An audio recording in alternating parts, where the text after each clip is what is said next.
In a world where a zombie apocalypse reigns supreme, supplies and weapons are the only things that matter to the survivors. Unlike the rest, our MC has everything he needs. Xiaoyang knew that the apocalypse was coming soon, and prepared in advance, he built his fortress, stocked up on supplies, and gathered his friends to live comfortably in the midst of the apocalypse. But all the supplies would have run out soon if he hadn't received a system that gives him tasks to complete. By doing so, he receives loot boxes with valuable rewards, resources, and buffs that make him stronger. And it all started as always, with betrayal inside an abandoned warehouse. Our main character is hanging onto a thread literally. Below him are a bunch of zombies ready to have their meal served fresh. Jiang, Xiaoyang's shitty girlfriend, calls him out and takes great joy in telling him that she has already killed all his friends. Poor Xiao Yang reflects on his life, realizing that he has made some serious mistakes, and they've cost him his friends' lives. He deems himself at fault, shouting at the woman and promising her a painful death. But of course, an empty threat like that from the position he's in means nothing to this bitch, who clings to her sugar daddy and moans about getting her feelings hurt. The Fatso leader thinks it's time for them to see Xiaoyang tortured to death to rub salt on the wound. He even thanks our boy for leaving behind all of his supplies, which will help sustain them for a few months without any worries. And well, our main character meets his doom as he falls into the cage of zombies. The freak shows immediately pounce on him, tearing apart his flesh as he remains helpless, writhing in pain. Though Xiaoyang's screams reach the skies, he makes a final declaration with a vengeance. If he's given a second chance by Truck Cohen, he's going to make it his life's goal to destroy both Kueijing and Li Shuxiang. The Regression Ice Sky gods apparently heard his wish, because in the very next scene, Bro awakens in his past self. In front of him is Cui Jing, giving us a nice view of her dump truck. To redeem herself being the gold digger that she is, she shouts at our boy for not adding her name to his property. Xiaoyang exclusively ignores her yapping and processes the situation around him. He quickly realizes that he's regressed to a time just before the apocalypse sent the world to hell. A weight of guilt looms over him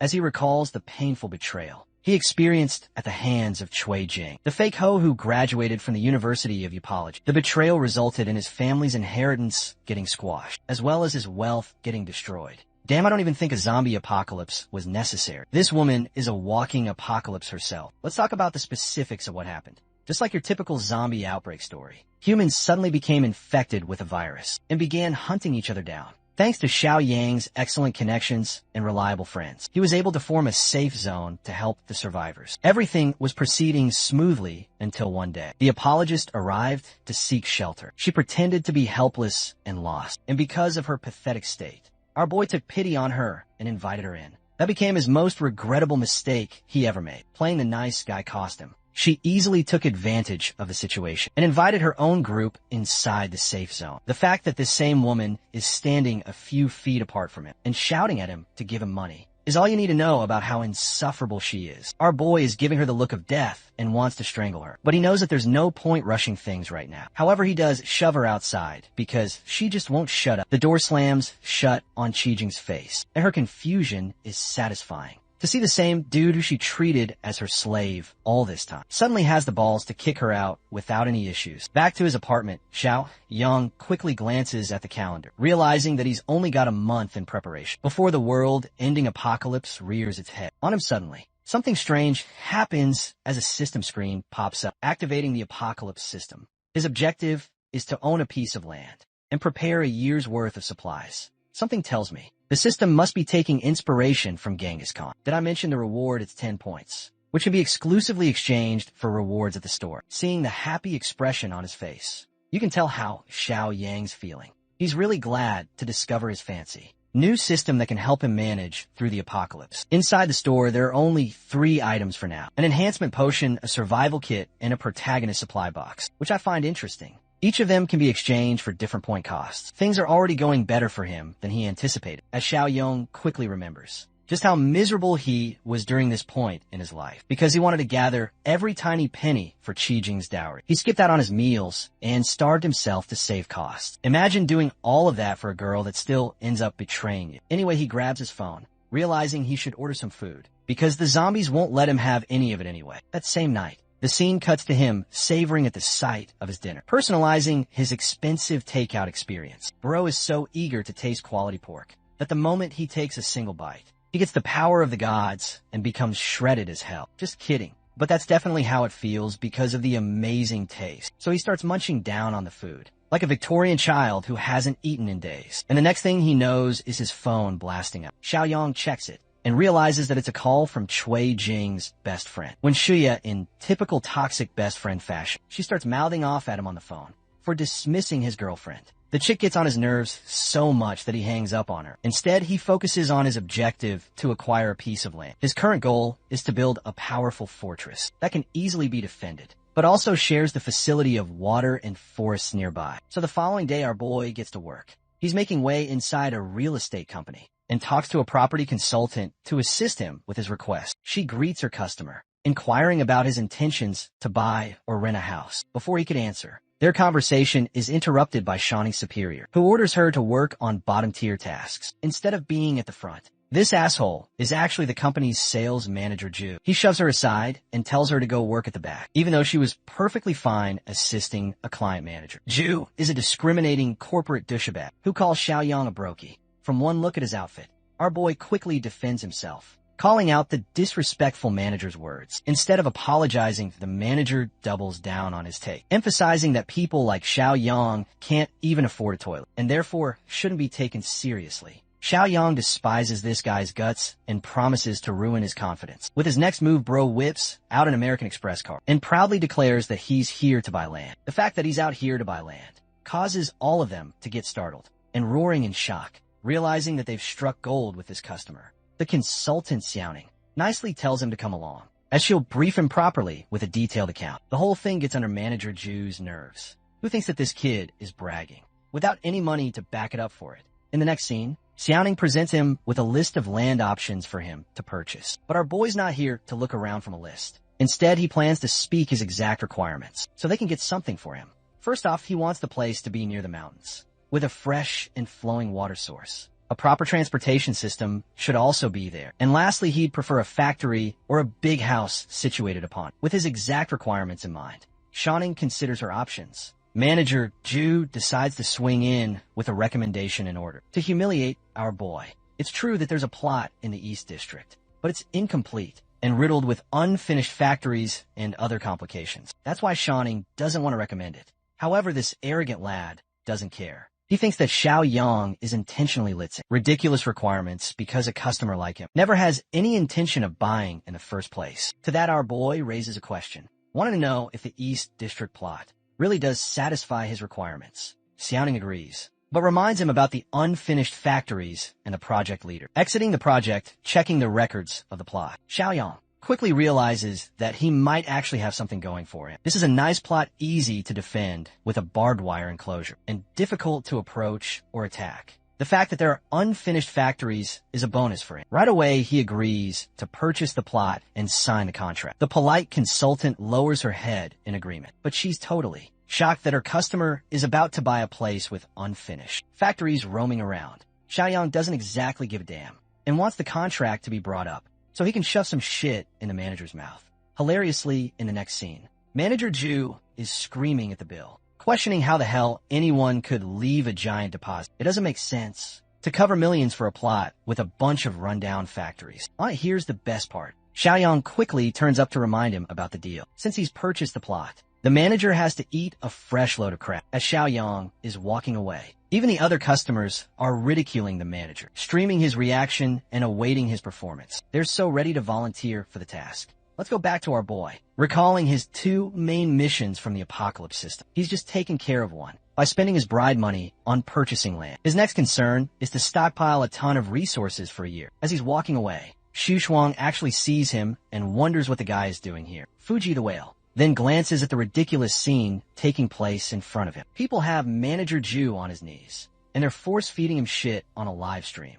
Damn, now that's a fate worse than death. The disgusting scene is replaced by a seductive one, presenting Cui Jing in all her curvaceous glory. The woman suddenly receives a call from Xu Xiaoyang, who quickly informs her about Xiaoyang's visit to the real estate company. And yep, that definitely gets her going, because her main question is, how the hell was he able to buy land, and with what money? Xu Xiong reports the exact deposit details, and reports that this man probably spent his bride's money on it. Cui Ping is pissed off after learning that the money she deserved is being used for his personal expenses. Instead of getting her riled up, Big Mac attack tells her to just ask the guy himself and see what's going on. Her yapping goes on, and I'll gladly skip that part, because who wants to hear that? Back to our boy who is busy reflecting on his next idea. The big problem comes in the form of money, as he'll need a lot of it to cover for resources and work around building his base. His peaceful pondering is annihilated with a loud banging on his door. Bro probably thinks the FBI discovered something in his browser history, but no, it's just Dumb and Dumber,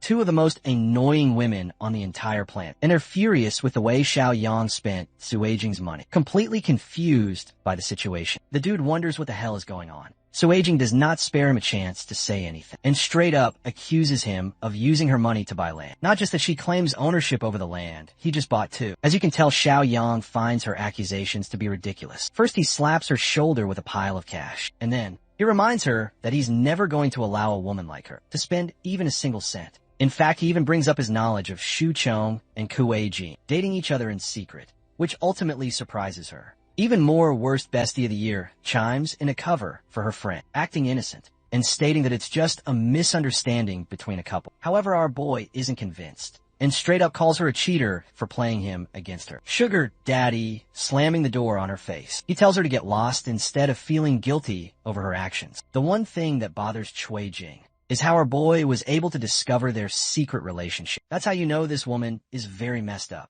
She doesn't even care about the fact that she made a serious mistake. Her bestie is surprisingly also shocked, not knowing when the secret relationship even began. She's also disgusted that it had to be with the old bastard. Xu Xiaoyong, even she understands that. They've got no leverage against Xiaoyang anymore, so they'll have to return with another plan later on. Earlier, I called this woman the worst bestie of the year, and you guys are about to know why. You see, she's a snake who has been waiting to shoot her shot. She's glad that the two of them are fighting, because she can sneak in and take Xiaoyang for herself anyway. Let's not talk about those two horrible people, and focus back to Xiaoyang, who came to visit the unfinished factory. The crew leader of the construction company explains that they'll have to renovate a number of things and install proper defense systems, and based on that, it'll take some time. Hilariously, with how many defense systems they're installing in place, even the construction crew member is like, "Are you about to fight God or something?" Our boy refuses to cooperate and simply orders the completion of the project within a month. The captain straight up tells him that it's not possible to end this in a month, despite the numbers they have at their disposal.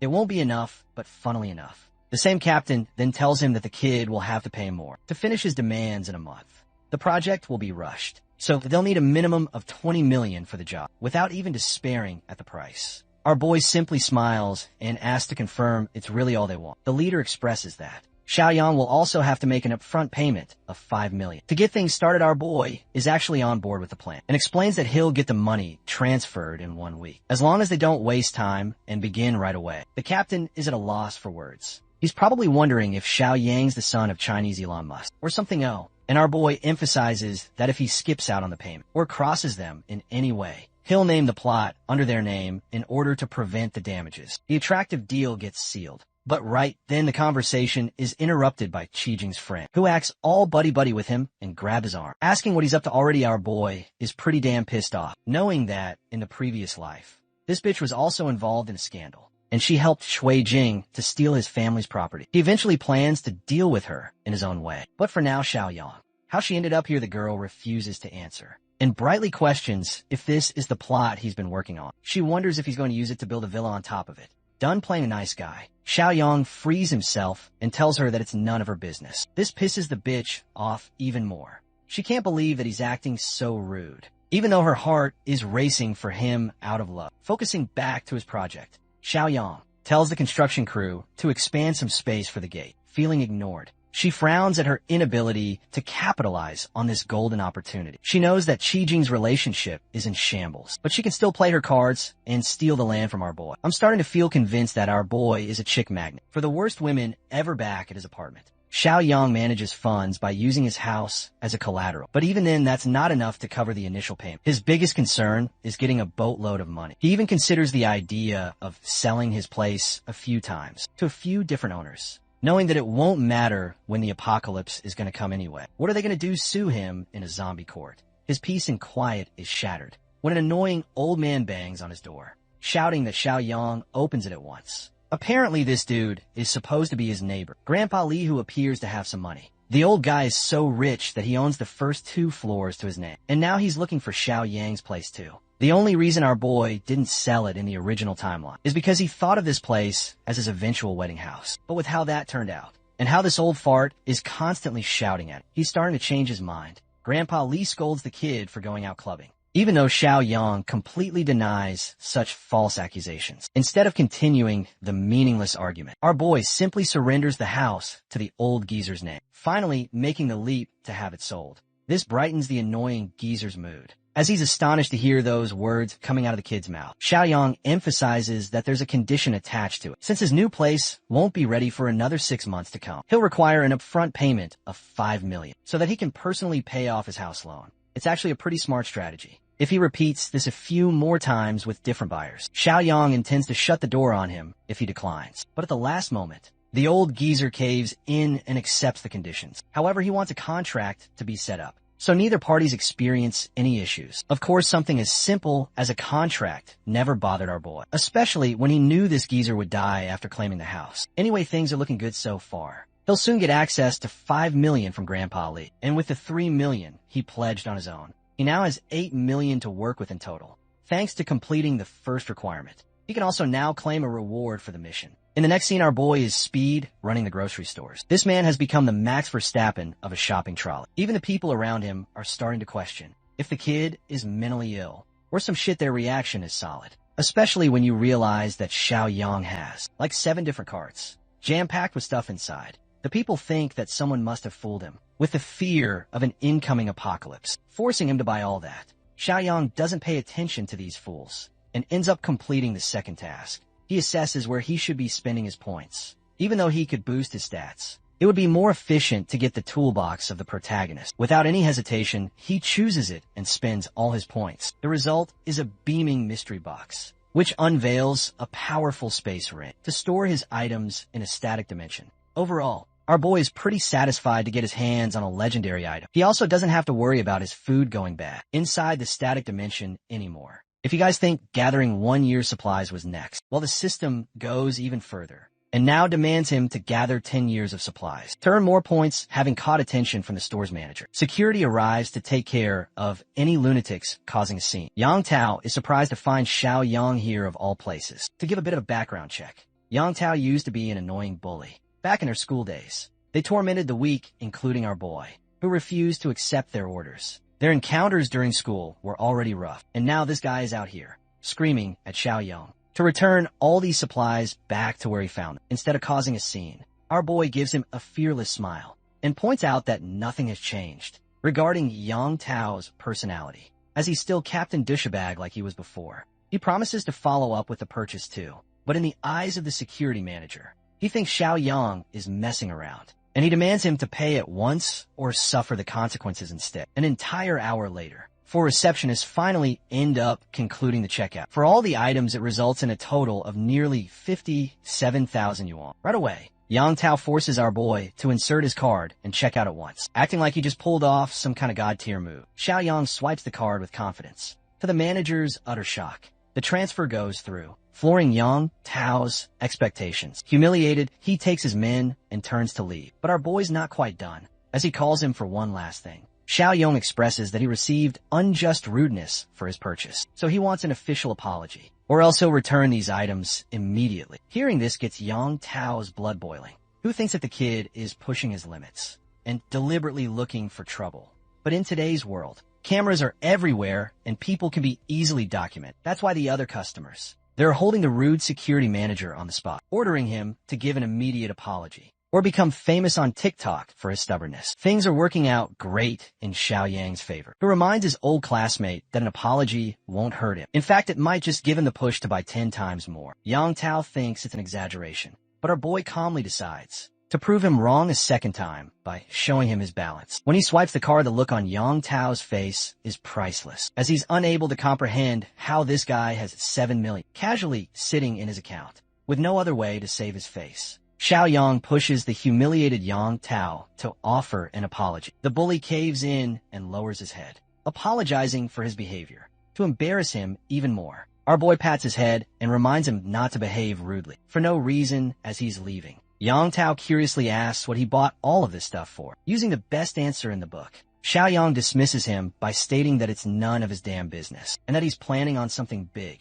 The humble manager expresses that he'll need to find a wholesaler for even greater purchases, like that this catches our boy's attention. As he turns to ask if Yang Tao has any ties with wholesalers, the guy actually confirms the fact, reminding him of their old leader, Zhang Xingjie, who currently works in the wholesale business. In fact, Yang Tao even makes a call to speak to him for a big client. The surprising part for Xiaoyang is realizing that this rude bitch is still serving under the same boss. Even out of school, it makes him wonder how much money they've made together in the business. A short while later, Yang Tao takes him to his boss's place. A car quickly arrives and pulls the brakes, just inches away from the two of them. Exiting the car is the arrogant bastard who thinks he runs the world, Zhang Xingjie. He wants to have a meeting with his supposed big client right away. Yang Tao even helps refresh the man's memory by reminding him that Xiaoyang used to be their classmate. But of course, since much time has passed since then, this roughneck doesn't remember anything. Inspecting our boy's face closely,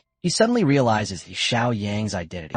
It's the defiant youth who single-handedly challenged their entire clique and consistently refused to bow to their will. He tries to disparage our hero's style, labeling it a cheap imitation. The situation intensifies when Xiaoyang feigns complete ignorance about the luxury brand's name. Judging from that reaction, Zhang Xingjie assumes he has utterly wasted his efforts by even coming here. This upstart couldn't possibly be a major client. He then delivers a brutal, literal kick to Yang Tao, proclaiming he can discern a person's entire fortune with a mere glance, all to mock the boss. Xiaoyang retorts with biting sarcasm about his presence being too feeble to intimidate such a supposedly dumb manager. Triggered, Zhang Xingjie violently grabs him by his attire. Yet, our hero shows not an ounce of fear, repeating his scathing words with a smirk. Funnily enough, Zhang Xingjie is only enraged by the insult illiterate. He completely ignores the fact that Xiaoyang mocked him for his condescending attitude towards everyone else. Yang Tao attempts to intervene and de-escalate the rising tension, but the unfortunate soul just gets kicked once more for interrupting. The infuriated boss declares that Xiaoyang has made a fatal miscalculation, believing he'll escape this place in one piece, unless he purchases a mountain of merchandise from it. And you heard it here. The One Piece is indeed real. Xiaoyang holds his ground and elects to reveal the balance of his humble bank account. The boss's eyes widen in sheer disbelief at the display. This kid is poised to execute a colossal purchase of 1 million. At a moment's notice, he decides to escalate even further. Our hero proclaims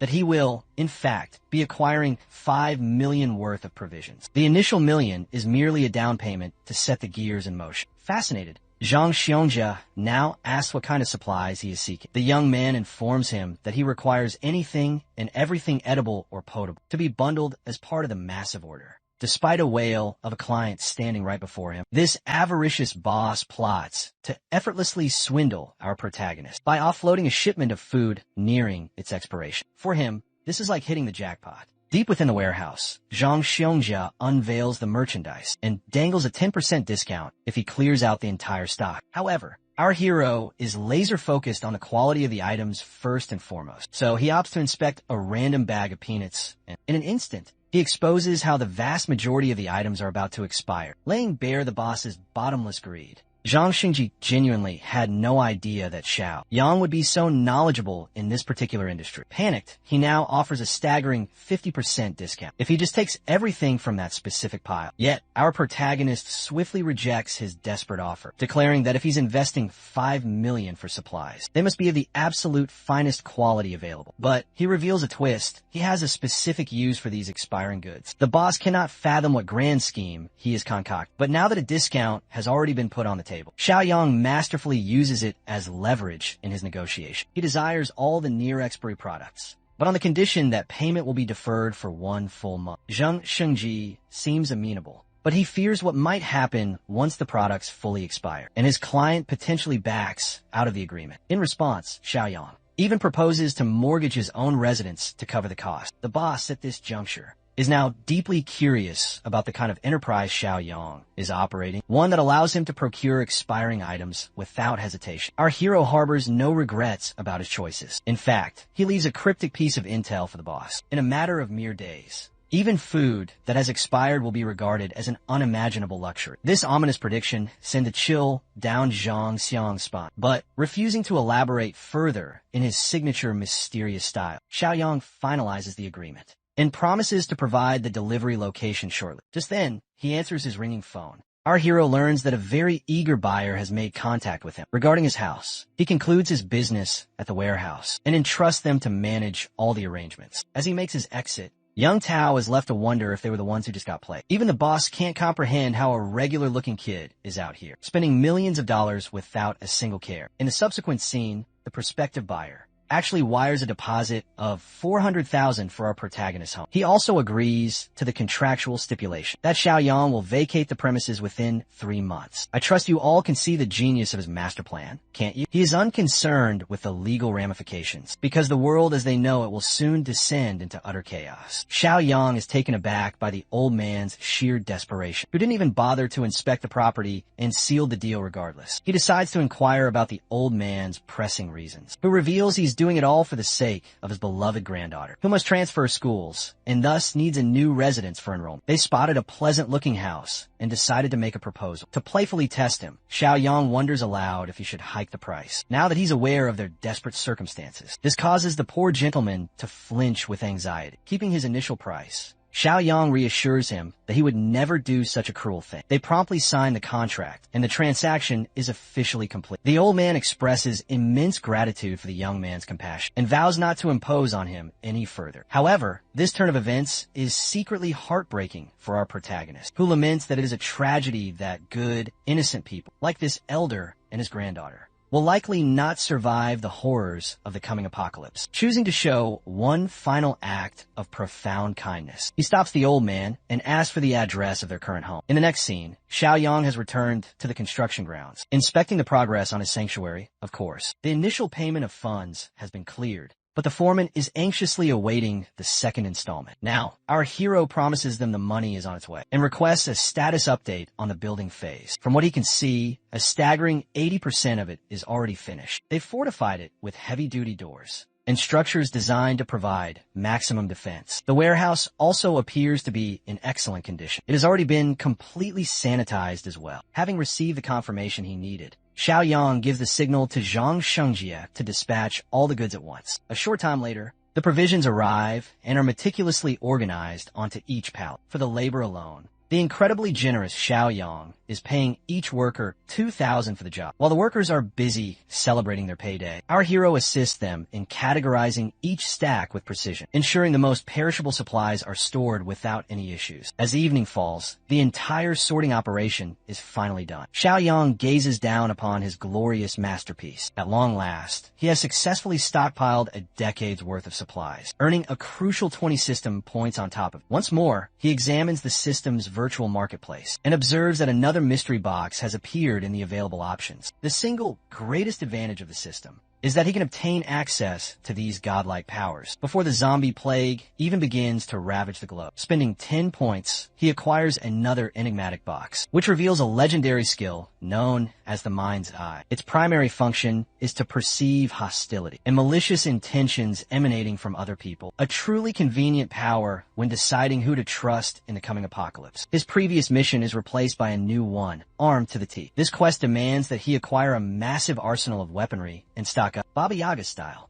which is precisely what Xiaoyang already had on his agenda. That very night, our journey takes us to the shadowy underbelly of society, the black market. Xiaoyang skillfully navigates through the dense crowd, overhearing chatter about supposedly priceless antique relics. All of society's most despicable figures are gathered here, including his nemesis, Xu Xiong, the Big Mac attacker. He is currently haggling with a vendor over an absurdly high price for a simple bracelet. Witnessing him buy counterfeit bracelets in this market only confirms for our hero that this fatso is a complete fool, and that Shui Jin is so oblivious she can't tell she's wearing fakes. While scanning the various stalls, Xiaoyang's gaze finally lands on something worthy of his time. He approaches a vendor who is peddling various melee weapons. Xiaoyang expresses interest in acquiring some serious hardware. The shopkeeper suggests a basic knife sharpener or perhaps a bat, if he's searching for something blunt and not particularly sharp. Xiaoyang counters that he demands something significantly more durable. The only thing harder than a steel baton is perhaps Dwayne Johnson's bald head. Regardless, the vendor starts to think this customer is just wasting his time without any genuine intention of making a purchase. To his absolute astonishment, this same kid wires $200,000 directly into his account, proving to the man that he is deadly serious about buying. Fascinated, the seller invites Xiao Yang to watch over his stall while they retreat to a back room to speak privately. In the following scene, they're inside his hidden storage area. The man presents a collection of crudely made firearms that he sells for about $2,000 apiece, but they lack the power to actually be lethal. Naturally, Xiao Yang scoffs at them because he will be confronting actual zombies, not clucking chickens in the impending apocalypse. The seller then directs his attention to a replica revolver, which fetches a price of around $5,000. Once again, the kid is completely serious and remains unimpressed, especially considering he paid a jaw-dropping $200,000 upfront. The very mention of an advance payment leaves the shop owner stunned, because Xiao Yang isn't just looking to spend $200,000. No, that's a mere 10% of the total amount. He is prepared to invest in high-grade weaponry. In truth, he is ready to spend $2 entire million on them for this job. His frankly insane offer makes the seller wonder what kind of dangerous life this kid must be living. Mark my words. This man is about to become the legendary John Wick of the zombie apocalypse. Without any more delay, he commands the seller to proceed. Deciding it's time to unveil the truly good stuff, the man properly secures his premises, making certain that no one is observing them. He also assures Xiao Yang that he has come to the absolute right place, as he can connect him with a top-tier supplier who can facilitate the transaction for truly high-quality armaments. The real meeting is scheduled to happen in a couple of days. As he is exiting the concealed storage house, Xiao Yang unexpectedly bumps into his pudgy nemesis once again. The fool now believes he understands why.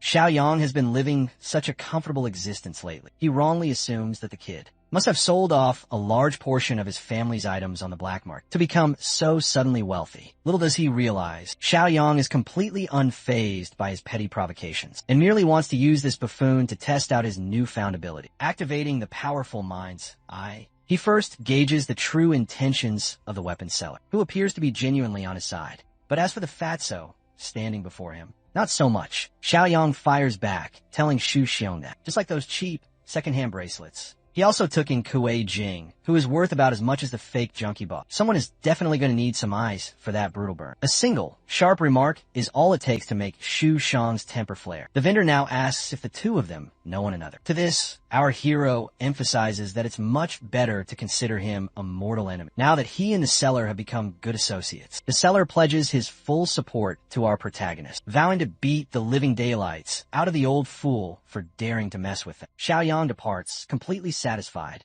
while Xu Xiong finds himself on the verge of tears. Watching a group of ruthless thugs approach him menacingly with a bat, they violently shove him down to the ground and proceed to literally kick him while he's down until he's covered in marks. This humiliating incident only serves to fuel his burning hatred for Xiao Yang, and he swears that he will exact his bloody revenge one day. 2 tense days have finally gone by. Our hero receives a massive truck packed with his fancy new weapons, thereby completing the mission and also unlocking a special bonus reward for it. The bonus reward is a powerful physical enhancement potion designed to drastically boost his stats. It even has a 2x multiplier, making it significantly more potent than what he can buy in the system store. Without wasting a single moment, he loads the injection and plunges it directly into his body. Mere seconds later, he senses that he has far surpassed the average male's physical strength, which is set at 5 points. Right now, he is an impressive 7 points, granting him a 40% increase in raw physical might. Next on his agenda, he checks the store, which now only contains a basic survival kit and another physical enhancement potion available for purchase. Deciding to completely max out his strength attribute, he purchases the physical enhancement potion and injects it once again. By the end of it, our protagonist is stacked with 8 physical points, dramatically boosting his power by 60% compared to an average man. To put his new abilities to the test, he looks around and grabs a solid steel rod. Xiao Yang delivers a kick so powerful that it bends and leaves a massive crack in the adjacent wall. With his current overwhelming level of strength, the zombies are about to catch these mighty, empowered hands. Next up, he proceeds to store his entire arsenal inside the spatial ring, which instantly sucks all the crates into its own static dimension. Carefully assessing his current circumstances, Xiao Yang understands that the apocalypse will officially erupt in just 2 days. He must now tie up any remaining loose ends, which brings to mind the unresolved situation with the old man he met. Even though countless people betrayed his trust during the first apocalypse, deep in his core, Xiaoyang is a fundamentally good person who desires to help others if he can. That is precisely why he plans to send their family a large cache of supplies to help them survive. But from that point forward, it will be up to those people to secure their own fate. In the following scene, Xiaoyang pulls up to the old man's residence. It was incredibly challenging to find the precise location because of how utterly dilapidated this area appears to be. As he ascends the crumbling staircase, our hero understands that the old man must be living in truly terrible circumstances in life. As he raises his hand to knock on the door, he realizes it would be best to manifest the supplies he brought first so that he won't have to deal with it later. His magical ring instantly materializes, the enormous stockpile of rationing supplies right outside, and at last, he knocks on the worn-down door. The old man worriedly answers the door, immediately apologizing for the state of his rent payments. But he is absolutely stunned to find Xiaoyang standing on his doorstep. And not only that, the kid has brought a mountain of goods with him. Our hero tells him that he is short on time to explain, so it would be best if they moved all the items inside with haste. In the next scene, all the crates are safely stored inside, and the old man is thoroughly impressed by Xiaoyang's incredible stamina. Our boy surveys his new surroundings and believes that the old man's apartment is actually quite well secured. He then warns the old man not to breathe a single word of what he is about to reveal to him. Xiaoyang sternly advises them to use the provisions wisely because the world is on the precipice of a monumental change. Abruptly, his eyes fall upon a photograph of the old gentleman's beautiful granddaughter. To his absolute astonishment, it is none other than Shan, one of the very first friends he made after the original apocalypse broke out. To verify her identity, he asks her grandfather about her, who is amazed that Xiaoyang somehow knows her name, even though they had never mentioned it during their earlier conversation. Deeply concerned, Xiaoyang urgently asks for her current location. It turns out that she is currently in her college hometown, studying hard and in the middle of transferring schools. In the original doomed timeline, he had found her filled with lingering sorrow over her grandfather's tragic fate, as he had sacrificed his own life to save her and died in the attempt. As her devoted friend, Xiaoyang refuses to allow that same terrible outcome to occur again. First and foremost, he informs her grandfather that he will no longer be able to move into his new house. This shocking news causes the poor man to panic with fear, but Xiaoyang helps soothe him by explaining the end of days is near, a full-blown zombie apocalypse. It will erupt tomorrow, and no place on Earth will be safe from that point on. That is why he needs the old gentleman to retrieve his granddaughter from her school, and only then will they figure out where they must take shelter. This is far too much for the old man to process all at once. Regrettably, Xiaoyang has no alternative but to force his understanding. He describes the impending situation as being akin to a great famine. Widespread starvation will become the new reality for their once placid world. Xiaoyang provides a practical demonstration of his point by absorbing all of their meager furniture, as well as the provision crates, back into his spatial ring. Shanshan's grandfather is left utterly speechless until our hero explains that he possesses supernatural powers and the incredible ability to foresee the future. That is why he is so determined to keep them safe, and they must depart for Shanshan school without a moment's delay. In the next scene, they're inside the car, racing towards the university. Upon arrival, Xiaoyang immediately asks for the location of her dormitory, as the two men frantically begin searching for her. Well, as it turns out, Shanshan is currently being viciously slapped by a jealous rival, simply because some random boy has developed a crush on her, even though Shanshan has repeatedly tried to clarify that she has absolutely no romantic involvement with the boy. She still gets struck again for supposedly making excuses. These vile bullies continue to torment Shanshan for acting so nonchalant in the presence of their crush. Fortunately for her, Shanshan's grandpa comes rushing in to find her. The defenseless old man demands that the woman release her immediately, but to deal with them, a gang of high school delinquents soon arrives, menacingly threatening the old man for daring to get involved. For the sake of his beloved granddaughter,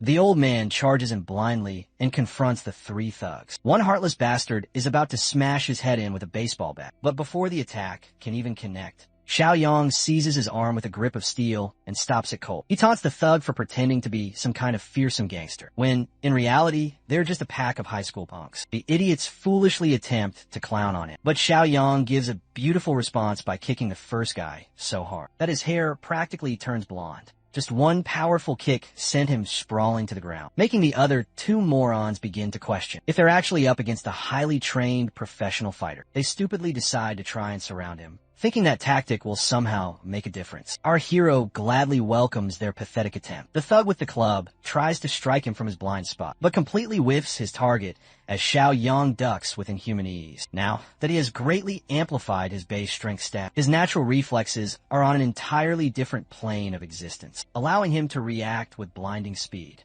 To return the favor with some tough love, he grabs the punk's collar and violently slams him into the pavement, knocking him unconscious in an instant. As for the supposed leader of the gang, he attempts to sneak up with a cowardly knife stab. Unfortunately for him, Xiaoyang expertly maneuvers his fist to his advantage and delivers a devastating kick just below his upper thigh. Just so you are aware, getting kicked there by a real-life martial arts professional is guaranteed to put you down with the most excruciating pain imaginable. Well, in the case of these idiots, Xiaoyang has successfully helped them take a very long nap. Next, he calmly walks up to the girl who had tormented Shan. A resounding slap across the face reminds her that he is a firm supporter of feminism and a believer in exercising equal rights. The girl is literally seeing cartoon stars for a full minute. Bro then grabs the other witch and demonstrates to her how it feels when someone pulls your hair. He then places a cold blade right against her neck, drawing tears of pure terror from her eyes. And then, in a flash, a sharp swing slices through the air as the woman screams in agony. At first glance, it appears that Bro has just claimed his first body count. Even a horrified reaction of Sean makes it look like he truly unalived a person. But no, he simply gave her a complimentary little haircut. You know how the barbers treat you when you tell them, just take a little bit off the top. And then they proceed to run a full fade check on your head. Yeah, that's what's happening to her. She shrieks at him, promising she will never forgive him for what he has done. But let's be honest, our hero doesn't give a single damn, and even acts as though he did her a favor by removing the extra weight. Hilariously, he tells her that she will understand what he's talking about in just a few days' time. For the moment, he informs Shan that they are departing immediately. She has no idea where, but she follows him without question anyway. As in the next scene, they're speeding towards their new sanctuary. Grandpa, over here, is explaining the grave situation to her, speaking about how there's going to be a devastating famine apocalypse. Shan is understandably conflicted and suspects that her grandfather has been duped by falling for one of those notorious scam calls yet again. He earnestly assures her that it was not a scam call. Observing the two of them interact in such a heartfelt way amuses our hero, who is just glad to see that she is happy in this new life. Xiaoyang signals to her that he was the one who told her grandfather about the impending doom. The Shan of this current world has no clue who he even is, so he introduces himself to her properly once again. She thanks her new brother for his help in dealing with the bullies, but Xiaoyang isn't the least bit concerned about them anyway, since they likely won't even survive the next few days. Still, the girl is completely lost and fails to grasp what is about to befall the world. Xiaoyang clarifies that he only described the catastrophe as a famine because it was the simplest way for her grandfather to comprehend. This explanation gives the poor girl a glimmer of hope, leading her to believe that everything is going to be all right. Bro then swiftly reaps her soul by replacing the word famine with apocalypse, completely shattering her newfound expectations. Xiaoyang states that things should already be starting to go south. According to the latest news reports, Shan quickly checks her phone and discovers a flood of videos about some kind of mysterious rabies outbreak, which is causing people to become insane and violently attack others. Her fear continues to mount as she watches even more disturbing videos, horrified by the ghastly condition of the infected individuals. Xiaoyang's predictions are proven correct yet again. The end of the world is about to begin. Shan now learns that tomorrow marks the official outbreak of the toxic smog, which is set to engulf a number of major provinces. This hazardous smog will permanently and horrifically alter the state of all living beings. A large percentage of the global population will instantly transform into zombies, and from that moment, they will relentlessly feast upon those who are unaffected by the smog. Once killed, the unaffected will rise again as the undead, exponentially increasing their numbers. He's relieved to learn that Shan at least has a basic knowledge of what zombies are supposed to be like. It's just that the entire situation is simply too absurd for her to fully comprehend. But our hero believes she will come to accept it as reasonable soon enough, especially when the whole world is plunged into absolute chaos after just 1 week.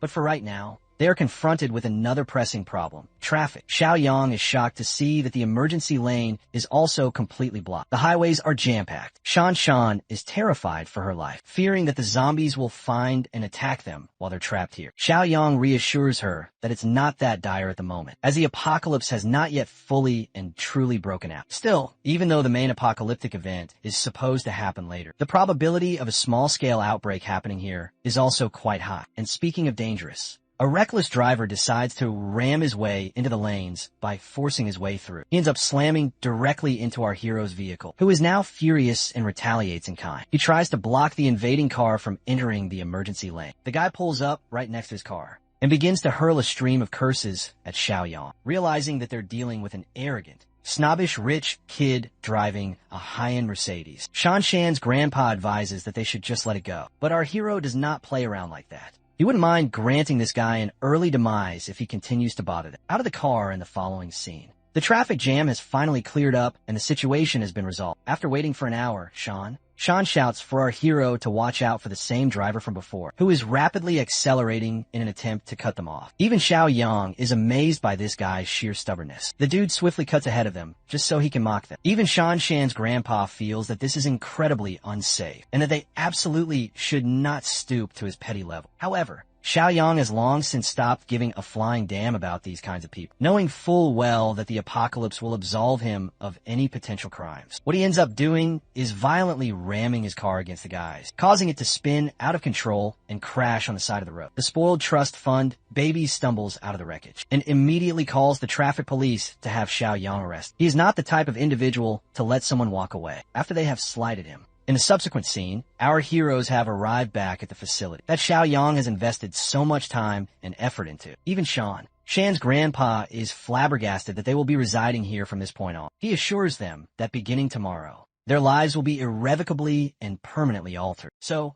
they had better get some proper rest. Now, on the following fateful day, our hero is leisurely sunbathing and sees Shan also coming out to join it. She's finally managed to get a good night's rest after a very long time, mostly because of her stressful classes. Xiaoyang is eager to give her a grand tour of the mighty fortress that he has built. Walking her around the perimeter, he explains how the massive walls are made of reinforced concrete. There is a heavy, remote-controlled gate, so incredibly durable that no one will ever be able to breach it. He then establishes one paramount rule. Without his express permission, they are forbidden from allowing anyone to enter inside the fortress. This declaration makes Shan concerned about any potential survivors, who might eventually find their way all the way to this location, thinking that Xiaoyang is just going to abandon them to die. To address her valid concerns, he escorts them to another area.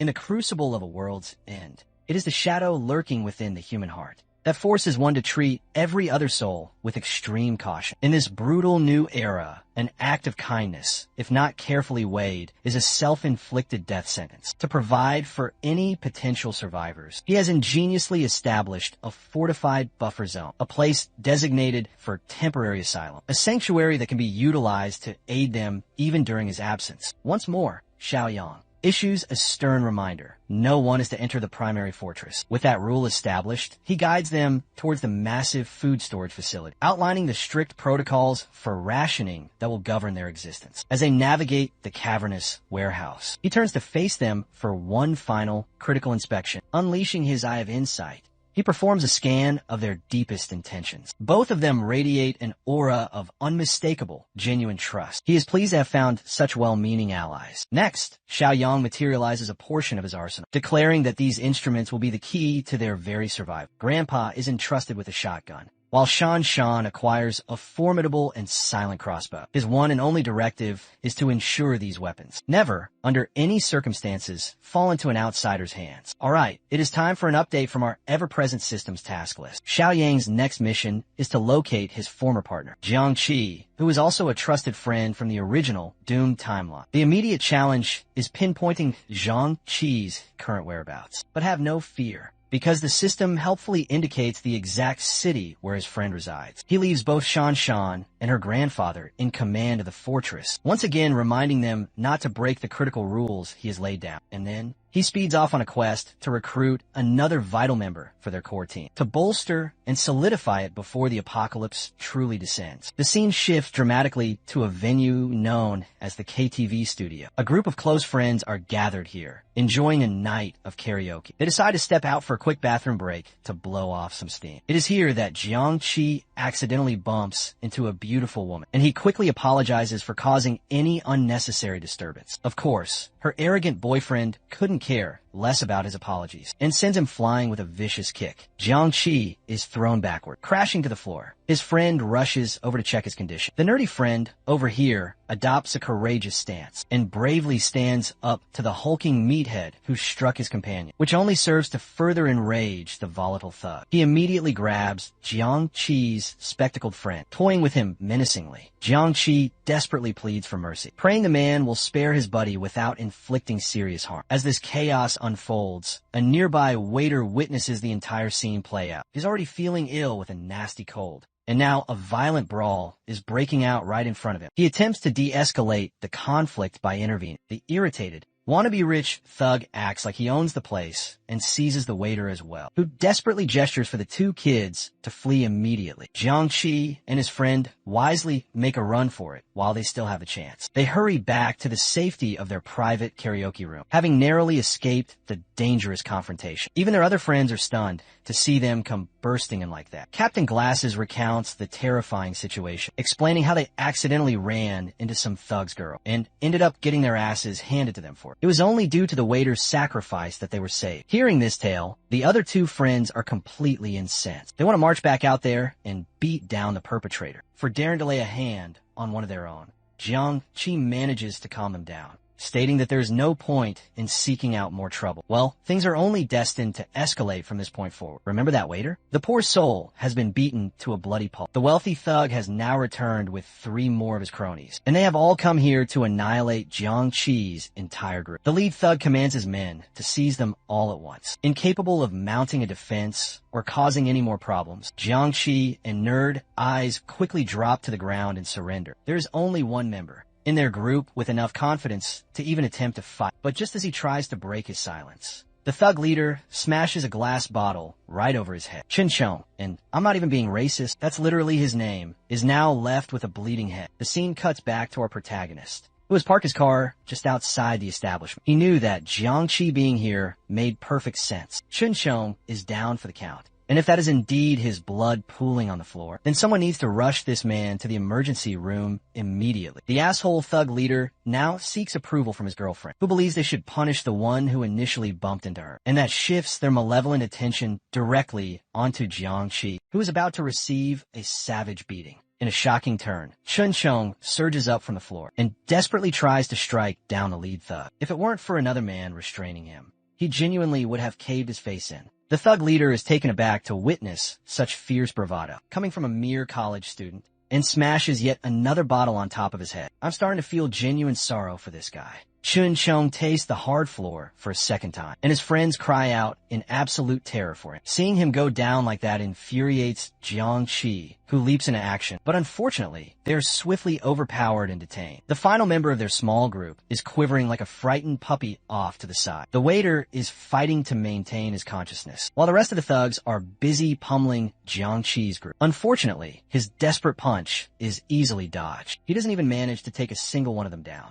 But then, something snaps inside the waiter. This man goes completely berserk, his eyes turning bloodshot, and he flings himself into the fray like a damned animal. He viciously chomps down on one of the men, chewing into his shoulder and absolutely horrifying everyone else. The thugs have absolutely no idea what has happened, or why this waiter has suddenly become a rabid monster. All of a sudden, they desperately try to restrain him, but his newfound monstrous strength completely overwhelms them. In fact, the zombified waiter whirls around to sink his teeth into another man's arm. He has devolved into a full-fledged feral beast as he overpowers the thug and slams him to the ground. To everyone's utter shock, this same overpowered, animalistic beast of nature is effortlessly subdued by a random newcomer. This random newcomer is none other than our protagonist, of course, who shoves the zombie's face into the television screen and bellows for everyone else to stop messing around. The thugs are completely dumbfounded. Just moments ago, they were being torn apart by the waiter, and yet this single kid has him pinned against a wall without any struggle. The thug leader demands to know Xiao Yang's identity, who offers no explanation and instead addresses Jiangqi's condition, urgently asking if he has sustained any bite marks. Fortunately, he has not. But Jiangqi has no idea why he's being asked such a bizarre question. Our hero commands him to follow him immediately, as they need to be elsewhere. But the arrogant thug leader isn't quite finished toying with them yet, and attempts to block their path. However, one of his very own henchmen begins to experience a strange, splitting headache immediately after having received a bite. In an instant, our hero understands what is about to transpire. The infection is accelerating, and this man is about to turn. Xiaoyang asks if his shoulder was bitten by that same rabid waiter. The lackey confirms this as fact,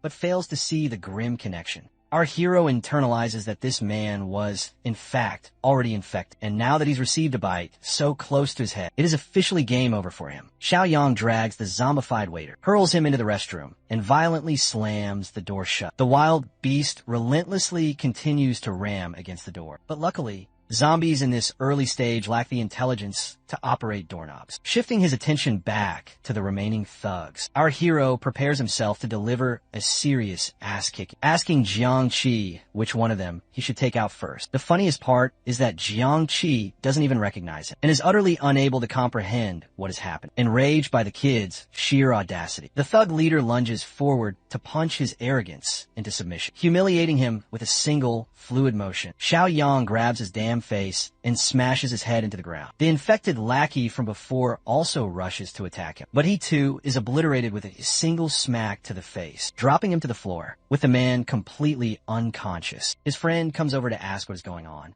as a simple punch shouldn't have been that devastatingly effective. His body writhes and contorts in agony, as Xiaoyang invites the rest of them to come get some smoke, believing that only after catching these hands will they finally understand not to mess with him. Turning his attention to Jiangqi, he is given strict orders to get to the private room with his friends and to wait for him outside. The guy doesn't argue and just helps his wounded friend exit the room. As for the thug leader and his remaining cronies, they're also done with this fight. They know they don't stand a chance. However, Xiaoyang is not the type to simply let anyone walk away after they have disrespected him like that. He accuses the thug of being a drunken fool who nearly got his brother killed due to his own recklessness. To give this man a brutal taste of his own medicine, he shoves the thug down and slams the door shut behind him, sealing them all inside. The thug leader frantically pounds on the door, but he can't do a damn thing since it is now locked from the outside. The outcome for this man's fate is destined to be gruesome. His own lackey has now fully transformed into a zombie, and it lunges forward to find its nearest victim. In the end, Xiaoyang gets to listen to their terrified screams as they are devoured alive. A staff member comes rushing over to see what is going on. Xiaoyang instructs him to properly lock the door and to immediately call the police, informing them of a dangerous patient suffering from a rabid infection. The staff member is startled at first, until our boy shouts at him to just get the job done immediately. He quickly locks it shut with a key. Next up, our hero helps Jiangqi's friends navigate their way outside. The other staff members are deeply concerned about the horrifying noises coming from inside the room, wondering what the hell is actually going on. They received information that a rabid flu patient is inside, but no one is really certain of the truth. Hearing about the flu, they quickly rush to check the live security cameras, but when they arrive at the surveillance room, their expressions contort into a mix of disgust and sheer horror. Every single one of them has morphed into a man-eating monster, viciously ripping apart each other's limbs, prompting the staff members to call the police in a panic. Luckily for our protagonist and his new friends, they have escaped from the now deadly karaoke bar. He helps them pile into the car, and they quickly speed away. Even though Jiangqi is grateful for the stranger's intervention, he still does not understand who this mysterious man is. Xiaoyang calmly introduces himself, explaining that he was hired to protect them by a client, whose identity must remain strictly confidential. One of them asks about the supposed rabid flu patient, stating that such a thing doesn't exist according to the internet. Xiaoyang reminds them of the grisly scene they just witnessed inside the room, and wonders if that too was just a conspiracy theory. The nerdy friend worriedly asks about a potential cure for this flu. Unfortunately, from what our hero has foreseen, there is no known medicine for this affliction. In fact, the global situation will only deteriorate from here on out, and the entire world will be plunged into total chaos. And speaking of which, zombies have already begun their assault on the citizens. The infection is now spreading like a raging wildfire. But even as it is right at this moment, it is merely a localized outbreak. The majority of the infected are still in their incubation period, soon to be awakened by the coming cataclysm. Things are about to become even more chaotic, which is why Jiangqi and his friends must now strictly adhere to his every instruction. They all agree in unison to follow his lead, when suddenly he receives a mission completion notification. With this success, he unlocks access to brand new items in the system store. Some of them are invaluable supplies that he could definitely use down the line. However, the most intriguing item is the post-apocalyptic cultivator box that just doesn't seem to want to disappear. Realizing that all 3 of these mysterious boxes appear promising, he makes a plan to redeem all of them once he is back at the fortress. Aside from that, he still must devise a method to earn their complete trust. You see, in the original Fated timeline, Jiangqi's friends were mercilessly slaughtered by zombies because a member of their own group ultimately betrayed them. Among them, the man who ended up betraying them is concealed within his 3 friends. It's about to become a deadly game of Among Us to uncover the traitor. It has been some time, so let's check in on how Cui Jing is faring. She seems to be deathly terrified of even going to the supermarket because of the recent news, and she demands that the supplies be delivered to her doorstep immediately. To her utter and complete horror, she hears someone violently pounding on her front door. Cui Jing has no idea how to handle this terrifying situation and quickly hangs up her phone call with Su Xiao. She cautiously takes a peek through the peephole and finds herself relieved. It is only her supposed best friend, who nearly scared her to death with her unexpected entrance. The bestie informs her about their neighbor on the first floor, who was just taken away by the police, by force in an ambulance. It appears that he too was infected, and it's now starting to make sense why things have been so chaotic in their apartment building. She asks Cui Jing about the provisions that the Big Mac attacker had promised her. Regrettably, they have still yet to be delivered. Employing a different manipulative tactic, she decides to take advantage of Xu Xiong's massive ego by feeding him a string of lies. They conspire to tell the fat fool that Xiaoyang has a massive stockpile of supplies on his property. Cui Jing doesn't comprehend how her best friend obtained this information. It turns out that she has been secretly spying on him using one of her contacts, and has since discovered that he has been ordering tons of supplies every now and again. Cui Jing cannot believe that her ex-boyfriend knew about the apocalypse in advance. Her bestie convinces her to reveal everything to Su Xiao so they can raid Xiaoyang's massive supply stash and make an absolute fortune for themselves. Yep, these two-faced vipers know absolutely no morals. Arriving back at his magnificent and glorious fortress, Jiangqi is absolutely stunned by the sight before him. He cannot fathom someone actually building a fortress for themselves, taking immense pride in his work. Xiaoyang explains that this is everyone's typical reaction. Shan and her grandfather are overjoyed to see him return home safely. He tells them not to worry, as everything is under his control. In fact, he shines the spotlight on his newly acquired friends, Jiangqi and his beleaguered group. These men will be joining them from now on. Of course, he also introduces Shan and her grandfather to them. They are more than happy to accept all of them, as long as they have been chosen by Xiaoyang himself. He also goes on to instruct her grandfather to show these newcomers around and to help explain every single one of the rules. One of the new group members pipes up with a request, asking to be issued personal weapons for their own protection. Now, this particular guy is already high on the suspect list for Xiaoyang, who understands that Jiangqi's group harbors a secret mole within. Nerd Eyes tells Yiming to calm the hell down, as it's far too risky to demand weapons when they haven't even earned any trust. Xiaoyang promises to provide them with weapons in a few days' time, but for the time being, they need to tend to the badly injured Chinchou and help nurse him back to full health. Inside the safety of the fortress, each one of them freshens up and changes into clean clothes. Yiming is actually quite annoyed by his friend's earlier interference, believing that they would have already acquired weapons by now if he hadn't spoken up. The thing is, this paranoid guy thinks that they're being held as unwilling captives inside this facility instead of being protected from the outside world. However, Nerd Eyes tries to reason with him, explaining that Xiaoyang ended up saving their asses, so they can't really say that they are suspicious of his background. As of right now, they only know that a secret client hired him to protect them. Yiming is a hard ass for absolutely no good reason and feels infuriated that they aren't even properly treating Chinchou because of their fear of a potential viral infection. Hilariously, the kid now thinks that Xiaoyang's group is secretly planning to harvest their vital organs for their own personal benefit, and to prevent such a horrible situation from occurring, they need to make the very first move. Nerd Eyes reminds him that if they end up being wrong, they will be betraying their savior in the backfort. Yiming is obsessed with his paranoid approach and doesn't give a damn. In fact, he's drunk on the idea of power and wants to seize complete control of the fortress. He believes it's a good idea to first neutralize the young girl, as well as the old geezer,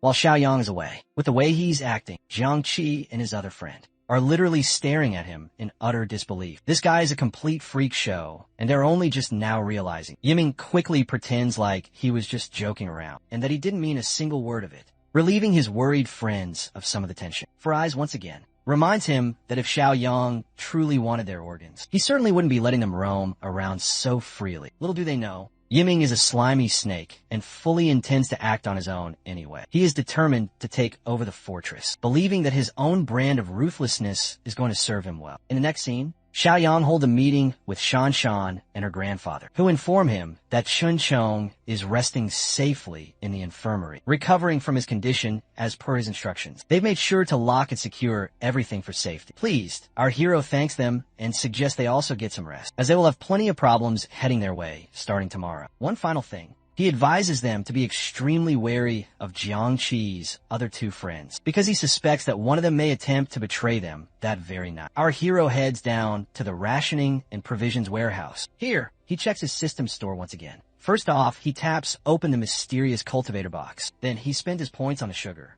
oil, and vital protein supply box. Finally, he takes possession of the armed deterrence box, with all three of them purchased at once. He gains incredible rewards in the form of 50 potent corn seeds and tons of other extremely valuable food items. He even acquires 15 precious rounds of ammunition, so he won't run into any problems down the road. The rewards are ridiculously impressive for what they are worth. With this enormous new pile, they will grant him a supreme advantage in the grim apocalypse to come. The very next day, trouble finds our hero once again. Remember the rich asshole who swore bloody revenge against our boy? Well, he has shown up with his cronies to tear the entire place down. He orders all of his lackeys to smash the main gate wide open. But it's an honestly pathetic sight when you realize that, despite their most strenuous efforts, they cannot even put a dent in the thick, reinforced gate. The boss is infuriated, unable to believe the integrity of the door. Whipping out their absolute best gear, they decide to start using Molotov cocktails, sending them soaring over the walls and inside. It doesn't take very long for the flames to erupt into chaos as the Molotovs continue to rain down inside.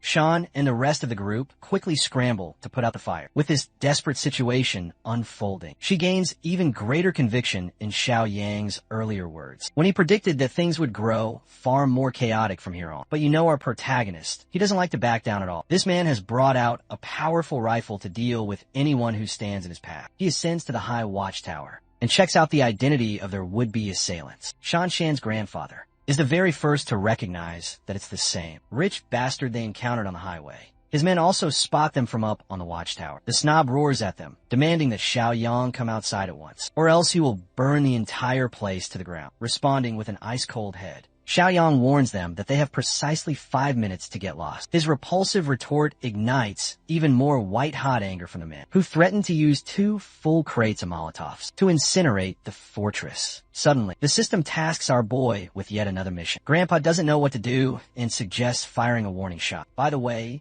the mission's objective is to completely eliminate the threat that is currently attacking the fortress. Our hero thinks that a simple warning shot is not going to cut, especially when they are dealing with absolute scumbags who are openly and directly committing a serious crime. Knowing that these thugs have absolutely no morals or any consideration for people like them, our hero takes careful aim and believes that he cannot allow them to continue to threaten the precious lives of others. Saying so, Xiaoyang fires off a single shot, eviscerating one guy's arm, causing him to crumble down and scream in agony. Xiaoyang had actually intended to aim for the man's head, but because he hasn't fired a gun in quite a while, it will take some time to readjust his aim. Anyway, the mere fact that he took off the man's arm is more than enough to completely eliminate the immediate threat. They all run off like scared little bitches, even though they were the ones who initially came looking for a fight. Xiaoyang doesn't wish to prolong this dangerous situation and knows that these guys will just show up at his door again tomorrow. So he shoots every last one of them down mercilessly. The few who manage to escape to their vehicle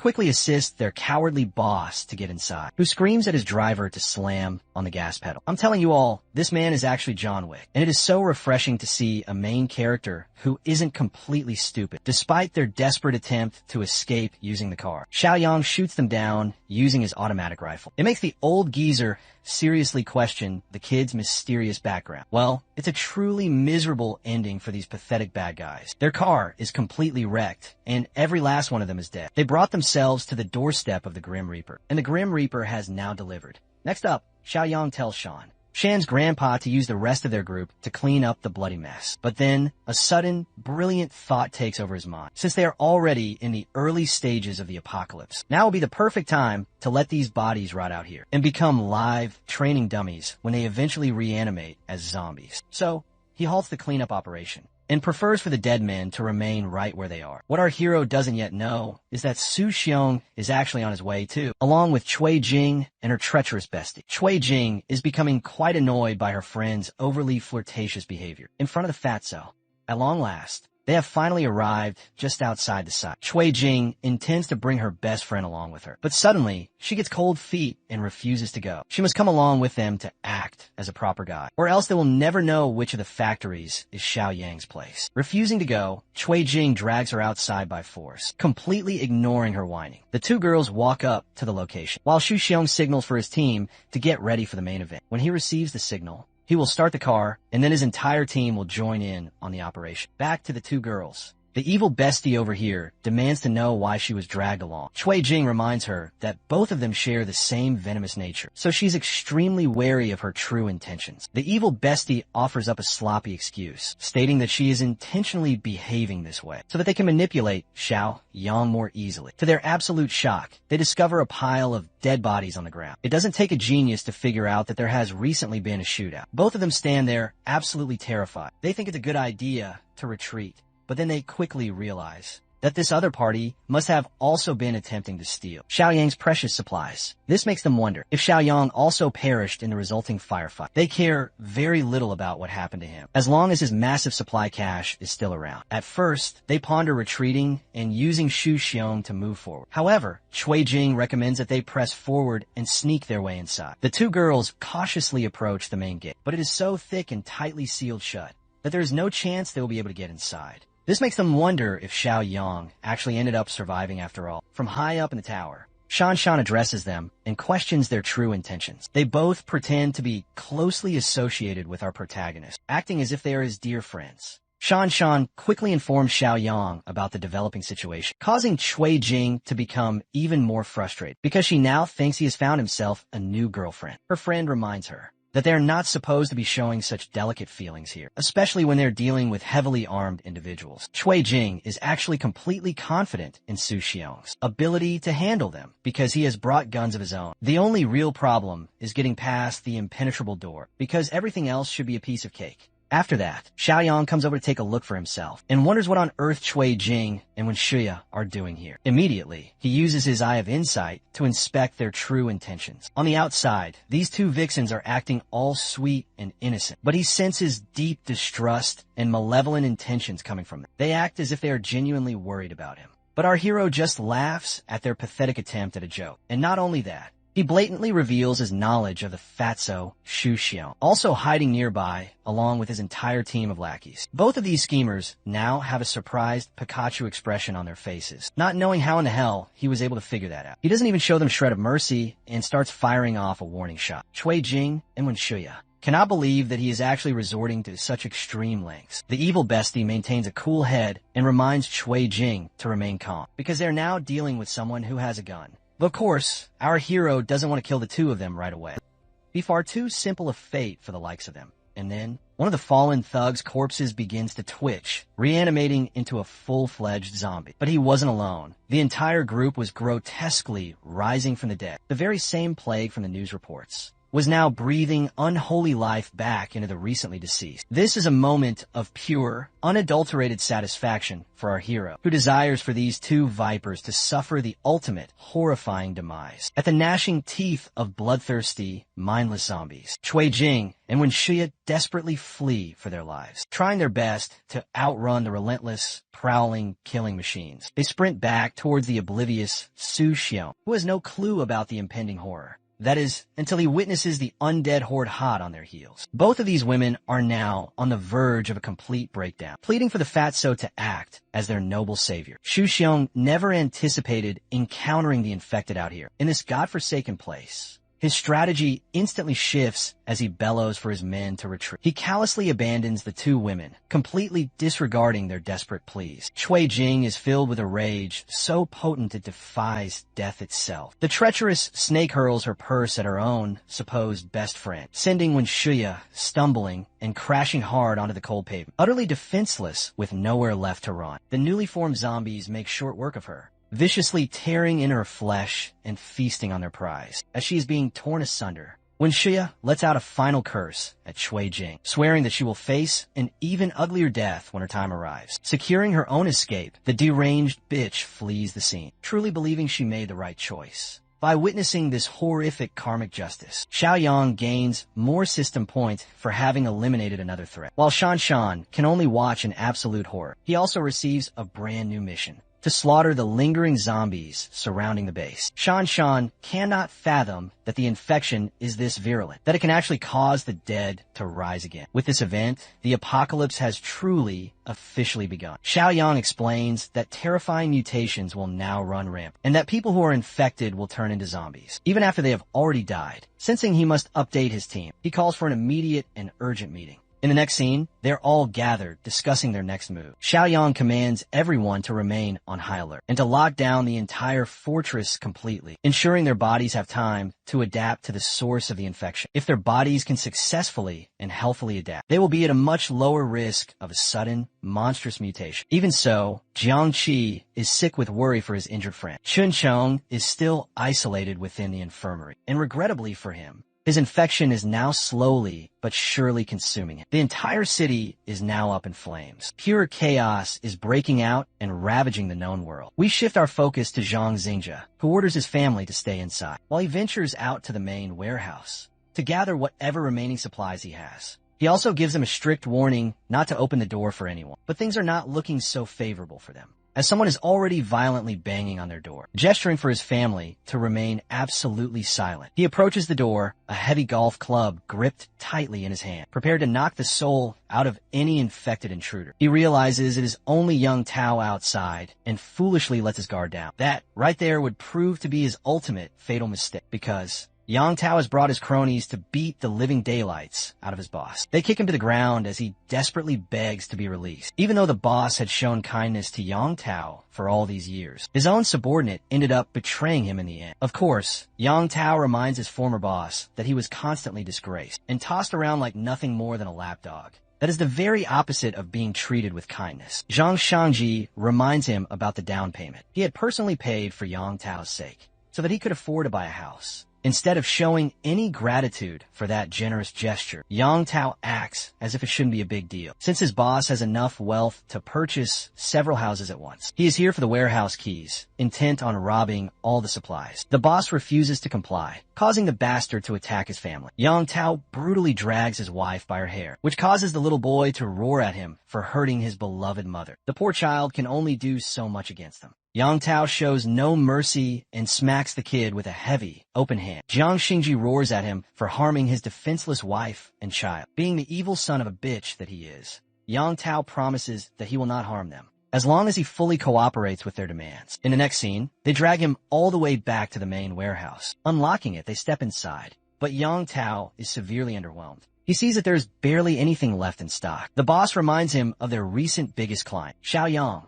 who purchased everything, including every last bit of the expired food. There is practically nothing left within their entire stock. The mere mention of Xiaoyang makes Yang Tao realize something. All of a sudden, if they can just manage to steal those supplies from our hero, things will become much easier for them, as they will possess a decade's worth of rations. Of course, even the boss thinks that is a terrible idea, because he knows from his prior encounter with Xiaoyang that he is definitely not a pushover. He even suspects that Xiaoyang must have learned about the apocalypse long before it actually happened and prepared accordingly. Yang Tao doesn't even consider this as part of his own mission, and instead forces his former boss to carry out the dirty work. Cheng Xingji has no idea what he is talking about until the bastard puts his entire family at risk. This means that if he fails to secure Xiaoyang's supplies, they will simply take out their frustrations on his innocent wife and child. It is a truly depressing predicament for this man.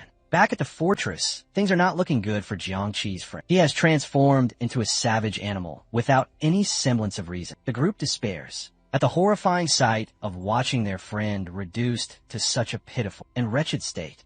Finally, Yiming suggests that they should now dispose of him. Once again, Xiaoyang is made suspicious by his cold words. Jiangqi cannot believe the harsh words coming out of Yiming's mouth. However, this guy is actually being completely serious, believing that there's no logical reason to keep an infected person alive, especially when, for all intents and purposes, they are already dead. He understands that if he were to ever break out of containment, he would certainly endanger the rest of them. His words are painful, but they ring with truth. Xiaoyang agrees that there is currently no cure, so there's no way to bring their fallen friend back to life. To test Yiming's true resolve, our hero offers him a sharp blade just to see what he will do with it. The guy is startled at first, but eventually he realizes what is happening. Xiaoyang wants him to be the one to kill his infected friend. Yiming's entire body shivers at the sight of the cold blade, while our hero continues to egg him on, reminding him that he was the one who wanted a weapon from the very beginning. It is finally time for him to pick it up and peacefully send off his doomed friend.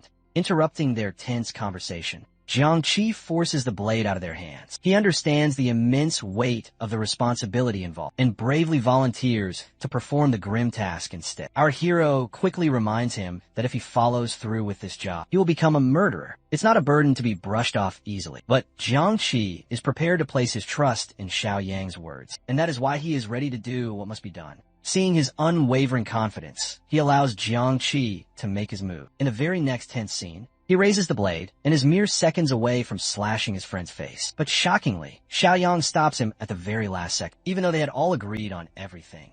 Suddenly, he seems to have changed his mind. It turns out that Chun Chang's condition is actually special, which is precisely why Xiaoyang doesn't want to end his life, as he still has some potential use for him. It's actually because the system alerted him about a rare mutation occurring in his case. Now alone in the room, our hero checks on his state. Chun Chang is a complete savage beast, as he is right now, but Xiaoyang remains utterly fearless. This man goes right up to his face and reminds him that he still has one last job to do. The following day, a car crashes directly into a utility pole. It is actually the boss, who appears to have such shitty luck today that he can no longer even drive properly. Thankfully, he is pretty close to the main fortress, so the remaining distance can be traversed by foot. However, things get a whole lot more complicated when an ugly zombie ambushes him. Unfortunately, the boss ends up getting bitten on his arm. He shoves the mad beast back down and rushes back to his car, grabbing a heavy metal pipe. This man literally knocks the sonic rings right out of the zombie's head. He doesn't even stop there, continuing to smash the creature's head in until it has been reduced to a mere pile of blood. Well, he has wasted far too much precious time on just one zombie, as others are now also ganging up on him.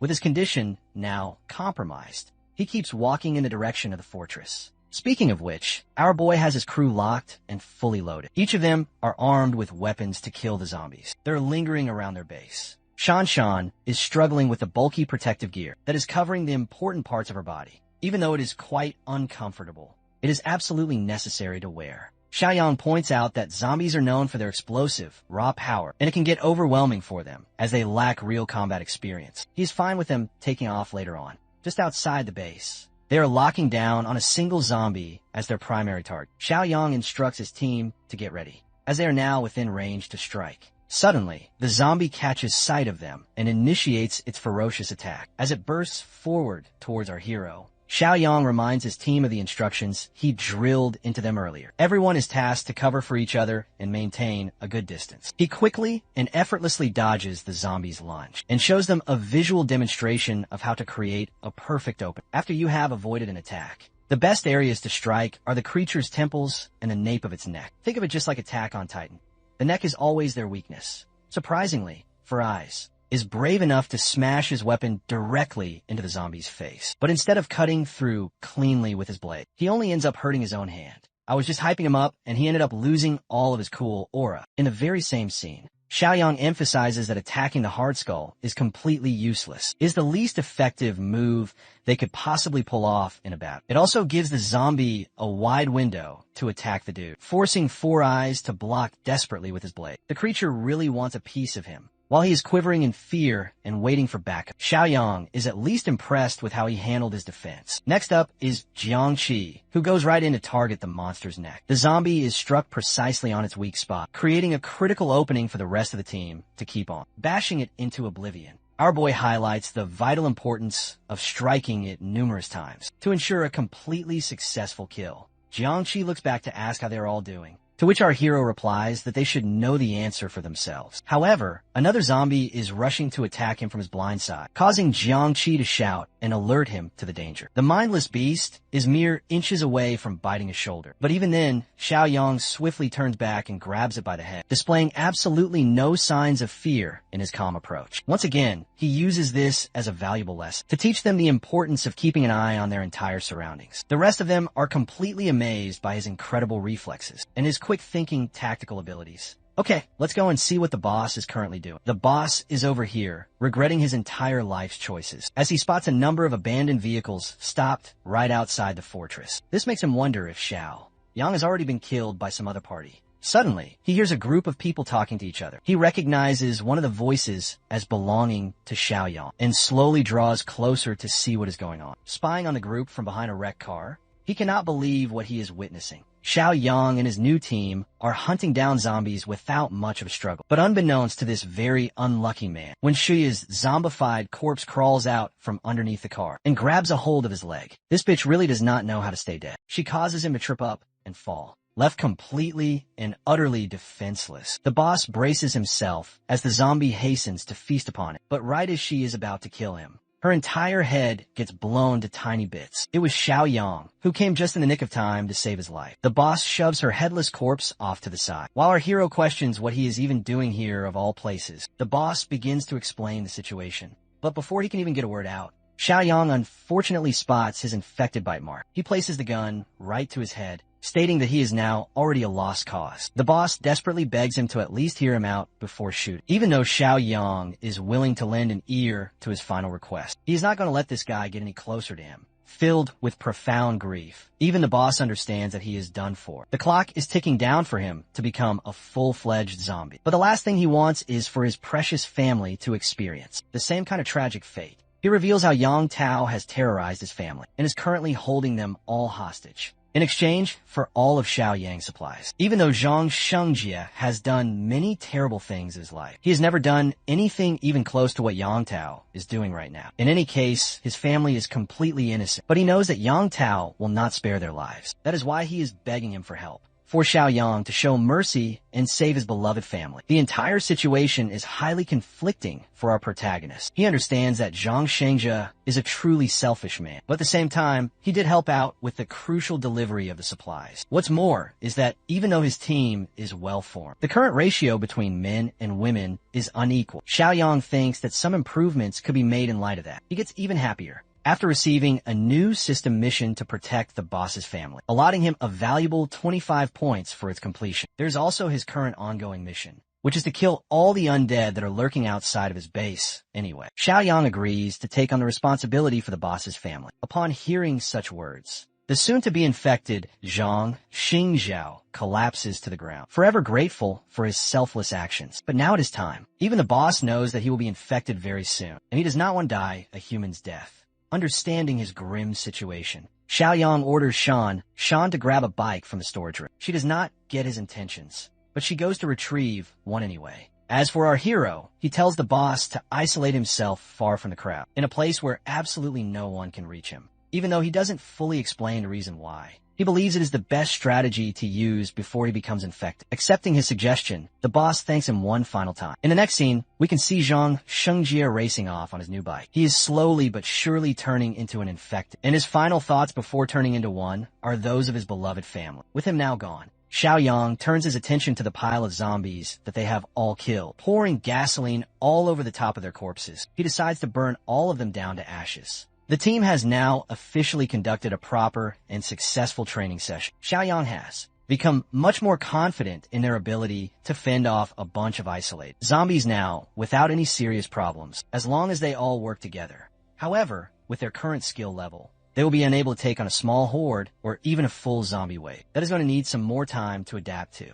Xiaoyang tells all of his team to now follow him, and in the very next scene, they're facing yet another one of his many storage rooms. Our hero entrusts the old geezer to watch over the massive weapons storage room for tonight, as he will be heading over to the ravaged city. Of course, Sean Shan's grandpa is worried that he is leaving for a completely destroyed city. It doesn't make any logical sense for him to do that. Jiangqi and Four Eyes then volunteer to tag along for the dangerous mission, too. But our hero flatly refuses them, stating that it is a level of danger far beyond their current skill. That is why he is leaving them behind to simply protect the fortress until then. With that matter now settled, a few minutes later, he is already in his car with his weapons fully prepared for the hunt. For the very first time in forever, the system store is completely empty, and even the refresh option takes a while. This time, he decides to spend his points to refresh everything. When he does, he is welcomed by a bunch of brand new loot boxes that he has never even seen before. Among them is the legendary black tech box, a life-saving box, and an armed threat box. Also, with every single manual refresh, the overall cost doubles, which means he will have to be very careful about how he uses this feature. Xiaoyang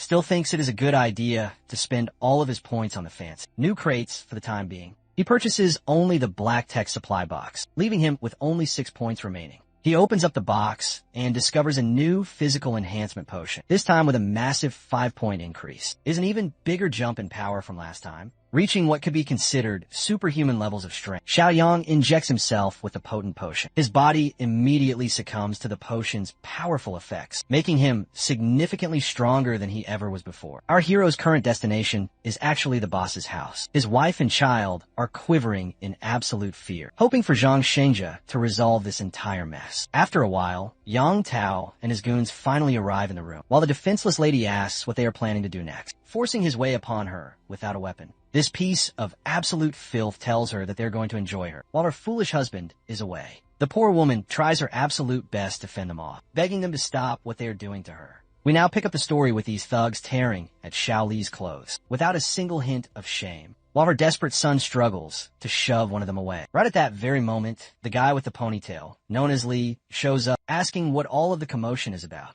One of the other goons answers, saying they're about to have some fun, and he invites Lee to join it. But the ponytail guy tells him that the main job isn't finished yet, so there's no time for messing around like this. They had better focus on the mission and get back to work. The goon gets annoyed by this and asks why it's a problem, since they have done this very same kind of thing many times before. The ponytail guy gets pissed off to see this horny gorilla, not catching the gist of the very delicate situation. He reminds the goon that he is messing with Zhang, Xingjia's wife, and his kid. He warns the goon that if she cannot handle it and decides to try and kill herself, then Zhang Xingjia will have absolutely nothing left to lose. He will come after all of them, and nobody will be getting out of that alive. He gives the horny gorilla a little bit of hope, saying that once they have finally dealt with her husband, they will come back and work her all the way to the bone, not allowing her to rest for even a single day. The horny gorilla calls Lee a party pooper for totally ruining the mood, but he decides to take his wise advice anyway. With that, the goons start to walk out of the room. One of them shoots her a very creepy look, telling her to just wait for her turn. The mother and her son are left completely helpless, with nothing to do but cry. As the darkness of night falls, the zombies begin to roam the empty streets, and in these desolate roads, our hero is cruising along in his car. He is deep in thought, reflecting on all of his recent gains. With 13 points now in his stamina, he now possesses more than twice the raw strength of an average person, and his reaction time and control have improved dramatically. He is now zooming through the cluttered city streets, drifting his car expertly around tight corners, feeling the incredible rush of adrenaline with every single turn. The entire place is absolutely crawling with zombies, so our hero decides it is now time to get out of the car. The city center is just ahead, and driving would attract way too much attention, so it is now time to proceed on foot. Just then, he hears monstrous roars. He turns around and sees 2 zombies charging directly at him. But our guy is not even fazed. He dashes to avoid the direct hit, locks his shoulder into one of the charging monsters, and throws it hard enough to knock over the other zombie. Quickly, he summons his mighty sword and charges at them once again, going full throttle with just one single swing. Both of the zombies lose their heads in an instant. These zombies have become nothing more than mere punching bags for our hero to test out his newfound strength and reflexes. He is truly amazed at how easily he is now overpowering. There is no doubt in his mind that he has gained more than double the physical strength of any average person. And on top of that, his natural instincts have sharpened considerably. And with his now enhanced hearing, he can tell that the place he is searching for is only about 800 meters away from him. Meanwhile, a large group of zombies is relentlessly banging their heads against the windowed door of a nearby grocery store. Inside, the trapped survivors are doing their best to fortify the front gate, piling heavy objects in front of it to keep it secure, hoping it will hold long enough for them to figure a way out. The terrified brat asks his father if they're going to die in here, to which the father desperately tries to reassure him, saying that these sons of witches cannot possibly get in, and even if they do manage to, it is still a win, because they will be reunited with his mother. Of course, the father's words don't offer much actual comfort, and the brat just starts to cry even louder than before. The officer gets annoyed and cannot believe what the father has just said, without even thinking it through properly. He's irritated by the brainless nonsense this father told his own son. But the sassy father immediately shoots back, saying if he possessed enough brain cells to think before he spoke, he would have become a property manager by now. By now, just as the tension reaches its peak, they all hear gunshots. One of the zombies clinging desperately to the door has its head obliterated, and the brat falls down to the ground in complete shock, while the father is left completely clueless about what just happened. The officer tells them to move the heavy stuff aside, to see who is outside, and he warns them not to make any noise. As they carefully and cautiously peek through the front gate, they realize that all of the nearby zombies have been dealt with, so they cautiously begin to step outside. The brat then starts shouting something about a mutant. The father quickly asks him what he is talking about, and the son explains that it is a much stronger and faster version of a regular zombie, just like the ones in the comics, novels, and video games. The father gets extremely annoyed by his entertainment-obsessed son and immediately snaps back at him, wondering how he can still be talking about games and such things, even when they are in the face of grave danger. He is now sure that this is the reason his son always had the worst grades. The officer now turns to the father, telling him to just stop his bickering, and he asks how the hell school grades are even relevant right now. He urges them to hurry up and keep a very close watch on their surroundings, since they do not want that mutant to ambush them by surprise. And don't forget that this father's name is actually Old Song, so we will be referring to him as that. As they move forward, the officer warns them all once again to stay on high alert and keep their eyes on their surroundings as they slowly and carefully head towards the base. When they finally reach a fork in the path, they all stop. The father looks out across the street and spots a young boy standing there. It is none other than our protagonist, who is clearly preoccupied with his system, adding points and adjusting all of his powerful stats. At that very moment, the brat starts shouting that it's a mutant zombie. But the officer, being the only one with enough functioning brain cells, quickly realizes that this guy most definitely looks like a human survivor, not a zombie. It seems like these guys have now caught our hero's attention. He chuckles at the brat for having mistaken him for a mutant zombie and tells the kid to stop letting his wild imagination run amok. The officer perks up with immediate relief, realizing that it is actually another human survivor. Moving forward cautiously, he approaches our hero and tells him it is far too dangerous to be out here all alone. He advises him to come along with them, as they need to stick together if they all want to survive. He graciously invites him to join their small group. Zhang Xiaoyang asks the group about their own identity, as he has no clue who they even are, or why only a few of them are currently stuck out here, while carefully scanning the entire area. The officer explains that they are out looking for vital supplies, and that there are still quite a few other civilians gathered back at the Rongxin Garden. The very mention of Rongxin Garden triggers a vivid memory for Jiang Xiaoyang, and he recalls that there is a Junyu mansion located nearby, not very far from where they are standing now. Old Song agrees, saying that it is just across the main street. He then tells our hero to come along with them, stressing that their true strength is in their numbers. Officer Lee also has a gun, and with their combined experience dealing with mad zombies, they are confident that they can adequately protect him. It seems like they just don't know about our hero's impressive background. And even our hero does not try to boast about his own title, and just humbly agrees to their offer. Later, they all move forward together cautiously. The Junyu Mansion. He wonders if there is someone precious he is desperately trying to locate. Zhang Xiaoyong affirms this with a simple, solemn yes. Old Song then presses on with yet another inquiry, asking if it's perhaps a family member or even a girlfriend. Old Song then reminds him of the brutal reality of this apocalypse, warning that whoever he seeks is very likely already dead, and he must steel his heart for that grim possibility. The officer grits his teeth and somberly agrees. He says that even if they weren't killed by the Ravagers, they could have run into those other monstrous beasts. The very mention of beasts captures Zhang's full attention, and he immediately demands a more detailed explanation. Officer Lee reveals that a vicious gang of thugs has fortified the BU Mountain Villa area located to the east of the city. In order to survive, they show no hesitation in harming other survivors. Their paths had crossed with them just once before, and it was a bloody encounter that cost them many of their comrades' lives. The man refuses to speak any more about that painful memory, reminding everyone that they must always remain vigilant when they happen to encounter any other survivors. All of a sudden, the brat screams for the officer to be careful. As the officer violently spins around, he spots a zombie lunging directly at him. The officer swiftly puts it down with a few well-aimed shots. Officer Lee pants heavily after that terrifyingly close encounter, his heart pounding in his chest as he thought he was finished. However, it appears the loud gunshots have attracted the attention of nearby zombies, and the officer is immediately plunged into a state of panic. But right at that moment, he spots a derelict, abandoned bus. Everyone makes a desperate rush towards the bus. Zhang Xiaoyang smirks as he thinks one step ahead of them. In his tactical mind, running so recklessly could attract even more zombies. But the bus, as a fully enclosed shelter, is the perfect defensive position. The only major drawback is if it falls, there is absolutely nowhere left to retreat. After carefully weighing the pros and cons of this sudden decision, Jiang gives this particular emergency plan a score of 7. Everyone has already scrambled safely inside the bus, when Officer Li urges him to hurry up and keep pace. At that very moment, Jiang Xiaoyang vaults into the bus, and Officer Li quickly slams the heavy door shut right behind him. The officer warns everyone here to be extremely cautious, and to check every single seat for any hidden ravagers. But the brat immediately shouts that the zombies are not giving up. They're still swarming and gathering just outside. Officer Lee grinds his teeth together in pure frustration, realizing that despite their incredibly fast escape, the relentless zombies are still hot on their trail. The undead begin to pound furiously on the side of the bus, desperately trying to break in with each passing second. The number of zombies just continues to increase, and the officer does his absolute best to keep the gate held closed. But it looks as if this is simply too much for the poor officer. That is when Jiang extends his hand and slams the door with such incredible force that the ravenous zombies are violently pushed back, and the door is now completely and securely sealed shut. Officer Lee is left completely and utterly stunned, his jaw hanging wide in disbelief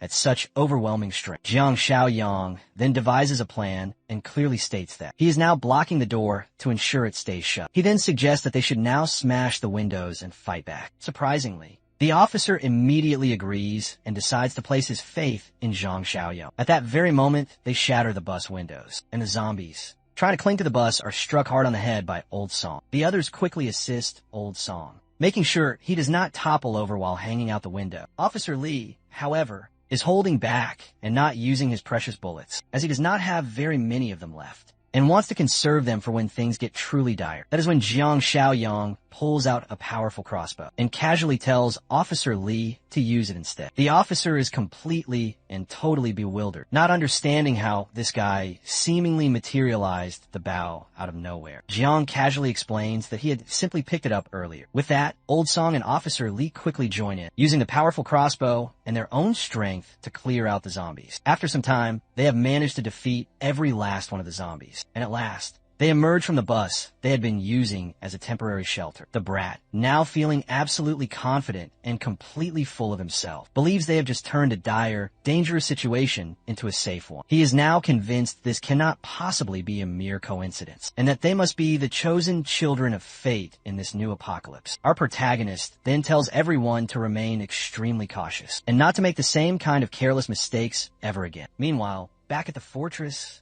everyone is praying that things go smoothly for Zhang Xiaoyang. Lu Yiming decides that he will keep watch for that night. The glasses guy asks him why he has suddenly become so enthusiastic, and Lu Yiming, clearly annoyed by the teasing, tells him to just stop talking such utter nonsense. He reminds him that he had always been sincere about his duties. The fatty is quickly humbled by his friend's intense reaction, and asks why Lu Yiming is getting so worked up over a bit of banter. Regardless, Uncle Shang decides that since Lu Yiming is taking charge so bravely, everyone else should probably head back to their rooms and get some rest, so they can make the most of Lu Yiming's generous help. Uncle Shang then advises Lu Yiming to wake everyone up immediately, if absolutely anything happens. As the night continues to deepen, Lu Yiming sits there idly, reflecting on how very late it has gotten. He knows that everyone else must have already gone off to sleep. He decides it's time to get back to the main goal he's been focused on, wanting to settle things long before our hero makes his return. Meanwhile, Meanwhile, the old man is sleeping quite soundly, with the key to the weapon room lying right next to his pillow. The old man doesn't even notice when Liu Yiming quietly opens the door and enters the room. As Liu Yiming cautiously approaches the old man's bedside, he slowly reaches out his hand to grab the key. But to his utter surprise, the old man proves to be more alert than he expected, waking up just before Liu Yiming can snatch it. The old man demands to know what the hell he is doing.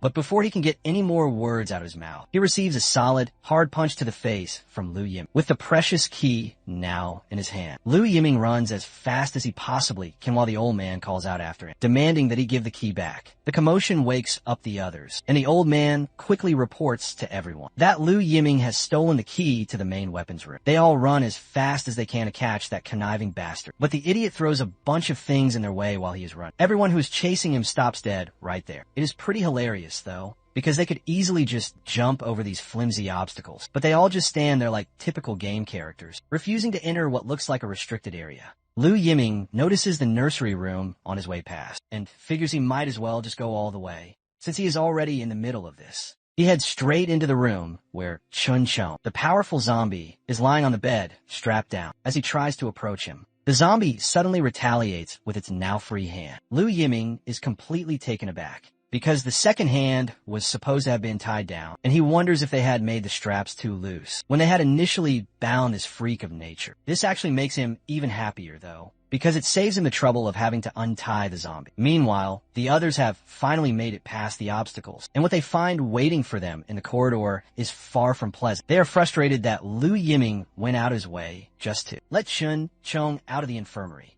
The old man is now regretting not realizing sooner that Liu Yiming was such a backstabbing snake. But Shan Shan tells him there is no point in having regrets now. They need to focus on what to do next. Since all of their precious weapons are locked inside the warehouse, they should start by making sure that this zombie gets locked. Back inside the infirmary, Uncle Shang decides to use the same method that Zhang Xiaoyang had taught them all earlier. Stay careful and avoid letting the monster get a bite. With that in their minds, they start to walk toward the zombie. Jiang Qi quickly grabs the bastard by its neck, while the other two help to hold its powerful hands down. The old man contributes the most out of all of them, pointing towards the now open infirmary and telling them to drag the zombie back inside. With a desperate countdown of 3, they all push the zombie back into the infirmary and lock the door as securely as they possibly can. Once the dangerous zombie is safely locked back inside, one of them wonders if it is just him, or if restraining the zombie was not as hard as they had expected. Everyone else seems to share the exact same thought, but the old man reminds them that they have wasted so much time in here, that the little brat must have gotten to all of the weapons by now. Right at that very moment, Liu Yiming shows up again, and he questions the old man's audacity to call him a little brat. Sadly for everyone, the bastard finally has a gun in his hands. However, he seems quite annoyed by the fact that the storeroom only had one weapon, but he figures this one will be more than enough to deal with all of them. After he has taken care of every last one of them, he will take his sweet time to search for the other hidden weapons. Liu Yiming now points his gun directly at them,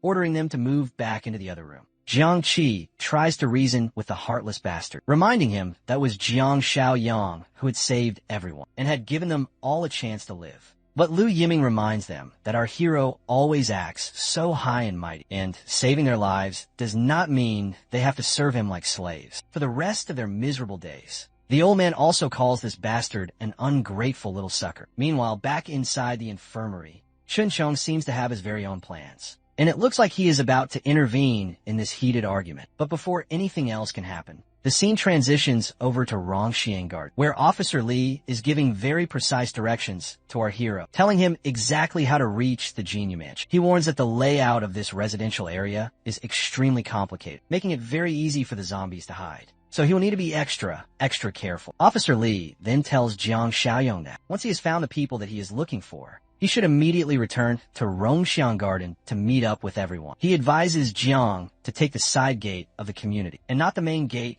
for his own safety. Jiang thanks him and says that he will keep that in mind as he begins, walking his way towards his very next destination. Old Song suggests that they help him out, since he had helped them fend off all those zombies and had saved their lives. But Officer Li then reminds him that they have absolutely no idea what the situation is like inside of the Genie Mansion. If they were to accidentally walk into a massive horde of zombies, everyone would surely be dead in no time at all. Old Song asks, why they're just letting Jiang walk into what seems like certain death. Officer Lee replies that he has already warned Jiang as much as he possibly could, so all that he can do now is feel a sense of pity for him. He does add, though, that they should not overlook the impressive skills that Jiang possesses. He is clearly more than capable. Meanwhile, outside, the entire area is crawling with the undead, and inside, the goons who are taking Zhang Shang's family hostage are getting extremely annoyed to see that Zhang Shang has still not come back. The other thug doesn't really care, and he says he has held his frustration in for long enough. So tonight, he's gonna let it all out on his wife. Otherwise, he will not be able to get any sleep.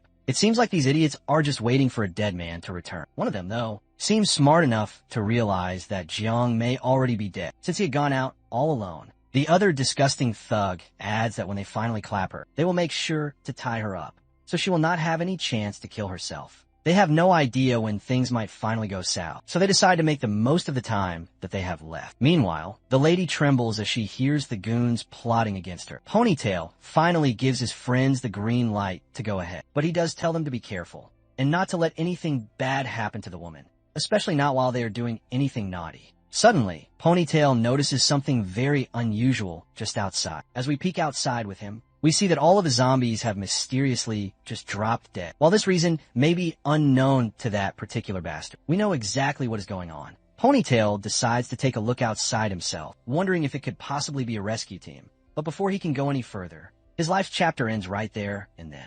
As he steps outside the door, he is met with a swift dagger slash that cuts his throat clean off, and his head then rolls over onto the ground. Meanwhile, the other thugs who are in the room are ready to claim their prize. They look absolutely thrilled and extremely aroused as they all begin to undo their belts. They then yank her son away from her and slap her hard right across the face for yelling at them. They throw the kid aside, but the little brat has some real courage, and he's willing to fight back with everything he has got. However, they just kick him out, not wanting to deal with any more trouble from him, and then slam the door shut right behind him, leaving the poor kid all alone outside. At that very moment, the headless body of Ponytail collapses to the ground, leaving the young kid frozen in complete and utter shock. But what stuns him even more is the imposing silhouette standing right over the doorway. But there is absolutely nothing to fear, because it is our hero, Zhang Xiaoyong. Zhang looks down at the kid and asks if Zhang Xinjie is his father. The boy stutters for a brief moment before finally managing to respond. Meanwhile, back inside the room, the thugs have already started to tear at the woman's clothes as she struggles desperately to cover herself up. One of them, looking cocky and incredibly smug, slaps her hard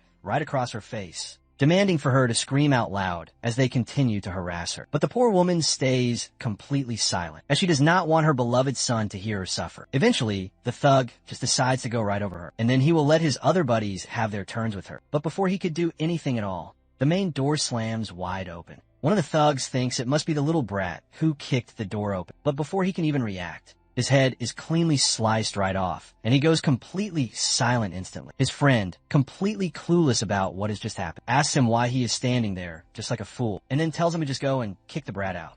But what his friend does not yet know is that the guy has already completely lost his head, and he promptly collapses down to the ground. The others are completely and totally confused, not understanding at all what is going on. At that precise moment, Zhang Xiaoyong grabs one of them and slams him hard up against the wall. The thug who had been so happily undoing his belt now stutters, asking for Zhang's identity. But Zhang does not even bother with an answer. Instead, he delivers a solid, hard kick right to the thug's face, knocking him out cold and finishing him off for good. The scene then transitions back to the main fort, where Liu Yiming is holding his gun up against everyone. He tells them all one last time to move, or he will surely shoot. The old man tells the others to just do as this bastard says, and to move into the other room.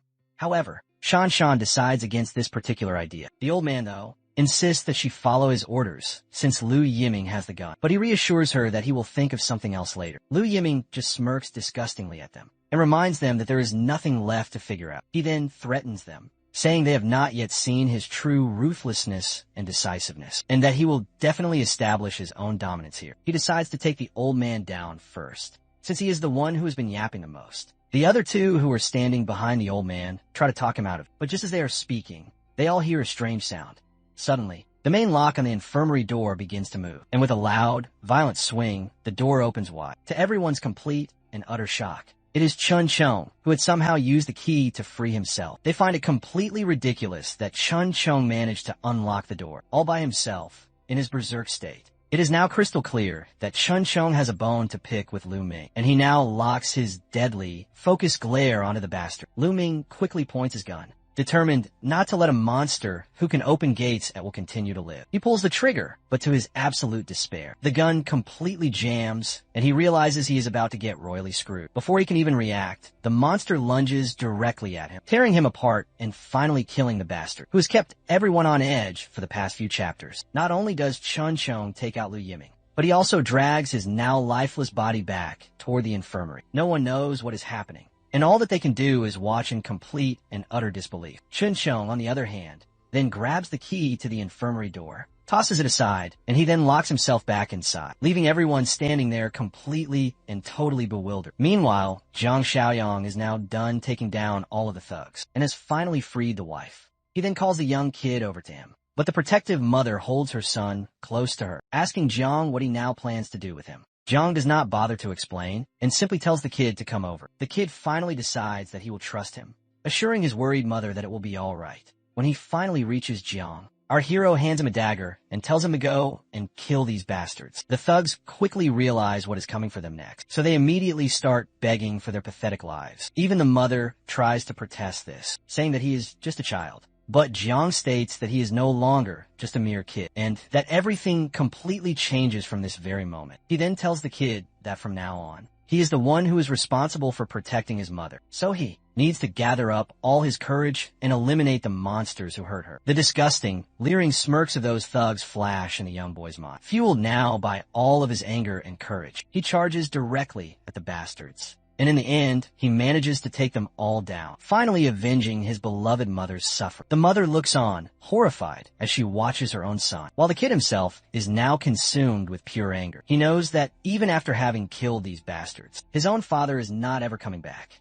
In a brief moment of both grief and frustration, he asks Jiang if his father is now pushing up daisies. Sadly, Jiang responds with a somber and quiet yes. The boy, unable to handle the immense weight of it all, throws the now bloodied knife down to the ground. He then rushes toward his mother and hugs her as tightly as he can, seeking whatever comfort he can find in her embrace. The mother, now desperate to keep her son safe, pleads with Jiang to take him along with him, offering to do absolutely anything he wants in exchange for her son's safety. But the boy, now determined to stay by her side, says that he wants to protect her. But Zhang now invites both of them to come along with him. He reveals that he had already promised Zhang Shengjia that he would keep them both completely safe. With that solid assurance, the mother and son follow Jiang closely, walking right past the dead bodies of the defeated thugs. The kid looks scared to see those dead bodies, and he is even more scared of the monster who killed all of these guys. Jiang, with his usual calm demeanor, replies that it was he who took down all of them. By the way, let's not forget that this kid's name is actually Shuai, and his loving mother's name is Shaoli. Suddenly, Jiang gestures for them all to stop, sensing some suspicious sounds coming from nearby. He then turns to Shaoli and asks if she knows where Building 8 in Banyan Garden is located. The mother then responds by reminding him that it is in the same direction he is currently facing, and then she asks him why he is asking about it.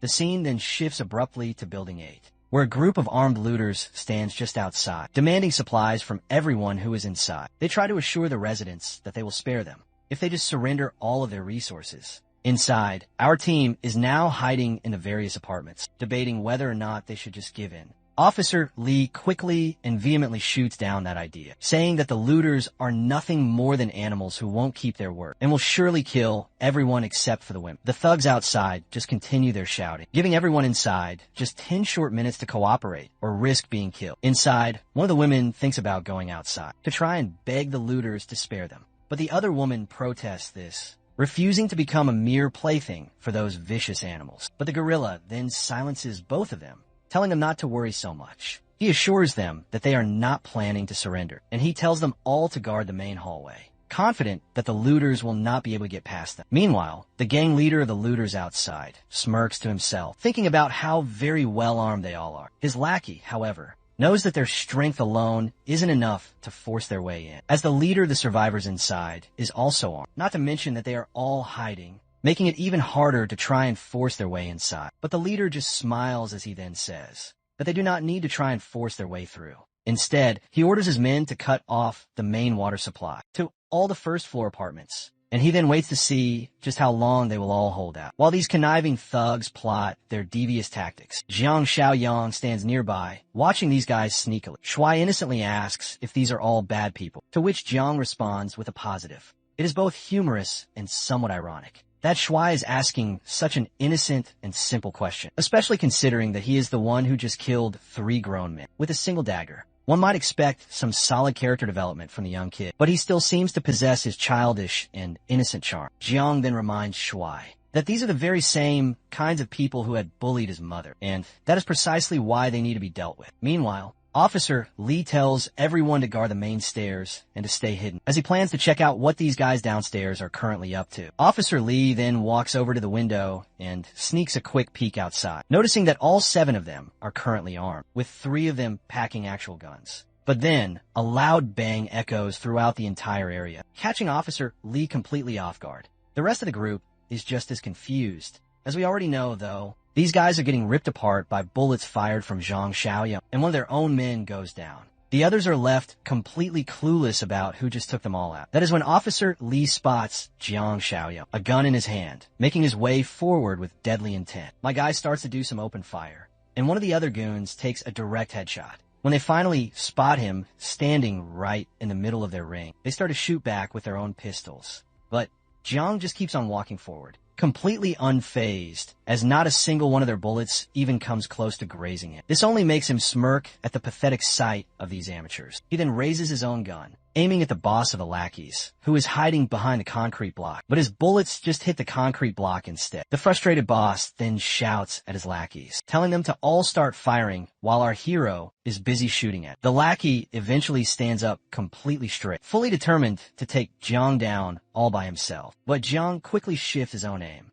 pointing the barrel of his gun directly at the foolish guy, and with just 1 or a few bullets, he completely blows the bastard's head right off. The leader of the entire squad sneers from behind the concrete block, feeling smug as he thinks that Jiang must be out of bullets by now. Feeling confident, he decides to make his final move, aiming his own gun at Jiang. But Jiang Xiaoyang just meets his gaze with a cold, unwavering stare, standing tall right in front of the guy. As soon as the foolish thug pulls the trigger, Jiang moves his head with blinding, lightning speed, easily avoiding the shot. He then grabs the thug's arm, the one that is holding the gun, and in a single, fluid motion, aims the very same gun right under the bastard's neck. Without even a hint of hesitation, Jiang pulls the trigger, sending a single bullet straight up through the guy's head. And just like that, the entire squad of ruthless criminals has been taken care of. Jiang then rummages through the now-dead leader's body, searching for anything that might be useful. After that, he makes his way into the main building, only to find that there are still some more goons left from the squad. The remaining thugs immediately launch themselves at him without a second thought, desperate to try and take him down.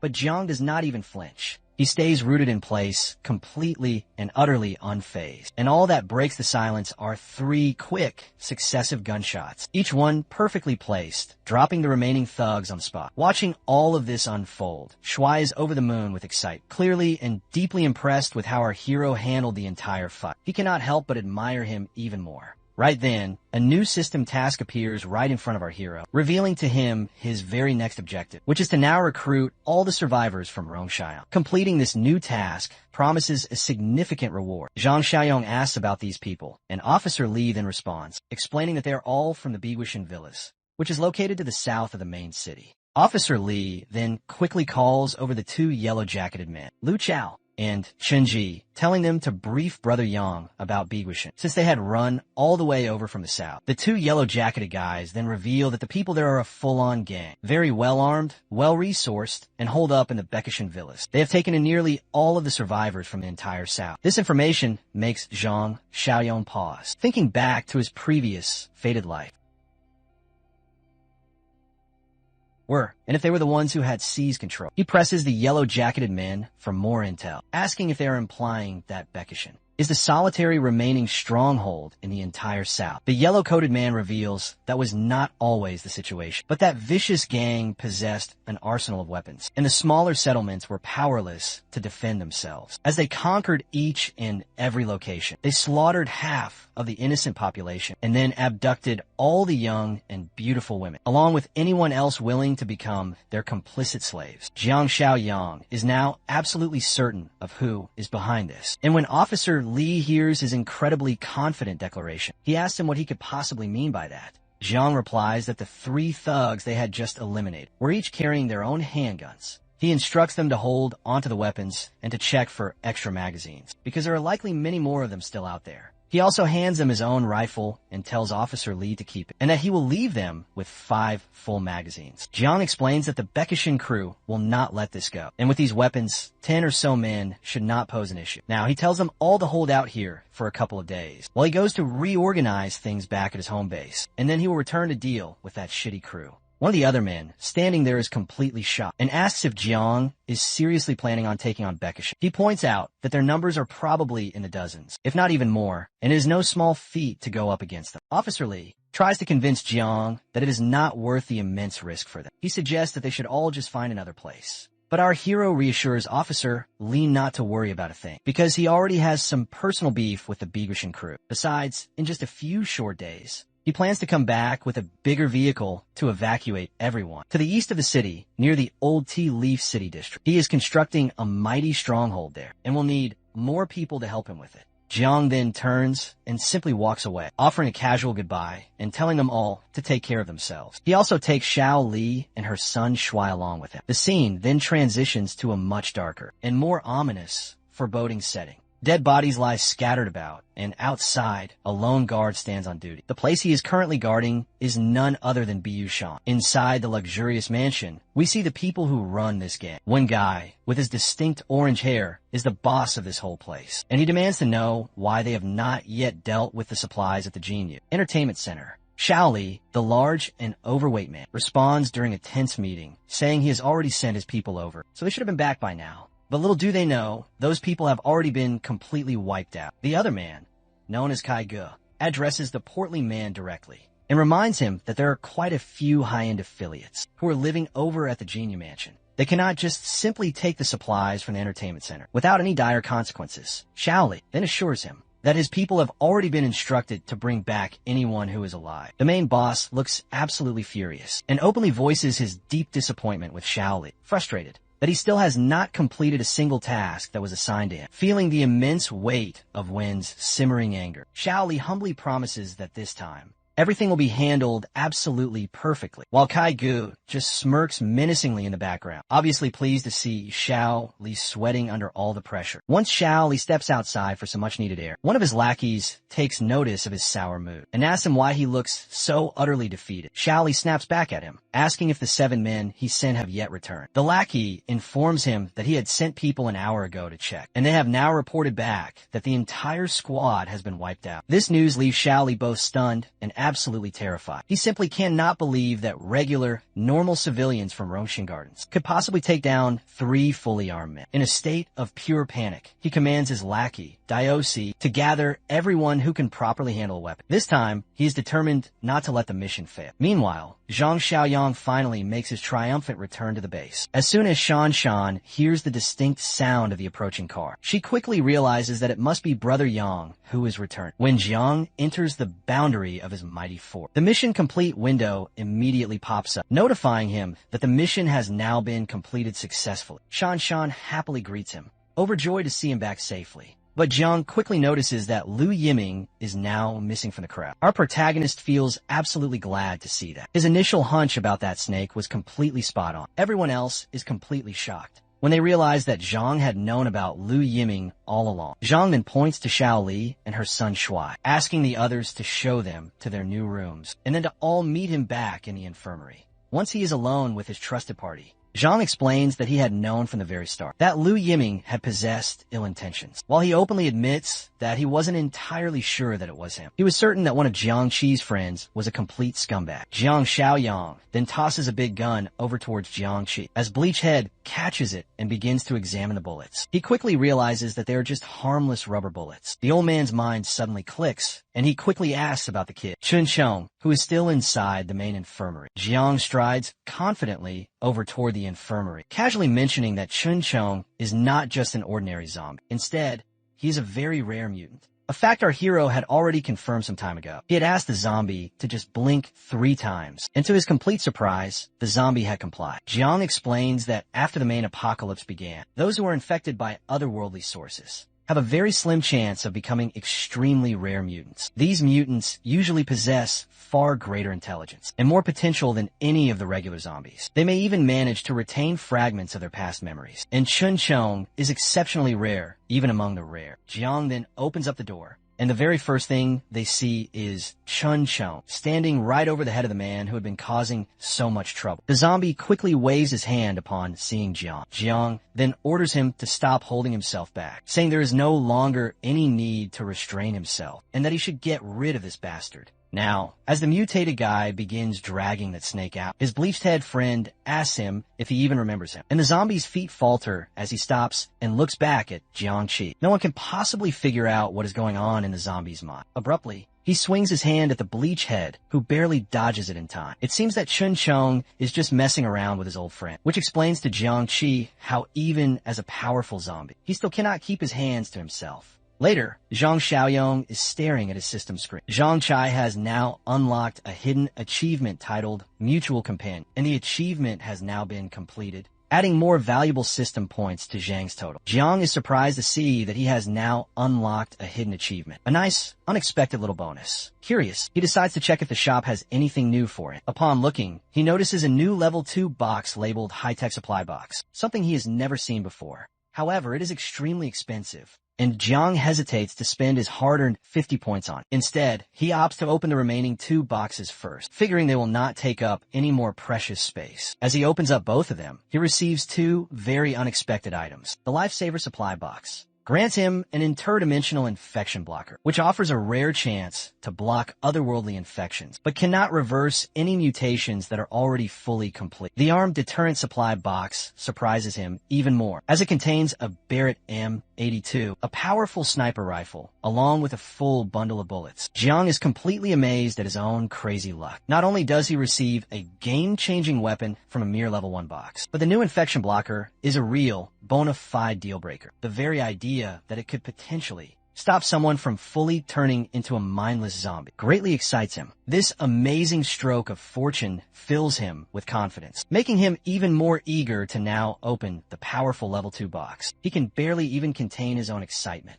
But he knows he has a pressing mission to focus on first. His current task is to recruit all the survivors from Rongxin Garden, and he is now looking forward to completing it by tomorrow. Outside, Chun Chong tosses the traitorous snake out of their fort's vicinity, since there is no place here for treacherous traitors like him. As the morning finally arrives, everyone gathers on the main training grounds, from the old to the young. Each and every person is armed and completely ready. Jiang announces that, starting today, everyone must spend at least 1 hour practicing their shooting daily. They all begin firing at the various target bottles, and each successful hit creates a bright flash of light. It is impressive to see the cans get visibly hit, but not completely exploding from all of the shots. Jiang then turns to Uncle Shang, instructing him to have Jiang Qi gather up everyone, and to clear out a few more empty rooms, as he plans to bring back more survivors from Rongxin Garden today. The old man promptly and readily agrees, prepare to carry out all of Jiang's new orders. Jiang also orders Chun Chong to accompany him on the important escort mission, knowing the mutant zombie's strength and abilities will come in very handy. Later on, they finally find an abandoned, empty bus, which is currently overrun by hordes of mindless zombies. But Jiang clears out the zombies with incredible ease, and Chun Chong helps by throwing the vile creatures out of the bus as well. Once the bus is completely cleared, Jiang hands Chun Chong the bus keys, telling him that he can take off his protective mask if he wants to now, as there is no longer any need to restrain himself. However, he does add that once they finally reach Rongxin Garden, he should make absolutely sure to put the mask back on, so he doesn't scare anyone. The powerful mutant guy acknowledges the order with a low growl. Meanwhile, back at Biyushan, Shaoli is now gearing up to depart for Rongxin Garden, accompanied by a very large group of his lackeys. This time, Shaoli is now personally leading the charge, determined to take down Rongxin Garden once and for all. He flatly refuses to believe that he is going to lose, not with the sheer numbers and weaponry he has at his disposal. Their massive truck roars to life and speeds out of the compound, headed directly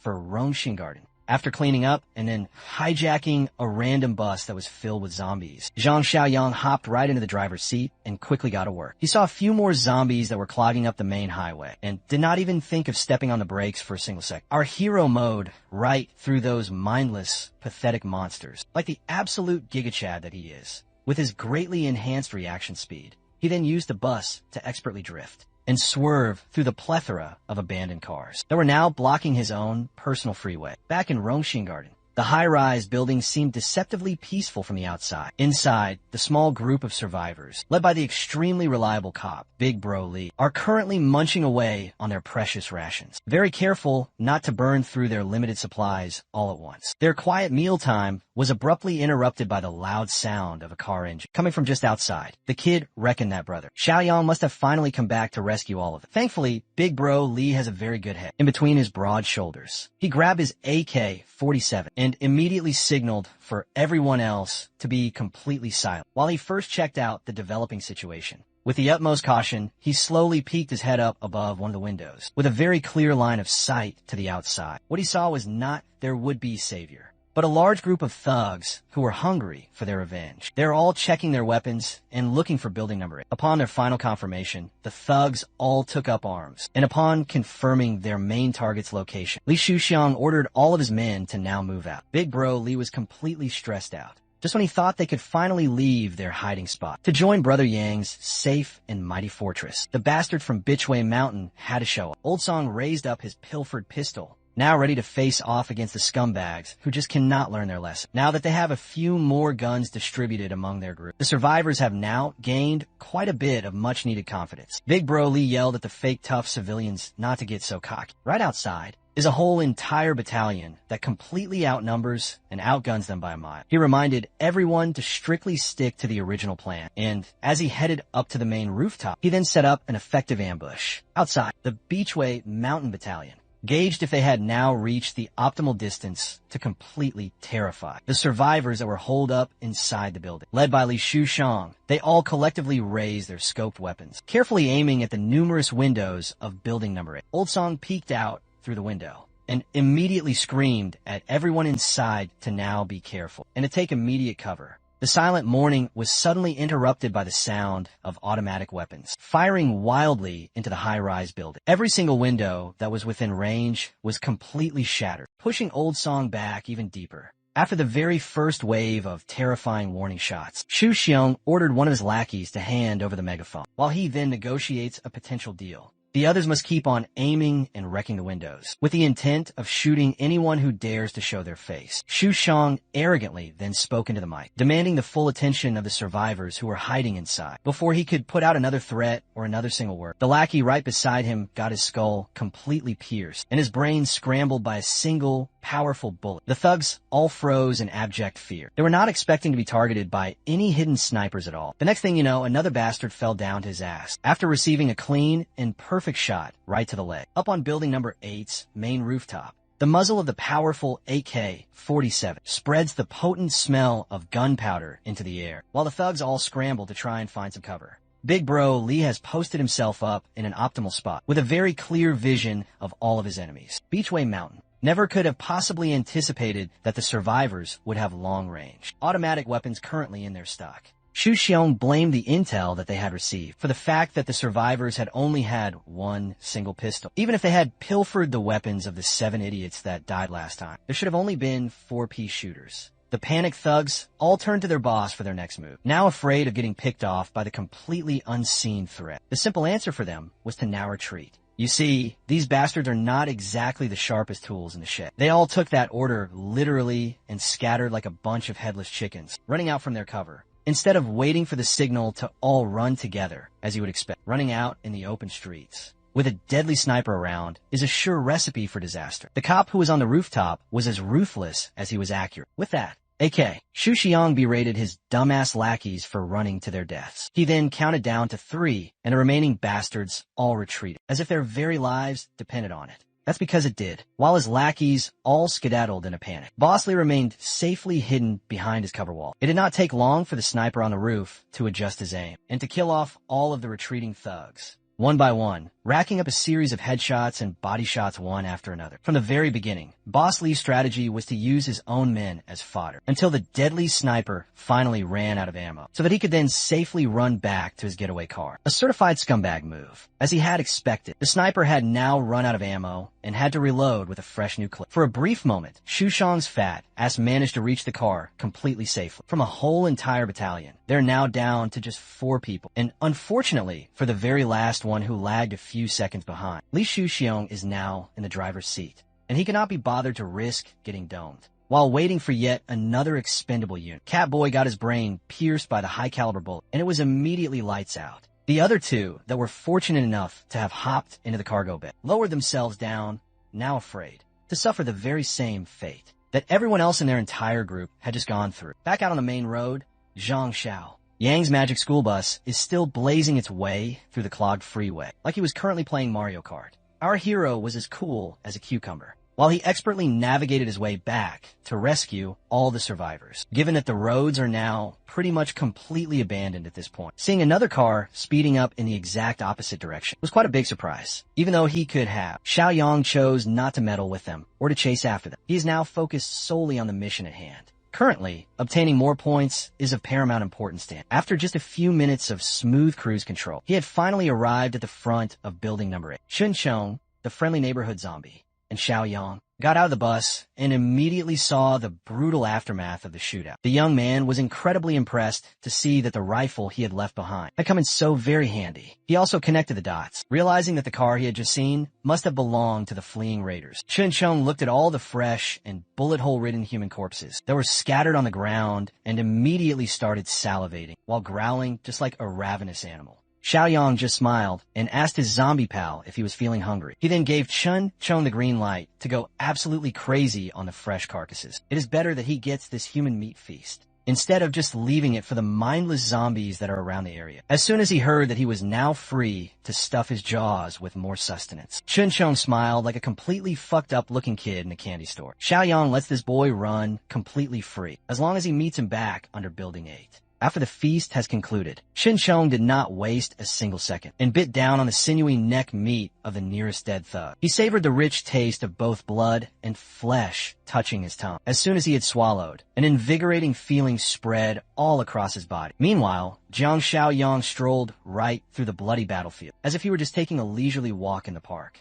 Based on the highly efficient method the thugs were all dealt with, he was impressed with how very decisive Li Hongli was when it comes to the act of killing. The kid poked his head up above the broken windows upon hearing the footsteps, and he immediately lit up with joy upon seeing Xiao Yang, upon the final confirmation that it was their savior. The rest of the trapped survivors all showed themselves, and enthusiastically beckoned for him to come closer to them. With the super cop right in the front, the survivors all packed up and met the young man downstairs. Big Bro Lee formally thanked Xiao Yang for lending him the Counter-Strike weapon that had just saved everyone's asses. As it turns out, before this dude had retired, he was an incredibly expert marksman. Their happy reunion was then interrupted by a loud, guttural roar that was reverberating from somewhere afar. It was then followed by the distinct sound of steady footsteps. The survivors were all frozen in pure terror as soon as they saw what was now inching ever closer to them. It is our favorite badass zombie, Chun Chung, who was now limping over with a very strange look on his face. Big Bro Lee was the very fastest one to react to this. He grabbed his trusty AK-47 and quickly aimed it at the approaching familiar zombie. Xiao Yang calmly held down the rifle and told all the survivors to relax, since this guy was actually one of them. He says that the beast is now one of them, but everyone is having a very hard time believing in such a completely ridiculous statement. And can you even blame them? Xiao Yang then directed Chun Chong's attention to the rest of the dead thugs that were nearby, telling him to go and fill up on some more of the free grub. Big Bro Lee was both amazed and utterly terrified. He asked if Xiao Yang now has the ability to talk to zombies, or anything of that sort. The young man then asserted that Chun Chung was not just an ordinary zombie. It is a very complicated matter. So he urged everyone to just get on the bus first, and he promised to explain everything to them on the way back. As they all walked over to the bus, Xiao Yang reminded his zombie buddy to eat up quickly and to come back to the bus as soon as he was completely done. Chun Chung gave him the okay gesture as if he could not be bothered to stop his gory, loud chomping. After putting every last dead beachway mountain thug into his stomach, Chun-Chung fished out his special muzzle and put it back on. The survivors could not take their eyes off of the bizarre scene that was ahead. The kid could not even begin to fathom how one of these mindless berserkers would even have the lucidity to put a muzzle over their own mouths. Xiaoyang warned the kid not to let Chun-Chung hear it, called a specialized face mask a muzzle if he did not want to get hit by him. Loki, the kid, is starting to find a mutated zombie to be pretty cool. After his one-man feast was over, Chun-Chung stepped in the bus just like a normal, chill dude. Upon eating so many people in just one go, his overall mass had increased quite a lot, and the bus noticeably tilted over to one side as soon as he got inside. This time, Chun-Chung had even managed to speak some slurred words, while he handed the key to the muzzle back to his bro. Even Xiaoyang was not expecting that Chun-Chung would gain the ability to speak so very soon, even if it was just a single, simple word. He ate a grand total of 6 corpses and must have started evolving even further. Right now, Xiaoyang's primary concern is getting everyone back to his home turn, to convert all his points and to strengthen the entire settlement. He then sat down in the driver's seat and warned everyone to hold on tight, as he then drove from 0 to 100. Real quick, back in the Beachway Mountains headquarters, Li Shuxiang had to report his utter failure back to his superiors. He was then berated for being an idiot who could not accomplish anything. He desperately tried to plead his case to the main boss Lin. He tried to wash his own hands of any and all fault, as he had received completely inaccurate intel going into the main raid. He was not informed that the survivors had any automatic rifles at all. Boss Lin completely refused to believe his pathetic excuse. Logically speaking, it is very hard to believe that a small-town cop would be in the possession of an actual automatic rifle. In this particular country, the big boss was deeply offended, thinking that Xu Xiaoyang would cook up such a stupid and obvious lie. But he bravely stood his ground and asked if they could send someone to check the recent battlefield to see if he was actually lying or not. The right-hand man of the main boss had now had enough of his bullshit and then kicked the bastard right down to the ground. That is Li Shuxiang's cue to get the hell out of the main room. Mr. Right Hand has been starting to get sick of Xu Xiang's blatant idiocy and uselessness for a very long while now. Since the utter fool had cost them such heavy losses in their manpower, they could always just nip the entire problem directly from the main source and simply kill the useless bastard. Another Beachway Mountain executive, Boss Xu, then called out the right-hand man's real reason for deeply resenting Li Shuxiang. This perv right here has been eyeing Xu Xiang's girl for a very long while now. The pervy fox then proposed that they all share the bastard's girl amongst themselves, to think of her now as their shared property.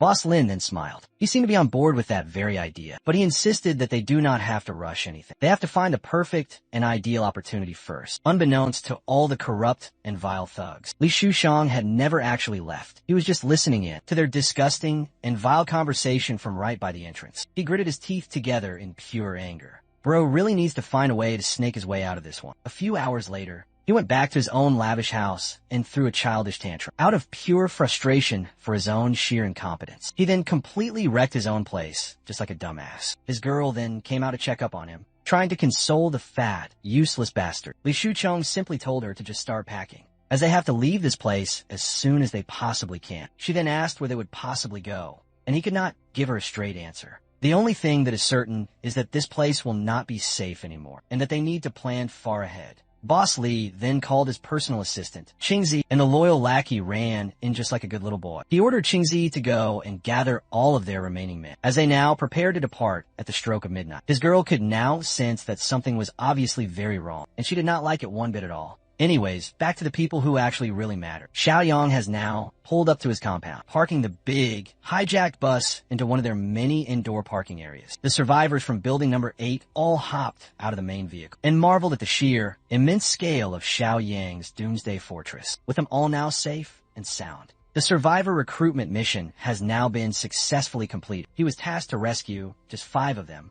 but he had managed to bring back a total of 8. Apart from the main 25-point reward, he was also given another 5 points as a special bonus, pushing his grand total to 66. Xiaoyang then turned to his zombie buddy and informed him that by tomorrow night, they were going on a 2-man mission over to the Southern District. Big bro, Li had overheard the human-zombie conversation and curiously asked what was over in the Southern District. The young man simply told him that he had to go and take care of some unresolved cross-time grudges with the people at the Bu Mountain Villa. By nightfall, Xiaoyang had locked himself inside his room, while eyeing the new level 2 high-tech supply crew.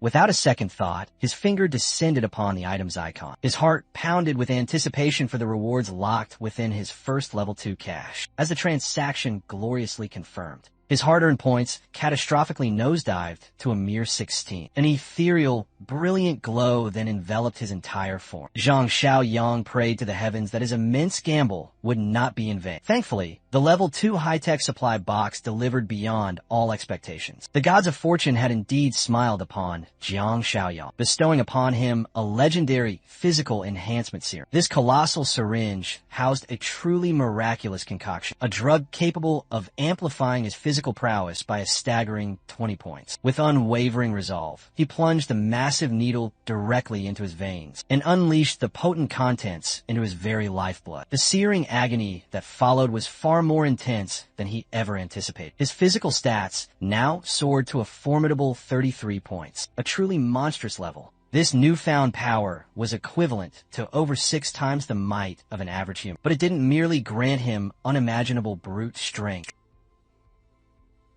Missing Brother Chang's family jewels by mere inches, he wonders if devouring a fellow anomaly would accelerate his own evolution. While the mall mutant cackles maniacally, Brother Chong unleashes a truly cataclysmic strike. The raw, apocalyptic force behind that single fist was so immense that it brutally embedded the mall mutant skull deep into the tiled floor. Instantly, the creature was forced to abandon its twisted games and finally acknowledge the true threat before it. Brother Chong raised his foot, poised high above the monster's shattered head. In this desperate battle, a final, crushing stomp would be a completely justifiable end. Unfortunately, the grotesque freak was preternaturally swift enough to react, vaulting out of the direct path of the devastating attack. With that same deranged, perverse laughter, the mall mutant thanked the countless humans that had served as fuel for its power, continuously accumulating energy and growing ever stronger with each passing day. Brother Chong's primal instinct screamed, warning him of the incoming threat. The mall mutant launched itself into a brutal, face-to-face clash. It looked more savage and overwhelmingly vicious than ever before. The two titans exchanged dozens of earth-shattering blows in the blink of an eye. Zhang Qi is beginning to grow deeply concerned, fearing that Brother Chong is now being dangerously overwhelmed. For the first time in his memory, Xiaoyang,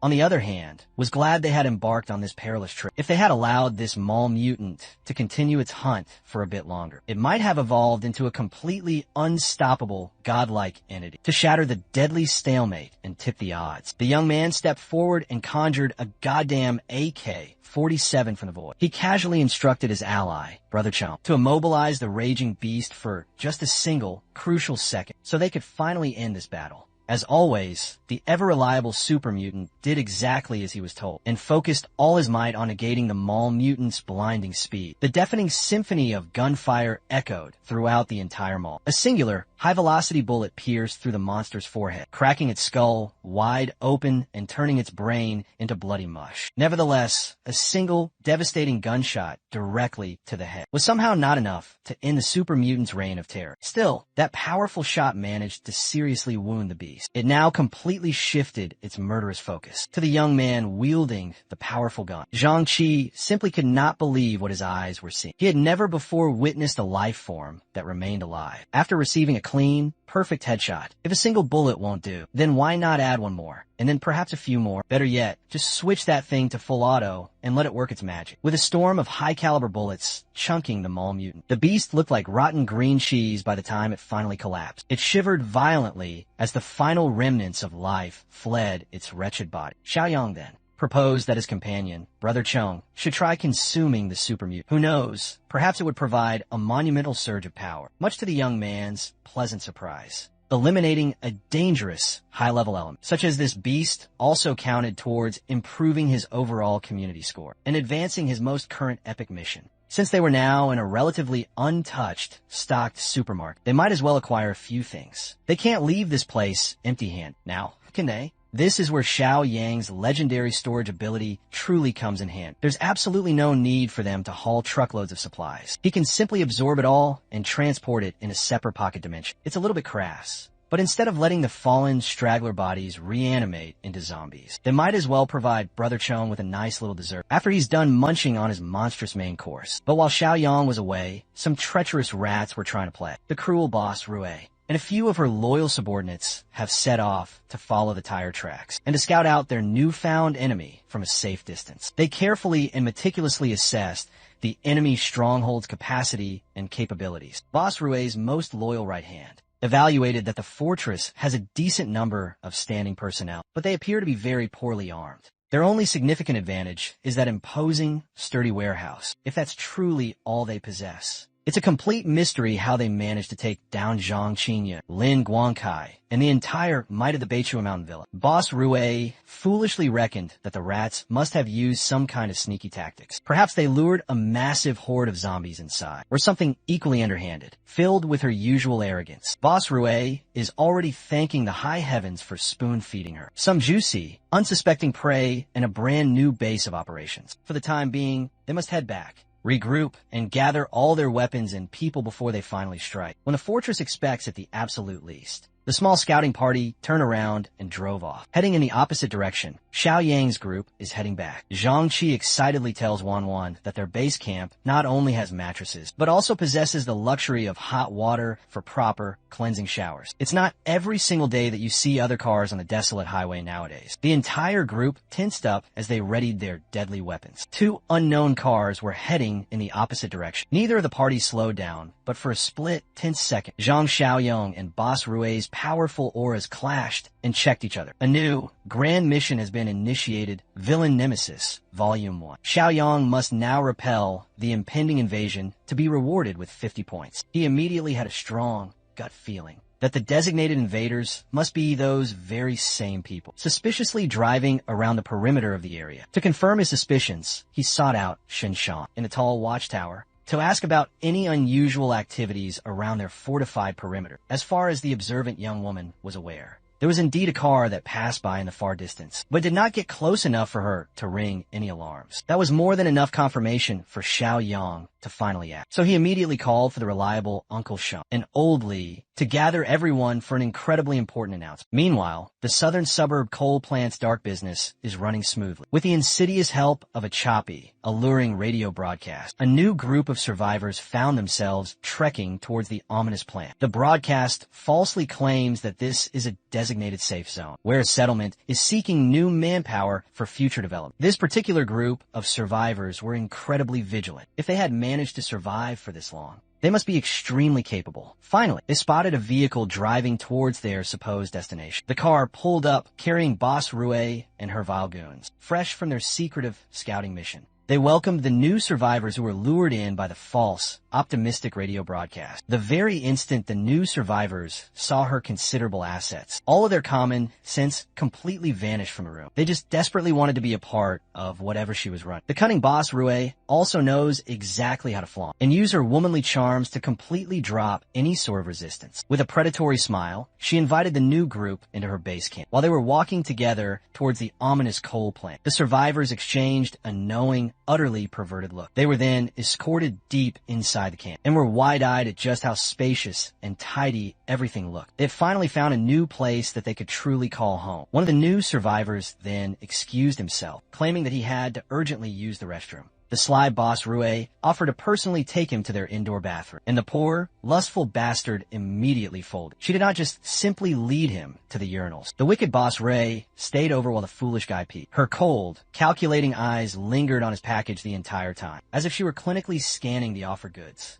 Seeing this as a clear and open invitation, the survivor asked Boss Rue to stop being shy and to sample the product. If she wanted, he bragged that he was incredibly strong, but all it took was one single, lightning-fast step and a brutal stab for his lewd, disgusting words to stop coming. Boss Rue was frighteningly efficient with her swift kill. The poor, pathetic bastard never even saw it come. Initially, she was actually interested in including him in her powerful group, if he had been a good, valuable catch. But after seeing what he was packing, killing him was a no-brainer. Imagine dying because you have a little pecker. Meanwhile, her underlings have also taken care of all the other business. Every single one of the survivors that were lured in by the false radio broadcast, let out like pigs. Back at the safe fortress, everybody had heeded Zhang Xiaoyong's urgent call to arms, gathering together to discuss the fast-approaching war. Oldly asked who in their right mind would be dumb enough to target them. Well, right now, The enemy remains completely unknown, and they could face a surprise attack at any moment. To prepare, Zhang Qi and Brother Chong must stick close to their boss to help clear out the unfinished building to the southeast. They have to temporarily relocate the refugees to that location. If they remain in their temporary housing area,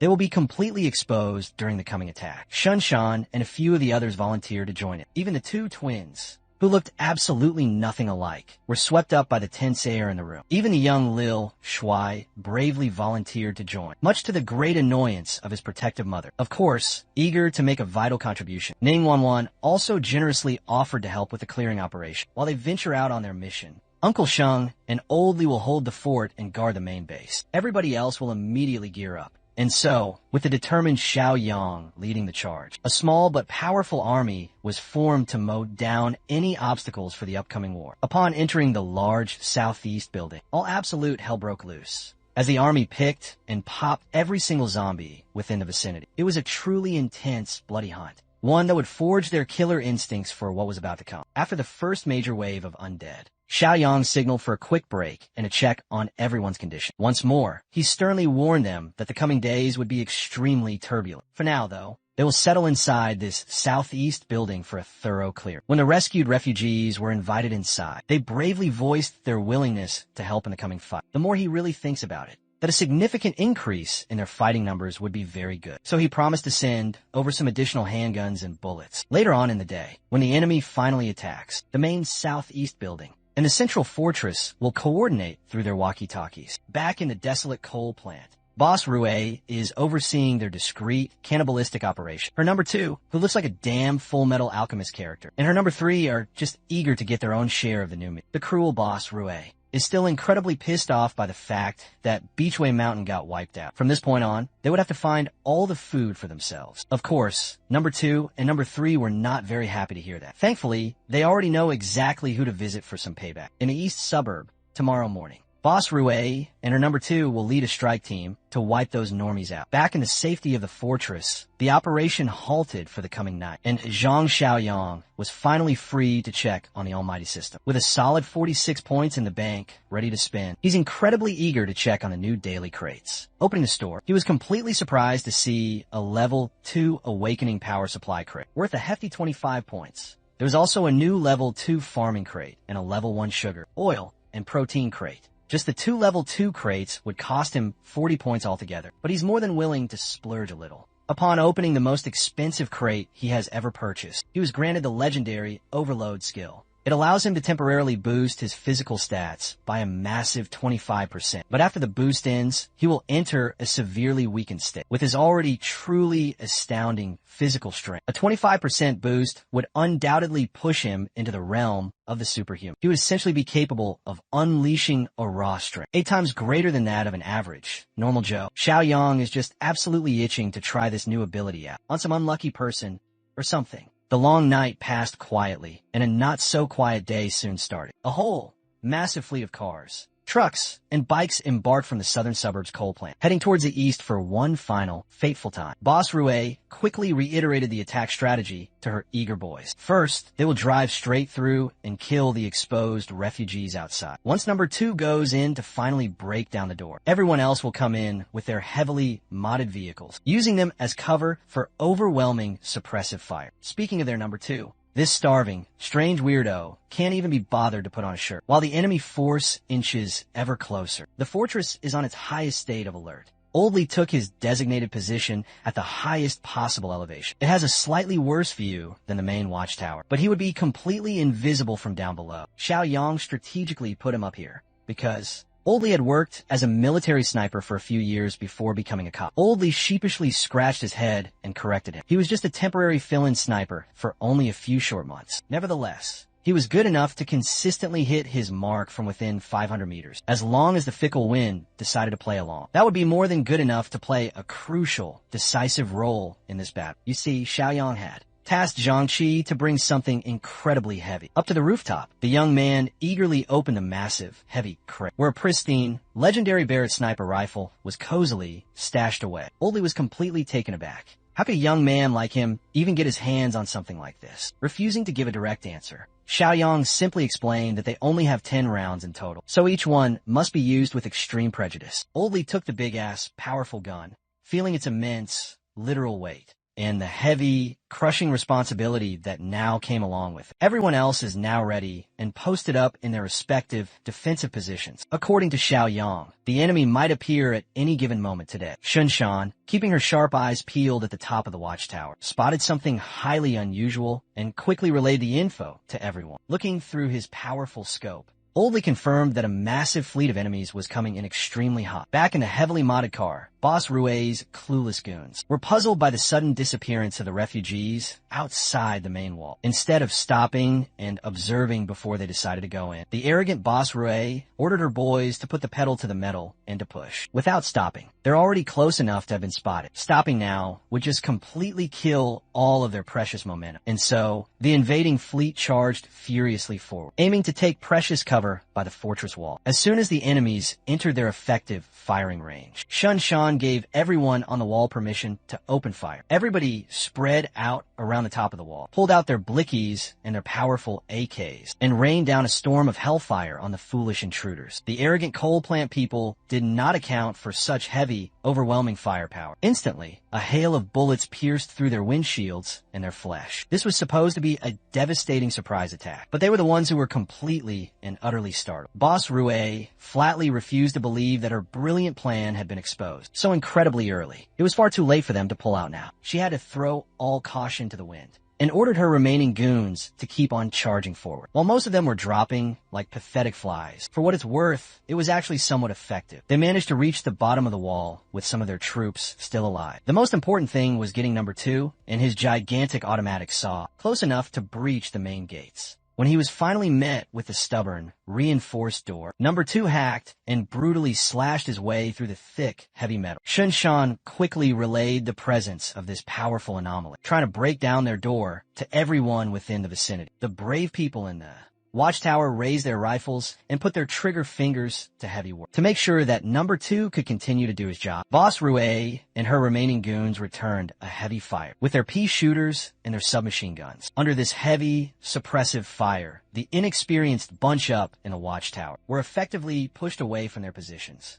Even the poor fatty, Xiao Kai, was hit directly in the shoulder. Thankfully, the wound doesn't look to be lethal. The enemies have surprisingly decent firepower and good aim. It would be extremely difficult to continue to suppress them for much longer. Some of the older, more experienced oldies tried to rally the young guns. They just have to somehow hold their ground. They possess enough ammunition for a dragged-out, protracted war, but that won't be the case for very much longer. The powerful automatic saw is about to cut clean through the main gate. Once that gate is finally broken, they would be at a severe disadvantage. Thankfully, however, the calm and collected boss has a secret plan to deal with what comes. After the inevitable breach, Xiaoyang quietly exited the main fortress, carefully hiding his presence. Then, the absolute madman ran straight outside, like he was bulletproof or something. Boss Rue's remaining faction had already burned, clean through half of their entire ammo supply, and her number 2 had still yet to punch completely through. He needed just a few more precious seconds to break the main entrance open. The sound of the gate being finally breached then exploded. Shinshan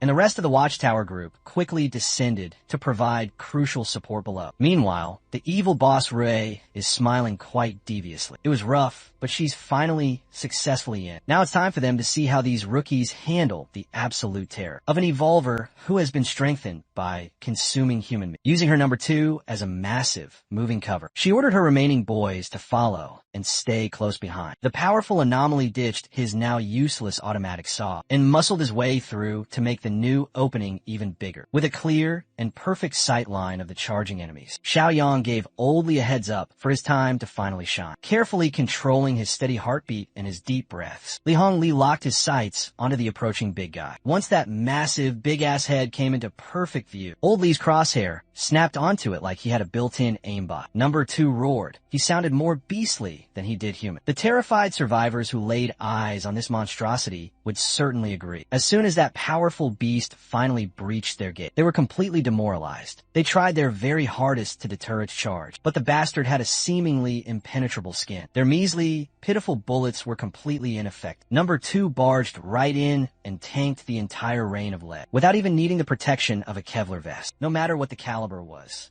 It just simply bounced off harmlessly to the side, leaving only a meager, superficial mark. Even those marks were quick to vanish. With number 2's unfair, powerful regenerative abilities, Boss Rue was quite pleased with the terrified reaction to her hulking human shield. She reckoned that this pathetic bunch must be seeing the true power of an evolver for the very first time in their miserable lives. Finally, the go signal was relayed to Li Hong Li up on the rooftop. He has supreme, unwavering confidence in his aim and his destructive bullets. The Barrett buckled at the sheer, raw strength of its shot. One single press of a trigger was all it took to completely erase the monster's head out of existence, turning its face into a disgusting mush of blood and brains. Number 2, who was just moments ago seemingly invincible, fell instantly to his death. Boss Rue and her goons were utterly flabbergasted. That big guy was their one and only form of viable cover. Who would have ever expected that this little backwater community could possibly get their hands on weapons of this insane caliber? With the biggest, most dangerous deterrent now out of the picture, Xiaoyang finally made his dramatic grand entrance, flanking the remaining intruders with his trusty, reliable AK-47. He started to open fire, waking up the enemies from their state of shock. It was like shooting terrified fish in a barrel for the young man. Boss Rue was well aware that they were in this extremely precarious situation, solely due to her own grave miscalculation. She had severely underestimated the enemy, and now they must all pay the ultimate price. Still, a proud woman like her refused to go down without a fight. With a submachine gun clutched in her hand, she fired back wildly while bolting towards the now open exit. With her teeth gritted, she desperately tried to make a fallback. Upon seeing Xiaoyang's cold, killer eyes, she finally recognized him as the very same kid they had passed by in the car just the day before. To make absolutely sure that she gets out of this shit show alive, she grabbed one of her own goons without so much as blinking her eyes. She callously used that poor bastard as a living human shield. Xiaoyang noted that with this woman's inhuman reaction speed, she must be a powerful evolver too. After making one of her own boys eat a whole bunch of bullets, she hurled the poor, dead bastard at the gunner who was blocking the exit. Xiaoyang had to dodge quickly to the side and was forced to stop fire. That few seconds was all that Boss Rue needed to make a desperate run towards her car. Of course, the veteran old Li refused to let a single straggler go. Not after these intruders had disrupted their peaceful way of living. He locked in with the escaping scout and announced that, throughout all of heaven and earth, his legendary Barrett was the only honored one, a truly chilling declaration before the final judgment. Instead of landing a clean, perfect headshot, he had to settle for taking out her incredibly fast, powerful legs. The sudden, crippling loss of one of her limbs tripped Boss Rue up, mere inches from her precious getaway vehicle. Li Hong Li felt deeply ashamed that he had missed a definite kill shot. While he was busy readying another powerful round, Boss Rue's remaining underling helped her to get inside the car. Unfortunately for them, these two seemed to be well versed in escaping from deadly situations, and they were able to quickly swerve away, with their pathetic tails tucked tightly between their legs. Xiaoyang calmly ordered everyone to finally cease fire. He doesn't really mind if these dumbasses decide to come back for round 2. He's just incredibly pleased that his system mission has been successfully cleared. He was instantly rewarded with a glorious 50 points, which significantly boosted everyone's flagging morale. In addition, the second volume of the Nemesis mission has now been unlocked. Now, it's his turn to go on the offensive and attack the cannibals' base for another easy, glorious 50 points. Everybody in the fortress celebrated their massive, hard-earned W. As for their casualties, they have a few people who were injured by gunfire, but thankfully, no one had died. Those who were injured were sent to the medical room for swift disinfection, while the piles of enemy corpses were moved to the cold storage for Brother Chong's celebratory dinner. Since the base is now back to a relatively safe security level, the refugees will be allowed back to their original temporary house. As soon as he finally had some alone time, Xiaoyang checked the immense points he had amassed in just a single mission, and he was incredibly excited to splurge once again tonight. Back in the southern suburbs' desolate coal plant, the remaining defeated survivors of the war had finally retreated, with only 3 people and 1 less leg on. Boss Rue Number 3 welcomed them with confusion and worry. Obviously ashamed, the defeated boss Rue admitted that she had been careless. They had never expected to be put under such heavy weapon fire. She then snapped at her remaining goons and demanded human meat so she could finally refuel herself and heal. Hearing her bark out her orders like it was business as usual, a cruel and incredibly sly grin crept up to Number 3's mouth. She continued to mouth them off, calling them all useless fools who can't even follow simple, basic orders, and claiming that everyone here is not even worth Number 2's dead toes. Number 3 had finally had enough of her condescending bullshit. The boss had fallen to such a pathetic, vulnerable level, and she still dares to try and belittle them. Boss Rue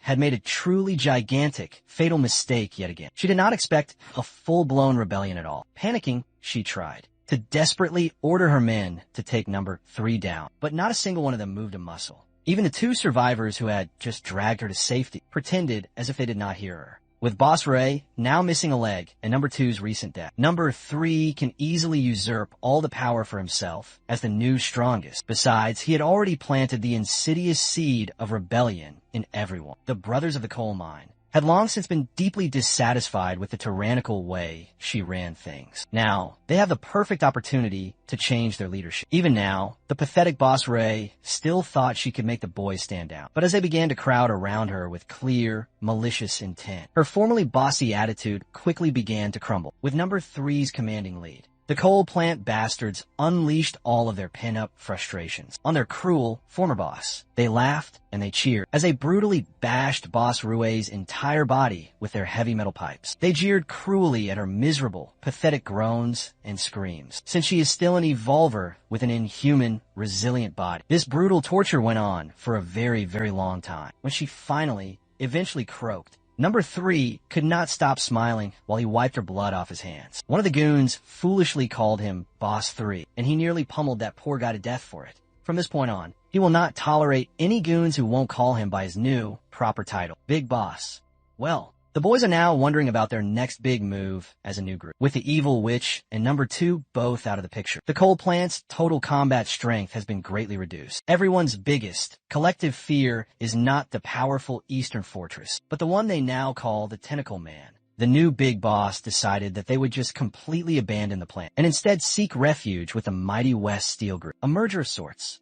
A day later, Zhang Xiaoyong and a few select, elite members of his battalion sneaked off, deep behind the enemy lines, just as he had fully expected. Those treacherous pests were camped out in the coal plant. He sternly warned Zhang Qi and Old Li to lower their volume, and to stay close to him while they sneak inside the premises. After carefully surveying the area for a little while, they noticed that there was no apparent human activity inside the camp. All that they could find was that one hateful woman who had been leading the charge. Just yesterday, it was evident that she had been killed by her own people. While the other 2 were completely appalled by this, Xiaoyang had already expected as much. Curious, Zhang Qi asked about the big guy who had broken down their door. That massive beast was obviously different from their ally, Chun Shou, yet he had possessed truly absurd, terrifying powers. Xiaoyang had broached the difficult topic of evolvers with his people before. Even a veteran, Old Li, was quite curious as to how one actually becomes one of these so-called evolvers. Without mincing any of his words,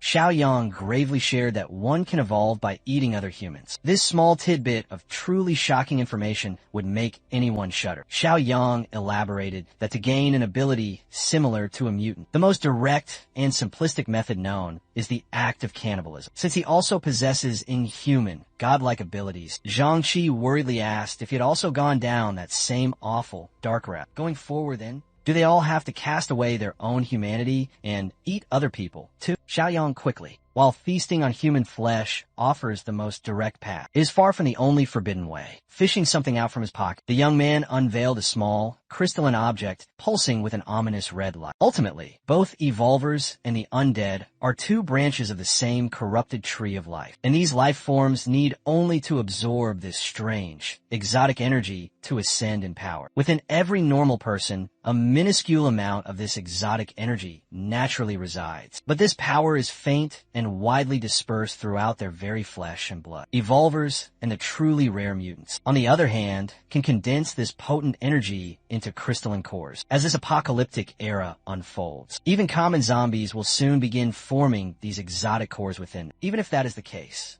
consuming zombie flesh still sounds like a surefire way to turn into one of them. Indeed, an ordinary human cannot directly consume the meat of a zombie. Only a unique mutant like Brother Chong can do so to increase his own immense power. As they were talking, Volume 2 of Xiao Yang's Nemesis of Villains mission suddenly and automatically cleared. It appeared the remnants of the coal plant boys no longer posed any real threat to his community. While Xiao Yang was momentarily distracted, his gaze fixed upon his system window, a lurker burst from the shadows, its claws aimed for his throat. Thankfully, he possessed superhuman reflexes and vaulted clear of harm's way. He calmly dispatched the zombie menace with a fluid drawing of his blade. Funnily enough, the undead creature he had just slashed open would serve as the perfect, bloody demonstration of his very point. He reached inside and fished the zombie's newly formed core from its body. Since the entire zombie population has been growing, a new, bloody hunting season is about to begin, with 2 of these cores now in his hands. He offered them to both Zhang Qi and Li Hongli, a chance to get a jumpstart on their own evolution. Zhang Qi, however, still felt a deep ambivalence about eating something that came from inside a zombie's rotten body. So he allowed the veteran Old Li to take both of the cores. After a moment of intense deliberation, Li Hongli's burning desire to become stronger finally overcame all of his fear and his uncertainties. He devoured the 2 cores at once, like a fat kid in a massive buffet. Old Li immediately felt the potent changes coursing through his very being as the crystalline cores worked their strange magic. He felt more incredible than he had ever felt in his entire life. Xiao Yang had to quickly remind him that being an evolver didn't mean he'd suddenly become invincible in this cruel, apocalyptic world. Taking that profound advice to heart,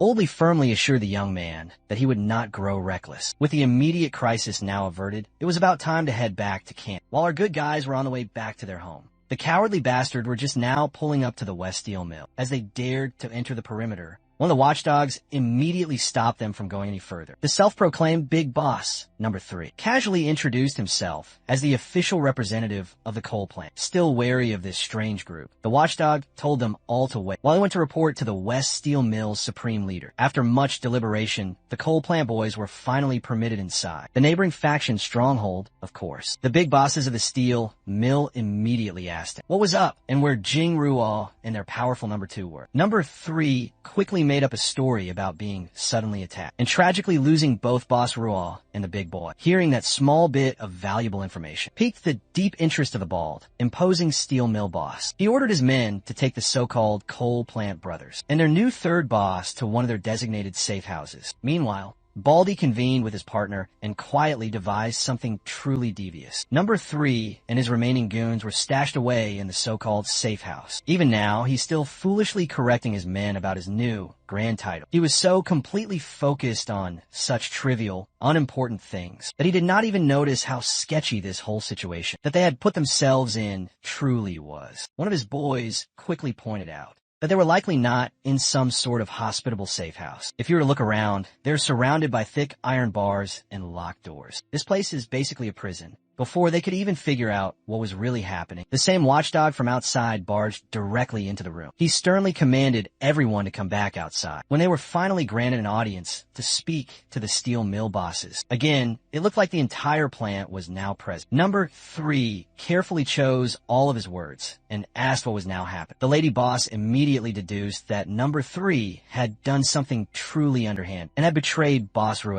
and that this crime must be severely punished. Number 3 quickly tried to dispel Boss Peng and Boss Ling's grave accusations, but it was way too late for that. Boss Ling is not buying his pathetic excuse for a misunderstanding, so she called her loyal watchdog, Li Cheng, over to share some crucial information. This guy went to the coal plant and saw Li Jingrue dead in the coal, hard ground of the main courtyard. While their powerful number 2 was missing, there were no signs of a struggle in that place. The most reasonable explanation here is a betrayal that went terribly grim, and the killing of their former boss. Even with all the facts laid down, the cowardly number 3 still chose to deny all of the allegations. In this brutal new world, however, solid evidence is no longer a necessary thing. You could get punished for literally anything and everything, without the benefit of a proper trial. Honestly, the West Steel Mill would have wiped out these pathetic coal boys if it weren't for the powerful boss Rue's unique abilities. With her now completely out of the picture, Number 3 had basically just walked into a den of very hungry lions. One of the goons desperately tried to plead for some kind of mercy, even offering valuable information just for a chance to be saved. The amused boss Ling let the cowardly goon talk, wholly disinterested in whatever the pathetic guy might possibly offer. The snitching goon gave her some fresh intel regarding the settlement in the east, one ripe with supplies, where their boss and number 2 were both defeated. When she asked if the settlement compares to the steel mill in sheer strength, the terrified goon estimated that it would be about equal. Baldy and boss Ling can't just brush aside a real, tangible threat so nearby. The desperate snitch then added that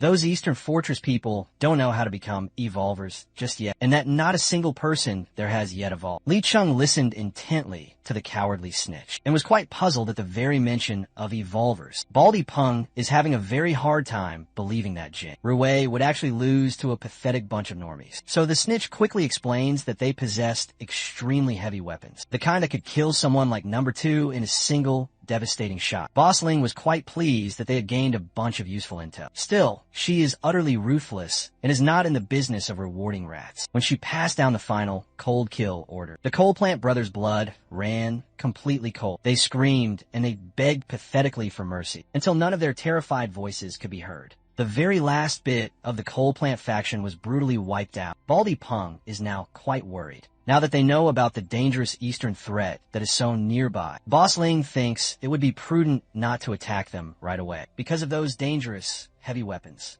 It would be wise if they could all evolve even further to ensure their success. First, they will send out their own scouts to confirm if those people really are noobs that have not been able to evolve just yet. Meanwhile, Zhang Xiaoyong is just chilling back in his room, fiddling with his powerful system window and browsing what he can get with his impressive 126 points. Much to his great surprise, there was a new level 2 black tech supply box, ready to be purchased for 50. Without a moment's hesitation, he bought absolutely everything in the shop, leaving him with a comfortable 71 points left. The sugar, oil, and protein supply crate gave him 500 kilograms of premium lotus root powder, some rich cocoa butter, and various cooking oils. But the real incredible steal was the plus 20 physical enhancement serum from the mysterious black tech box. His fiddling was suddenly interrupted by a knock. Shinshan entered the room to inform him that they had caught a suspicious person lurking around the outer perimeter of the base. Xiaoyang got up off his ass and moved to check things out. Zhang Qi and Old Li had already apprehended the Susi man, and he kept on insisting that he was not an enemy.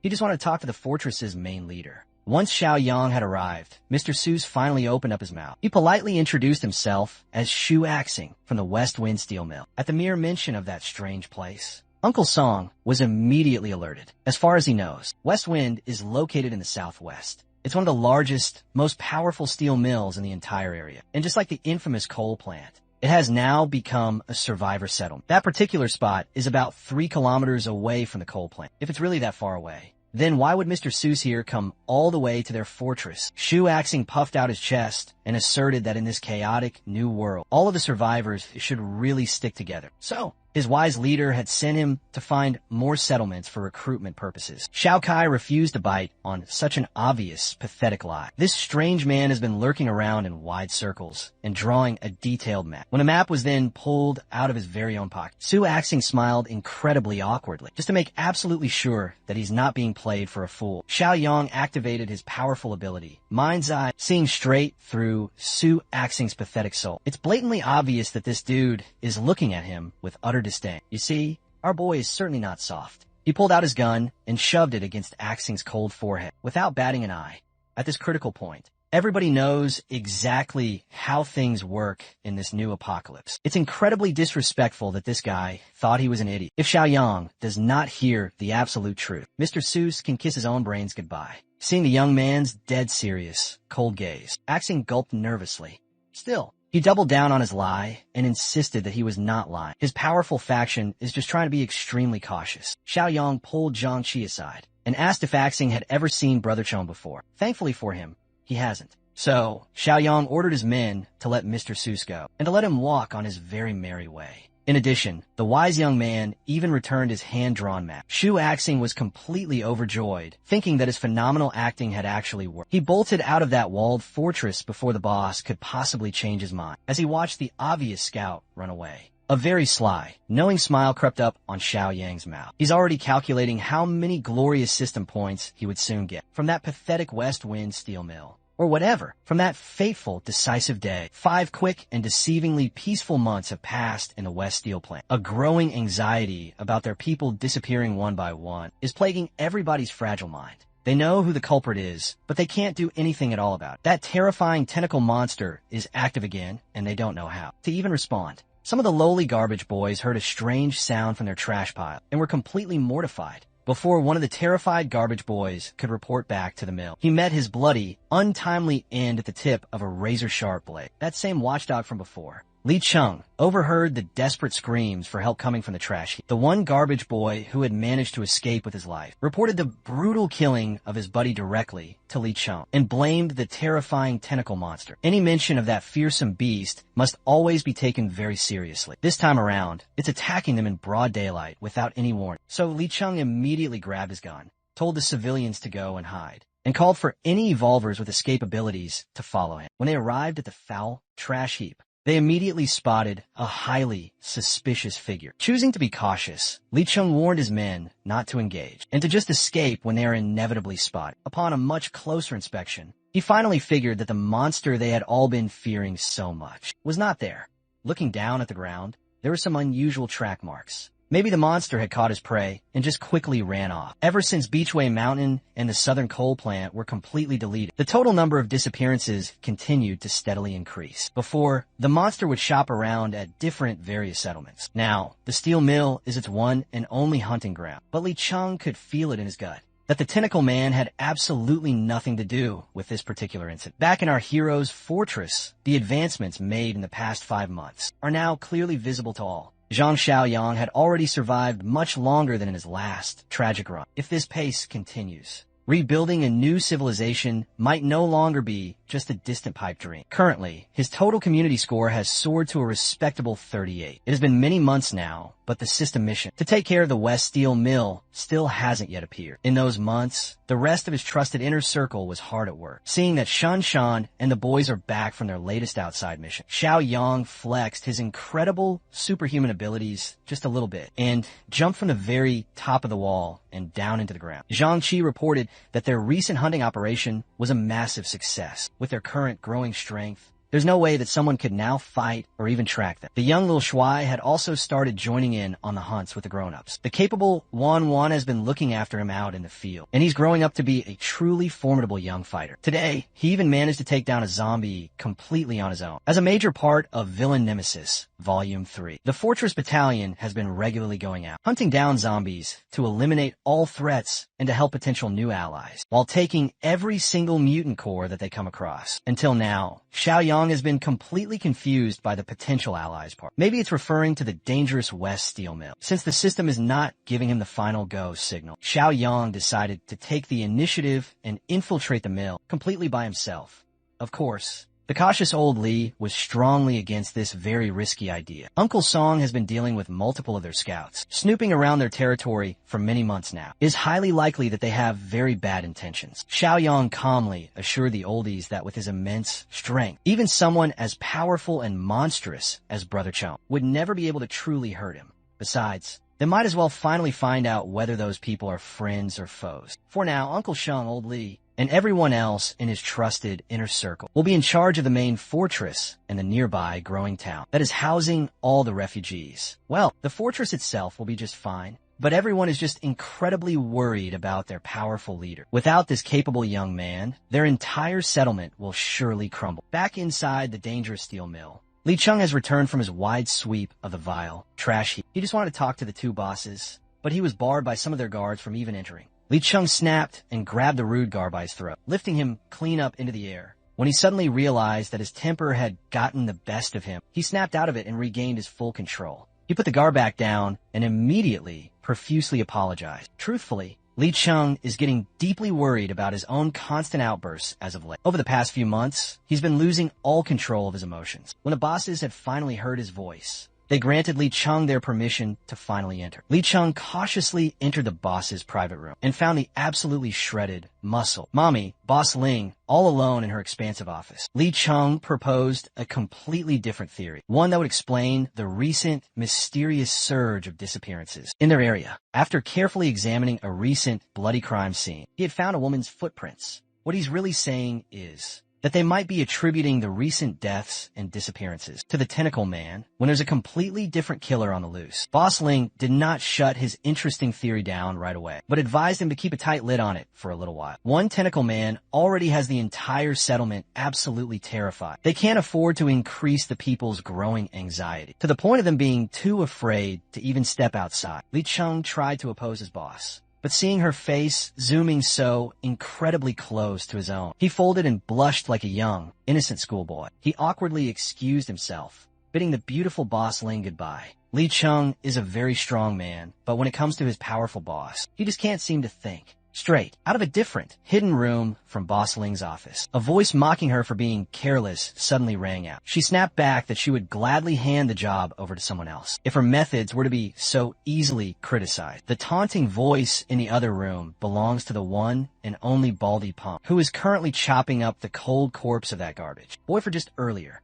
These days, Ling does all of the killing, and Baldy does all of the cleaning. They throw the heads of their unsuspecting victims away and eat the bodies. Meanwhile, our heroic boy is busy slaying all the zombies, cleaning up the desolate streets, one undead creature at a time. Now that he's nearing his final destination, he needs to keep a much lower profile. He pulled out a pair of common scissors from his dimensional storage and did the most diabolical thing imaginable. This dude started cutting his own damn hair with his eyes closed. Then he grabbed a large bunch of dirt from the ground and smeared that disgusting thing all over his very clean face. Just for some final finishing touches, he even brought out the ultimate perfect disguise tool, a pair of unassuming glasses. For someone who deliberately tried to look crappy, he was not half bad at all, actually. When he had walked close enough to the vicinity of the sprawling steel mill, one of the patrolling guards finally took notice of him. Of course, a lone stranger wandering around the perimeter is subject to open hostility, but he greeted the open aggression with a calm, disarming smile. He claimed to have noticed signs of human activity from afar, acting as though he was just incredibly glad to see other survivors. Upon figuring that he must be just a pathetic lone survivor, the patrolling guard immediately changed his tune to that of pure excitement. First, the guard asked him how he had managed to survive the deadly, desolate lands for so long. Xiaoyang spun a convincing story about how he was a part of some 10-person settlement that was eventually overrun by a brutal, massive zombie horde. Every single one of his comrades had died, leaving him as a tragic, sole survivor. When asked about his personal strength, he gladly shared that he's actually quite a bit powerful after surviving so many multiple zombie attacks. Of course, the guard was just probing to see if he was an evolver or not, since he did not mention anything at all regarding his evolution. The patrol guard gladly welcomed him into the sprawling mill. On the way, the guard explained that Xiaoyang would have to undergo a test, one that he must absolutely pass first. Just from this initial, short interaction, the young man could easily deduce that this entire steel plant is a complete and utter den of venomous snakes. As they neared the main door to the mill, Li Cheng took notice of the new stranger being led inside. The patrol guard quickly fumbled and claimed that he was just taking the new lone survivor to somewhere secluded for a thorough security search. Li Cheng is a no-nonsense kind of guy.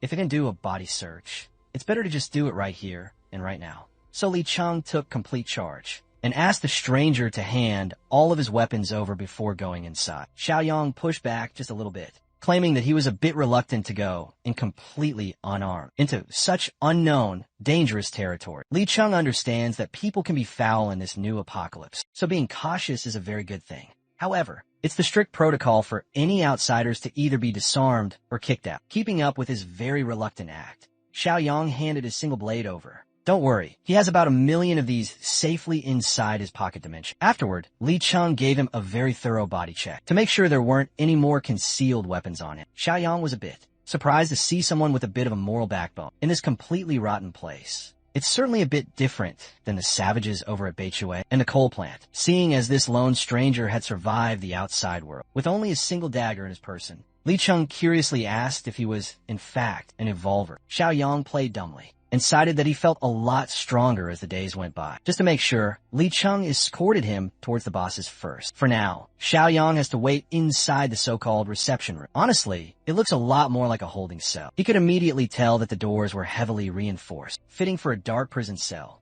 A few minutes later, Boss Peng opened up the cell and cautiously walked his bald-ass head inside to ask the mysterious stranger his name. Xiaoyang stumbled on his words and introduced himself as Zhang Yi. That is awfully close to a certain rapper. My guy, Baldy Peng, just came over to confirm if this Zhang Yi fellow truly was, in fact, an evolver. So Baldy Peng launched a hatchet, flying straight toward his face. Zhang Yi casually moved his head away from the hatchet's deadly trajectory, letting it crash violently into the wall behind him. For a split, dangerous second, he considered brutally retaliate, but by the calculating look on his face, this bald bastard was just simply testing him. So he continued to play the role of just a normal, scared survivor and yelled at Baldy Peng for almost splitting his head wide open. Peng laughed heartily. That slick, effortless dodge pretty much confirms that the new guy is a very capable evolver. If he had not been, he would have died right then and there. In that particular case, his death would not even count as a loss, since they are both evolvers. Baldy Peng prodded him on the specific method he used to become one. He implied that he knew about the dark cannibalism path, and Baldy Peng warned him about keeping a very tight lid on that method. Only a very few people in this camp know that dark secret, and they don't want that kind of knowledge to start spreading among the common shitters. If Baldy Peng catches a whiff of a leak, he will know exactly who to kill. To demonstrate how easy that would be, he charged forward and motioned to crush Zhang Ye's neck with just his bare hands. It's a good thing that this was just an empty threat.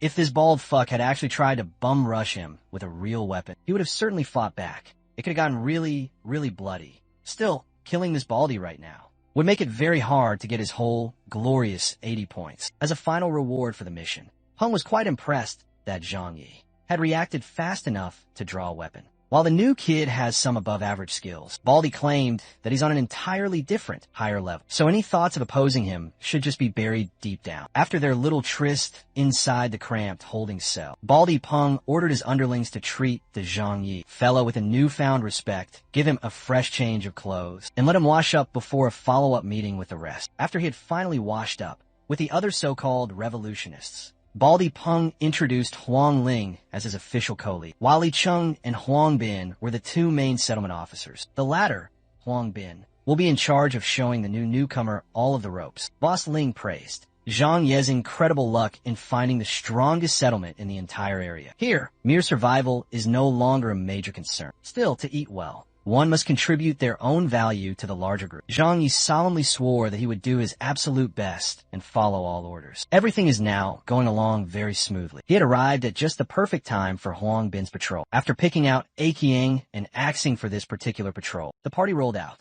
Akiang was quite displeased to see that the new kid was now assigned to their elite group. Since Zhang Yi now knows the dark secret of the evolvers, he can only be assigned to this specific troop. While they were patrolling, old Axing could not take his suspicious eyes off of the new kid. He cannot seem to shake off the nagging feeling of familiarity. Huang Bin was actually being quite fair to the new guy. He even explained what their strange settlement was truly like. You see, in the steel mill, the only people who know about the disgusting consumption of human flesh are Baldy Peng, Boss Ling, and their current elite troop of 4. Axing is Baldy's own cousin, and Akiang is Boss Ling's beloved nephew. They're all bound by blood. So if the dark secret ever leaks, it can only possibly come from the mouth of an outsider. At this very point, Zhang Yi has become quite uncomfortable with Axing's discerning, constant gaze. This was the very same old man that Zhang Qi and the group had caught lurking around their fortress a few long months ago. Casting that thought aside, that other dude, Li Chung, is also an officer. He is very talented and incredibly powerful, but he has no idea about their dark method of evolution. If there's anyone at all who must not find out about their active practice of cannibalism, it's him. If Li Chung ever finds out, there will be 2 fresh corpses displayed proudly in the mill. This short conversation gave Zhang Yi quite a lot of crucial info. The bosses must be suppressing Li Chung quite deliberately for fear of his truly monstrous raw talent, which surpasses that of everyone else. Upon arriving on the outskirts of the main mill, Huang Bin ordered everybody to immediately halt. They have arrived near a small, weak settlement that has only 7 members. Huang Bin's crew had been scouting these poor survivors for 4 long days now, and there were no signs of evolution to be found among them. When he asked if they were now hunting, Huangbin laughed at such a barbaric, uncivilized notion. Instead of hunting, he prefers to use the term raising. Since Zhang Yi is an enlightened evolver just like them, they want him to finally change his entire mindset. Instead of being a rigid, naive fool who is blinded by old world morals. As evolvers, these fools now see themselves as no longer the same species, as ordinary, common people. They hail themselves as the new apex predators at the top of the food chain. So the plan is quite simple. Subdue this small, pathetic settlement. Raise them up like livestock, then slaughter them for food later on. In truth, they don't even need the entirety of the small settlement. Bringing back a fix or 6 of them should be just fine. The rest of them will be dealt with right here on the spot, while Huangbin and the rest of the crew do their magical dark work. This small, insignificant settlement has enjoyed many months of a peaceful life. They work hard day in and day out to improve the group's simple living conditions. From the shadows, nightmarish apparitions swiftly materialized before their very eyes. A ravenous horde of the undead had somehow breached their once secluded sanctuary. Every single one of them was driven by an insatiable hunger for living flesh. The small group frantically seized their weapons, bracing themselves to confront this sudden, overwhelming threat. Tragically for them, possessing a weapon means nothing when terror freezes your trigger finger. A fatal hesitation that spells certain doom in these dark times. As his companions were brutally slaughtered one by one, the builder trembled, paralyzed by the fear of being the next to fall. Meanwhile, Zhang Yi and his new squad remained as cold observers on the sidelines, watching this tragedy unfold, listening to the agonizing screams of the dying. Huangbin justified this cruel method as a grim necessity. Considering their own limited resources, they simply could not afford to bring in more living mouths to feed. Now that the undead horde had thinned the number of survivors considerably, the time had finally come for Huangbin's crew to perform their dark work. A desperate woman cried out, shrieking in pure bloody murder, as the grotesque monstrosities bared their fangs menacingly near her. With a single, blindingly swift slash, those pesky, flesh-devouring beasts were dispatched and beheaded in just a split second. The woman was utterly stunned. She was certain she was done for, and yet she was now looking at her savior, who was offering a helping hand. Huangbin's chosen weapon was a war hammer, while Axe skillfully wielded twin daggers. They were both efficient and lethally precise. After completely wiping out the undead horde, Huangbin led the formal introduction, proclaiming them as the evolvers of the West Wind Steel Plant. The terrified survivors had no idea what an evolver even was, but they were just overjoyed to have been saved. A single, short fight was more than enough for Zhang Yi to gather valuable data. According to his own keen estimation, Huangbin's crew is roughly on par with Zhang Qi's own suburb. Suddenly, the hair on his neck stood on end as a voracious presence made itself known. Zhang Yi turned around and saw an open, dark room in a nearby building. Seeing as there was nobody visible up there, he chalked it up to his own overactive imagination. Huangbin snapped him out of his deep thoughts with a new directive to help out with the cleanup. Still, he could not take his mind off of that ominous presence up in that dark, abandoned building. Little did Zhang Yi truly know, he was right to feel that foreboding, chilling sense of anxiety. A true abomination is hiding within that very place. The clueless survivors willingly shared some more vital information. There's still some valuable supplies in their main warehouse. Zhang Yi was left behind to supervise the supply collection, while Huangbin's boys arranged for a small truck to be transported. Later,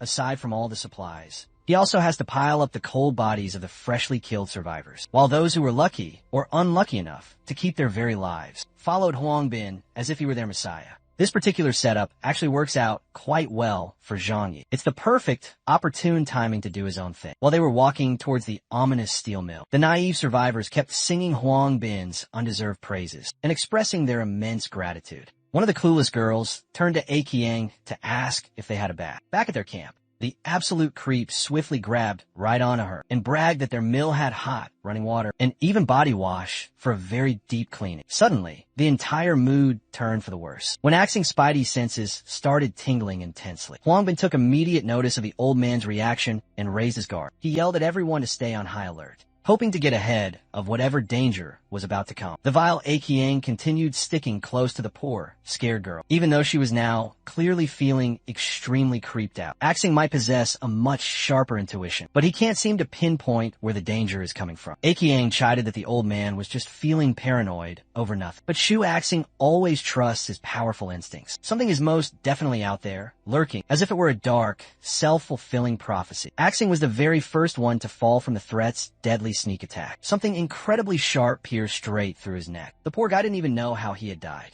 Huangbin completely freaked out. He could recognize that killing method anywhere. The terrifying tentacle monster is finally upon him. The single tentacle retreated, leaving a tense, cold atmosphere in its wake. The very next thing you know, the grotesque beast had already invaded Huangbin's own effective combat range, while the entire group was being absolutely demolished by a real-life hentai monster. Our boy was peacefully harvesting powerful mutant cores from the dead zombies. Among the small battalion that they had just wiped out, 2 of the zombies had actually dropped crystalline cores. That is not a bad harvest at all, really. He would have simply continued playing his assigned role and pocketing some more cores for himself if he had not heard the desperate cries for help from a distance. Huangbin is completely cooked. The monster got its grubby, slimy tentacles all over his body. I bet you've definitely seen something like this somewhere before. To end his immense suffering, the tentacled beast tightened its death grip until he leaked blood from every single orifice and brutally snapped one of his legs until the bones cracked loudly. The survivors were all completely beside themselves. Even Akyang, who was acting like such a hotshot just a little while ago, looks like he's about to start crying for his mama,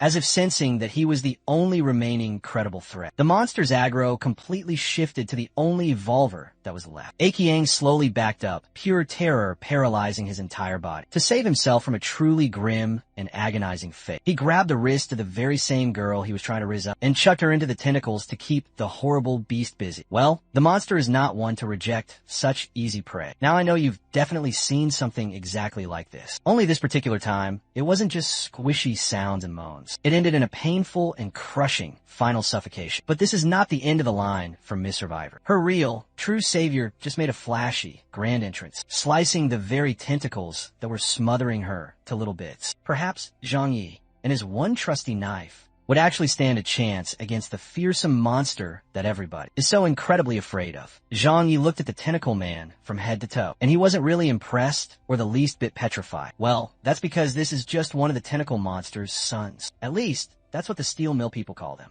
You see, the main tentacle monster can often be heard muttering the single word son, and it has the uncanny, terrifying ability to transform normal zombies into these tentacled, grotesque atrocities. Even Baldy Peng and Boss Ling would struggle against a single tentacle son alone. Akyang was absolutely sure of that, so he's just trying to find the perfect chance to run away. He yelled at Zhang Yi to hold off the monstrous beast, while he went to call for some reinforcement, and then booked it out of that place with all of his power. Following his pathetic lead, the other frightened survivors also made a mad, desperate dash away from the monstrous threat ahead. Zhang Yi could practically taste the bitter betrayal in Akyang's cowardly words. That coward really just tried to sell him out. The son of the tentacle monster finally recovered, and he is royally pissed at Zhang Yi for those very deep cuts. The newly regenerated tentacles wrapped tightly around Zhang Ye's entire body, and he just simply let it happen without even resisting. He's actually quite fascinated at the concept of some evolved mutant siring sons. He has the right to aura farm and act so nonchalantly, simply because he possesses the immense strength to back it all up. He wants to test this truly interesting but disgusting new specimen that is right in front of him. The two of them played a deadly game of tug-of-war, using tentacles as the rope. It suddenly popped into Zhang Ye's head. He had awakened just a few months before. Today might be a good time for some serious limit testing. He dug his heels deep down into the solid ground, his stability completely unparalleled. Finally, he activated physical overload, pushing his stats to a truly terrifying degree in just one go. The immense boost from overload was busted as all hell. Before, he was barely maintaining a tense stalemate in a pure contest of raw strength. Now, he's practically dragging that ugly ass tentacle son across the hard, rough pavement. When it finally got close enough, he stopped the brutal dragging with a single, contemptuous tap of a foot. The beast was now incapable of making any intelligible sounds, but its mighty roars had turned completely subservient, no longer powerful and domineering. The only survivor who did not run away watched this entire scene unfold. Her eyes were wide with pure, utter disbelief. A seemingly normal, unassuming young man had eviscerated the very beast that took out a bunch of competent fighters with just his bare, powerful hands. By the time Zhang Yi was done with this ugly thing, its limbs, head, and body were all torn to absolute pieces, separated, broken, and trashed. Zhang Yi approached the terrified woman to ask if she was okay, after almost getting completely crushed to death, seeing all of the monster's black blood covering his entire face. The woman screamed out loud in pure, raw terror, knowing what he is now capable of. She realizes that he's the one true beast here. Zhang Yi wiped the dark blood off of his face, smiled, and gently assured the lady that he was not, in fact, a monster. Meanwhile, led by the cowardly Akian, the rats that had scurried all the way back to the mill finally arrived back at the main gates. At the entrance, they were met by the imposing Baldy Peng, Boss Ling, and the stern-faced Li Cheng. They were all puzzled as to why Akiang looked so incredibly haggard, and where the rest of their elite crew was. Akiang urgently relayed what had happened, and how Huang, Bin, and Axing were snuffed out by the powerful tentacle. Son, Li Cheng was the only one who had asked about the new guy. Akiang just counted Zhang Yi out, thinking that there was absolutely no way a noob would survive. Hearing that his own beloved cousin had died like a dog, Baldy Peng was reasonably extremely upset. He did not know where to place all of his immense rage, and he blamed the entire incident on the innocent survivors. Baldy massacred the entire group right then and right there, letting his brutal hatchet taste fresh blood. They cannot afford to act so irrationally at this very point. Thankfully, Baldy got the burning anger out of his system after slaughtering a few randoms, interrupting the violent commotion.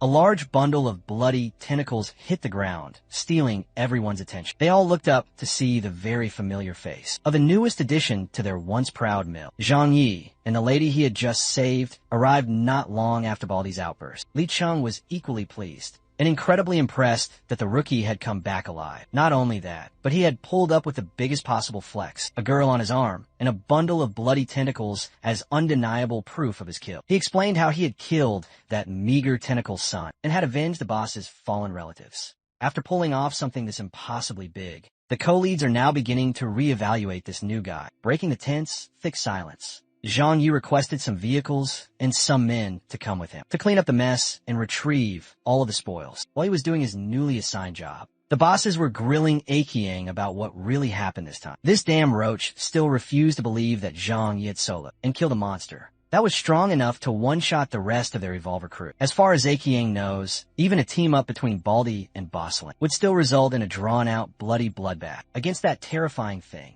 Baldy is just going off of his own initial evaluation of a young man. Someone who didn't even get into a proper fighting stance during their little test should not possibly be this strong. So Boss Ling then rationalized that the tentacle son must have only gotten the kill because it had relied on a surprise, deadly ambush. Either way, they cannot let someone as dangerously strong as the new guy stick around, especially with how incredibly close he's been getting to Li Cheng. Boss Ling heard a very distinct footstep and shushed everyone. Li Cheng then knocked and entered the meeting room with some new ideas for the bosses. First, he extended his deepest condolences for Axing and Huang Bin's past. At this point, sudden deaths have become a normal part of living well. Li Cheng just came over to propose that they make Zhang Yi an officer for his truly impeccable strength. Baldy Peng immediately and strongly opposed this idea. They don't even know that kid's real background. Boss Ling stopped the bald fool from talking any more of his nonsense. She believes that when it comes to raw strength, Zhang Yi really is prime officer material. But the kid would have to prove his ultimate worth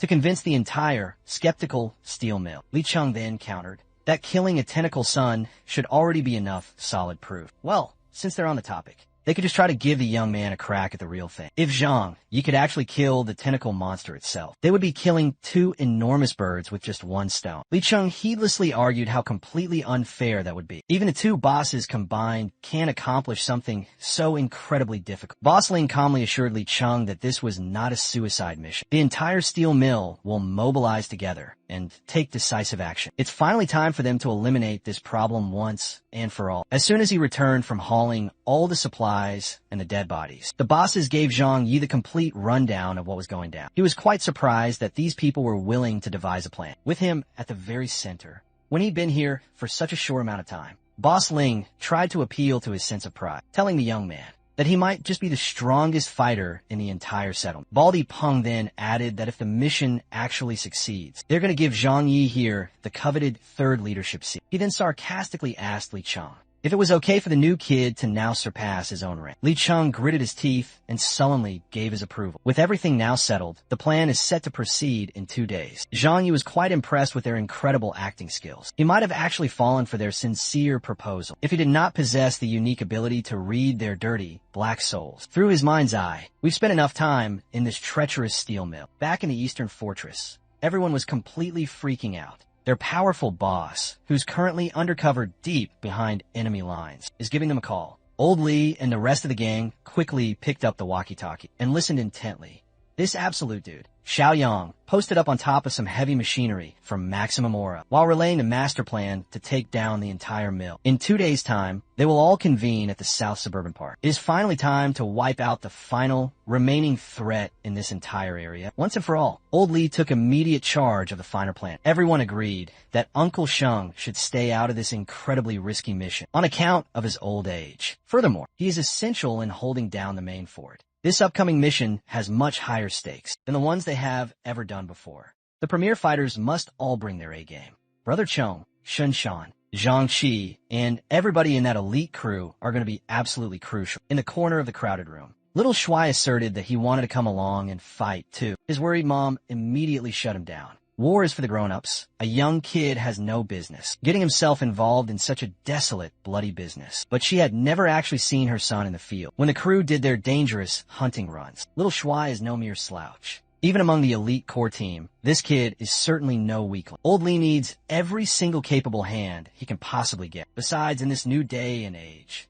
it's better for little Shuai to gain some valuable experience early on. 2 long days pass quickly, and the fated day of the hunt has finally arrived. Baldy Peng and Boss Ling led everyone to the last known location of the fearsome tentacle monster. The disguised Zhang Yi asked what they should do to lure the great beast out, and Baldy urged him not to be so rash, for they had a solid, foolproof plan. Right away, Zhang Yi scanned the entire perimeter without being noticed. He turned his sharp attention to a nearby building and saw the hidden signal he and his fortress crew had previously agreed on. Up on the high rooftop, the crew is now armed to the very teeth and is keeping a close, watchful eye on the situation from the skyline. They can't afford to get any closer, as their boss specifically ordered them not to get too close to the park before they act. For now, all they can do is set their ropes up. Once the real action starts, they will strike. From the sidelines. Downstairs, Boss Ling called one of the malnourished young porters, who was carrying all their heavy supplies. The kid looked up to the muscle mommy and asked what she needed. With a cruel, wicked smile, she simply ordered the poor, terrified child to go deep inside the dark part. The porters were brought here to carry their supplies and their heavy loot. But Li Cheng cannot just stand aside, while his boss is obviously trying to do something so incredibly vicious. In Boss Ling's eyes, there's no better bait than a young, innocent boy. The creature is always muttering on about his son. They might as well just give it one. Then she promised that she'd rescue the kid from any danger. Once the big fish finally showed up, the malnourished porter was absolutely terrified. No one wants to be a monster's bait. Do you want to be a monster's bait? Baldy Peng had to finally step in. He grabbed the poor kid by his collar and threatened to commit a bald-on-bald crime if the kid pussied out. With his immense evolver strength, he threw that poor boy deep into the very middle of the dark part. The throw was so incredibly forceful that it must have injured the young kid quite a bit. Up in the building, Old Lee stood alert as things were starting to finally move. He finally gave the clear signal for everyone to scale the building. Using the ropes, in the middle of the park, the malnourished boy stood up and stumbled while desperately calling for help. His pathetic pleas fell on completely deaf ears. Then a roaring voice, muttering "son," boomed all over the entire area. Finally, the final boss monster had at last made his grand appearance. The tentacle monster looked just like the one Zhang Yi had skewered, but this one looked much more human-like. His terrifying eyes glowed with defiance and raw, killer instincts. Li Cheng yelled at the bosses to stop twiddling their thumbs and to rescue the boy. Now that their main target had finally shown up, seeing as no one was making a single move, he motioned to run in by himself, only to get stopped by a firm, strong hold. Boss Ling refused to let Li Cheng go, under the flimsy excuse that Zhang Yi must make the very first move. Any attempt to attack right now would be considered credit stealing. Zhang Yi smiled at the sheer absurdity of that pathetic idea. The masks of the heroes and the villains are finally melting off. Before the monster's tentacles could reach the bald-ass head of the poor kid, Zhang Yu was already zooming in with a superhuman level of acceleration. Thankfully, he had outpaced the lunging tentacles, grabbed the boy by his shirt, and tossed that bald little bugger out to safety. Li Qing expertly caught the alley-oop. He must have thought that bald head was a basketball. The powerful beast was enraged at Zhang Ye's heroic actions. Well, with his disguise glasses now off, the real Zhang Xiaoyong is finally back. The tentacle monster gripped his entire body and pulled him in close. Now that he's getting a much closer look, Xiaoyong realized something incredibly odd. Once the kid was safely out of danger, Li Cheng was amped up to jump into the dangerous fray. But before he could lend the brave young man a hand, he was apprehended by the two horrible, evil bosses. If they don't act now, Zhang Yu will surely die. Li Cheng still can't seem to understand that. This is precisely the whole point of this devious mission. Boss Ling finds his overwhelming stupidity a little funny. She had thought the young man would at least drag out the fight with the tentacle monster to a tense draw, seeing as how he's now trapped and squeezed to utter stillness. His previous amazing kill might just have been a lucky fluke. Li Qing's dumbass never saw this cruel scheme coming at all. Again, he's a total dumbass. Instead of letting the two devils explain, Zhang Xiaoyong himself took the floor. Instead, without mincing any of his words, he divulges the disgusting cannibalistic practices of the steel mill's bosses. Once again, Li Cheng has absolutely no clue what he's talking about. He's a dumbass. As if on some kind of cue, the Eastern Fortress crew went completely trigger-happy and opened heavy fire on the opposing volley-volvers. Their automatic rifles and their handguns all lit up the dark part as they hit the surprised steel mill people. From a side, they had split up into two separate groups. One held back the powerful evolvers, while the other one assisted Xiao Yang against the huge tentacle monster. Little Shuai led the heroic charge of the latter, smaller group, with a lit Molotov cocktail in his hand. This kid is a complete and utter menace. He threw that thing with all his might, and the monster reflexively swatted it with its long, slimy tentacles. That one action spilled all the oil, drenching the beast and spreading the hot, searing flames. Instead of flinching in terrible pain, the tentacle monster just simply stood there, looking at the little boy who had thrown the burning, fiery bottle. It was as if a significant, large portion of his lost humanity had rushed back into his corrupted, monstrous brain at the mere sight of little Shuai.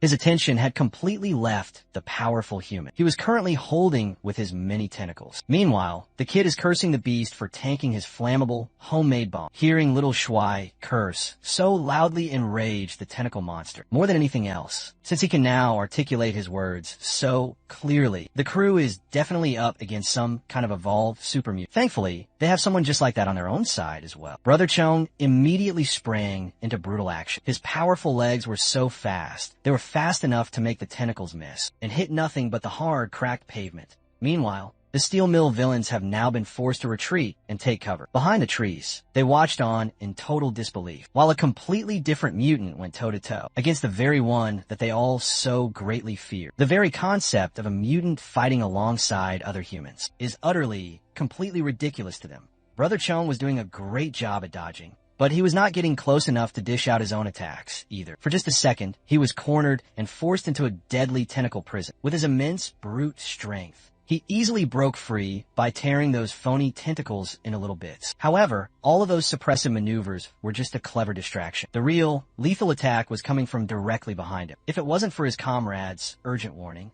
the main, massive tentacle would have made a large, gaping, bloody hole in the back of his very skull. After a truly intense exchange, the two mutants reset to catch their breath. Seeing Brother Chong having such a tough time, the captured Xiao Yang laughed and teased his powerful mutant buddy. Baldy Peng's mind was completely boggled. The little brat they had just picked up a few days ago is now joking around with a dreadful, powerful mutant, as if to absolutely break all of common sense. Xiao Yang then proceeded to tear the tentacles that were holding him, like they were made of nothing more than paper. Akiang finally made himself useful by pointing out the fact that one of the ambushers had referred to Zhang Yi as Xiao Yang. Old Axing had mentioned before that the party leader of the entire Eastern Fortress had that exact same name. Now, everything had finally clicked into place. The young man had played them all for absolute fools, and this entire hunt was a brilliant counter setup. That means the steel mill crew is now being hunted by the main combat force of a very powerful, unknown stronghold. Boss Ling scanned the enemy's entire line and stressed over how to get past this deadly trap. She estimated that the strongest individual amongst the whole fortress crew was only on par with their own Li Cheng. in terms of raw strength. But when it comes to sheer firepower, they are practically unbeatable. Furthermore, the biggest single obstacle is Zhang Xiaoyong himself. The cherry on top of that fucked up cake is that masked, powerful mutant, who's roughly equal in raw strength to the terrifying tentacle monster. Boss Ling calculated that their victory was now virtually impossible, even if they try to desperately fight back. Their heavy losses would be completely unavoidable. But she has one desperate idea that just might work. For now, Baldy Peng has to somehow hold the fortress crew off. These two have a lot of long experience working together. Covering for each other is what they are both very good at. Baldy threw his hatchet with an incredible superhuman force, causing it to heat up like a meteor. When it landed on the fortress crew's side, it made a massive, deafening explosion that kicked up a hefty amount of thick dust and debris, limiting their vision. Baldy Peng did not just stop there. He continued to randomly fire off heavy-duty, powerful attacks, while the normies provided him with some cover fire. This sort of overwhelming chaos was very effective in neutralizing old Lee's group, forcing them all to cover their own asses. While everyone was completely focused on their individual targets, Boss Ling had her cunning eyes on someone else. The very youngest member of the entire fortress, that one kid on the front lines. Xiao Kai was the only one who had noticed the fast incoming threat and used his own hefty body to try and shield the boy. He tried to raise his guard up to protect his own head, but the muscle mommy's long, powerful legs were way too fast. Fatty Kai was sent stumbling far away. He was not a real match for an elite, powerful evolver. Finally, Boss Ling's diabolical, evil plan is within her very grasp. And the central, crucial piece is just one grab away. She snatched little Shuai up by his little, tiny collar, alerting everybody else. I know she's completely horrible, but can I please go next? This is the absolute worst-case scenario. Little Shuai does not want to be a burden to everyone as a hostage. He tried his absolute hardest to break out of Muscle Mommy's tight grasp, to no avail. To stop him from squirming and desperately trying to escape, Boss Ling delivered a solid, stunning punch right to his face. The one most affected by this single act of brutal violence was none other than the powerful tentacle monster. He yelled out loud for his son as his terrible rage brewed. Brother Chong took this crucial moment of distraction as an opportunity to finally close the vast distance and get himself into an attacking position. While he was perching on the tentacle monster's broad shoulders, he felt something very odd. The beast was completely ignoring him.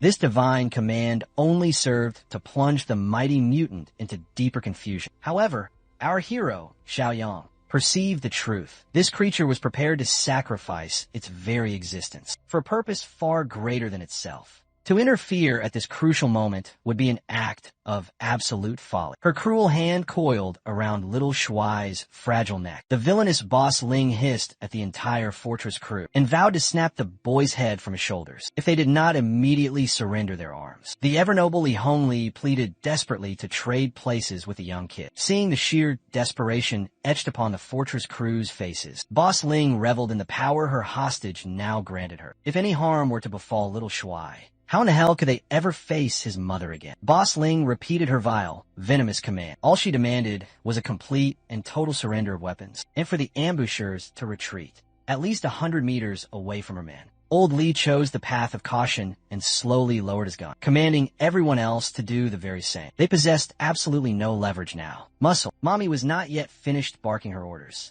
Next, she demanded the masked mutant eliminate the tentacle monster. Once and for all, she was so intoxicated by her newfound authority that she failed to perceive the devastating attack already incoming. The tentacle monster homed in on her exact position, like a living, heat-seeking missile, forcing the vile boss to release her hostage and leap away to safety. A few of the worthless trash goons just happened to be in the tentacle's path. They were rightfully and brutally eviscerated. Baldy Peng watched the scene in absolute horror, as another one of his powerful evolver men was reduced to a bloody pulp. The cruel Boss Ling was under the false impression that the masked mutant was pinning the main, monstrous threat down. When she looked up at the great Zhang Xiaoyang, the young man was just smiling at her with pure, unadulterated glee. Beside him stood the other aberrant, powerful mutant, and they were just standing around casually, barely even paying attention to the ongoing fight. Li Hongli yelled for little Shuai to make a desperate run for it, but the monster's tentacles had already completely surrounded him. Xiaoyang calmly assured everybody that there was no reason to freak out. Little Shuai is now in very safe hands. Well, more like safe tentacles. Of course, no one else had a single clue what he was talking about. All that they could possibly see was a little boy, caught and firmly grabbed by the deadly, grotesque tentacle monster. But this time was different, somehow. This time, the beast was handling the little boy with immense care and softness. While he gently called the young kid son, Xiaoyang chimed in, bragging about keeping his sacred word to keep Zhang Xunji's wife and his son alive and well. Yep. We've met this grotesque, terrifying monster that everyone's been dreading before. Zhang Xunji must have the same type of mutation as our brother Cheng. Upon finally recognizing the features of his own dad that still remained in the monster's horrifying visage, little Shuai's hot tears began to flow freely. Baldy Peng watched this all from the sidelines and called absolute bullshit on such a K-drama plot twist. They need to get the hell out of here. So he immediately issued a retreat order. Unfortunately for his bald head and the rest of the steel mill people, they had made a powerful enemy out of something beyond this world. While holding his young boy with the utmost tenderness, Shunji's other tentacles extended, seeking a blood-soaked revenge. Baldy Peng was the very first one to get caught and constricted. He yelled at the nearby boss, Ling, to help him out and to cut the tentacles off. They've always had each other's backs. But not this time. The treacherous Huang Ling, the absolute coward, made a beeline straight for the trees, hoping to escape with her own miserable life intact, at the terrible cost of abandoning everybody else. She is well aware of the massive disparity in strength between them and this horrifying monster. Her only way out is by using the pathetic Wang Daping as a living sacrifice and hoping that he would hold out for long enough. Unfortunately for Muscle Mommy, even that desperate plan would never work in this dire situation. She was simply too slow, and those tentacles are really good at groping. Her ankles were unexpectedly and violently grabbed, which led to her smashing her face hard on the pavement. Bosling's glasses were completely destroyed, and so was her pretty nose. Right then and right there, she knew that the next few moments were not going to be pretty. She was dragged back into the dark, ominous park. Those tentacles had absolutely no regard for her comfort whatsoever. Baldy Peng watched this whole scene with a grim smile on his face. The treacherous which had tried to sell him out. So imagine how vindicated he feels now that they're in the same boat. Still, Peng wants to use everything and everyone he has left. So he turned to the noble Li Cheng for some desperate help, before the dumbass watchdog could possibly lend a hand to the very boss that had already betrayed him. Zhang Xiaoyong flash-stepped behind him for a quick, private talk. The young man had a very simple, direct offer. All Li Cheng has to do is not move an inch, and he will be guaranteed to walk away from the shit show completely alive. At this particular point, Xiaoyang is just letting the tentacle monster do its own thing. Pure massacre and unadulterated mayhem. He started with Baldy Peng brutally bashing that shiny dome into the ground. The very first bash disorientated the poor Peng. That's got to be at least a severe concussion. Afterward, Shunji's tentacles made quick, bloody work of the evil bald man. He whipped and he slapped with an immaculate, terrifying force, tearing the evolver limb from bloody limb until his eyeballs, guts, and flesh were all mixed together well. With Baldy Peng now completely out of the picture, Boss Ling is the next one up on the menu. The very tight grip of the tentacles really accentuated her muscular figure. But all of those gains cannot help her now. Her fate is up to Shunji's dark, grubby, and slimy, vengeful appendages. Boss Ling's death was both slow and incredibly cruel. Slowly and painfully, the grip of the tentacles increased in their strength until she began to bleed in every single orifice. The crush continued to increase in its immense pressure until she was reduced to what can only be described as a fine meat paste. Shunji had punished her with the very worst possible death for daring to take his own kid hostage. With the death of the final evil boss, Nemesis of Evil, Volume 3, has now been fully completed with another 80 points in the bag. Xiaoyang's total savings are now up to a glorious 151. Now, he can finally understand why. The mission had mentioned the appearance of a potential ally. Who would have ever thought that he would recruit yet another powerful mutant into his growing fold? He then turned to the shocked Li Cheng. He knows that the clueless bum has some burning questions that desperately need to be answered first. He confirmed if Xiaoyang was the true figurehead of the East Fortress. Next, the one question burning in his very mind is regarding the earlier mention of cannibalism. In the heat of the intense moment earlier, Xiaoyang did not mince his harsh words. People do not become evolvers just based on pure, dumb luck. Slowly, things began to click inside of Li Cheng's slow, simple brain. He remembered the early days back in the steel mill, when he would look after a certain lady and her young daughter. One day, the little girl tried asking for his supply share, some kind of strange kin meat. He had wholeheartedly offered that very thing to the young girl, thinking that it was not a very big deal. When the horrifying realization finally struck, Li Cheng hit that very pose when a character was about to crash out. A few days later, he had offered that little girl his very own meat. Wait,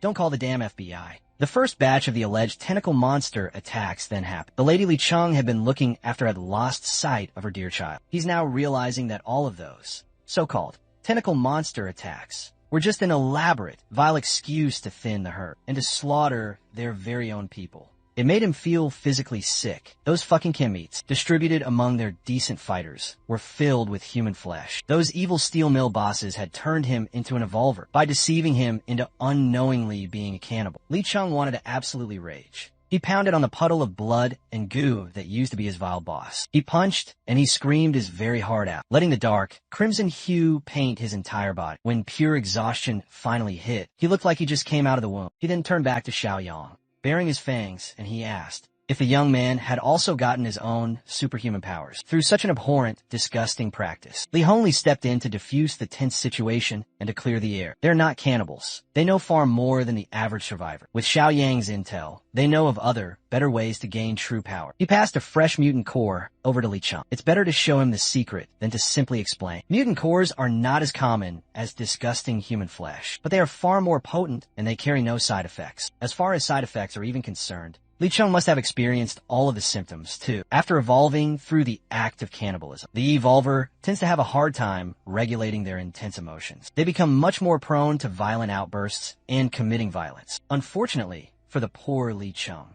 there's no going back to his old, normal life. All he can possibly do now is stop munching on human flesh, so the twisted, dark urges won't continue to worsen. As for Shengji, Xiaoyang is just glad that the father and son have been finally reunited. When he asked if he could speak clearly, Shengji replied with a long string of gibberish that was hard to decipher. All he can do is just throw some vague words together, but Xiaoyang seemingly understands him well enough. Like Brother Chong, even though the mutation had damaged his speech center, Shengji's mind is still reasonably intact right now. Bringing the loathsome tentacle monster back to their base would surely scare the other people. Thankfully, Shengji has become used to the sprawling city as his lair. He's just incredibly glad to see his own son safe. For that reason alone, he's at peace. He called Xiaoyang super high IQ. That's his strange way of telling someone that they are clever. Now that all of the threats have been eliminated, the remaining people at the West Wind Steel Mill are left without a proper leading figure. Perhaps Li Chung should finally take up the mantle. However, he cannot fully trust himself at the helm after finding out that he has become an unwilling cannibal. To compromise, Xiaoyang assigned the veteran Li Hongli to take over the complete supervision of the entire steel mill, and the old cop gladly accepted. As for Li Chung, the young man swore to keep a constant watch over the demon in his heart, as long as he had joined the fortress. While the bloody business in the park was finally wrapping up, something truly intense is happening in the nearby border of City S. A group of desperate survivors are currently under attack. They're being chased by a bunch of bizarre, strange creatures under a sickly green haze that is blanketing the entire city. They had to make a bunch of very tough decisions. They had to abandon all of those that were beyond any saving. When the wiry, vile plant bastards are upon you, running is the only viable option. And so that's what they all did. They ran, and they never looked back. Those who were unfortunately left behind were subjected to an agonizing end. As the thick, green smog bellows, the corrupted plants continued to take over. When they were done with their victims, the poor, unfortunate survivor was unrecognizable after a few short moments. A twisted corpse, taken over by seemingly sentient plant monsters. City S really needs a good gardener. The number of survivors thinned as they ran away from the monstrous plant mutants. But the remaining lady's lungs had finally given up. Her man tried to force her to continue running or be torn apart. Suddenly, some eerie sounds echoed from nearby. Upon paying much closer attention, they determined that it was the sound of blowing wind. That means they are close to the forest's edge. Well, the exit is right ahead. But the mutants are hot on their very heels. They cannot afford to dawdle and waste any more precious time. The young couple in the back try to hype each other up. Victory and their safety are in sight. After all, after a few more minutes of pure running, the blessed light from the forest edge was finally visible. Due to no real fault of her own, the lady was caught by a loose vine, moving on its own like it had eyes. The vine wrapped tightly around her neck and lifted her high up in the air, blocking off her airflow. That sickly green appendage belonged to a giant, mutated Venus flytrap, hungry for some much bigger prey. Everything happened so incredibly fast. Her upper and lower body were separated, like Aaron Yeager's poor mom. Her lower body dropped lifelessly to the ground. At least she wouldn't need to wear any shirts anymore. Her man crashed out like a complete and utter crazy person, calling out Xiao Tong, her virgin girl, and whatnot. This dude is a complete weirdo. The group has no time to grieve. The plant mutants are now close enough.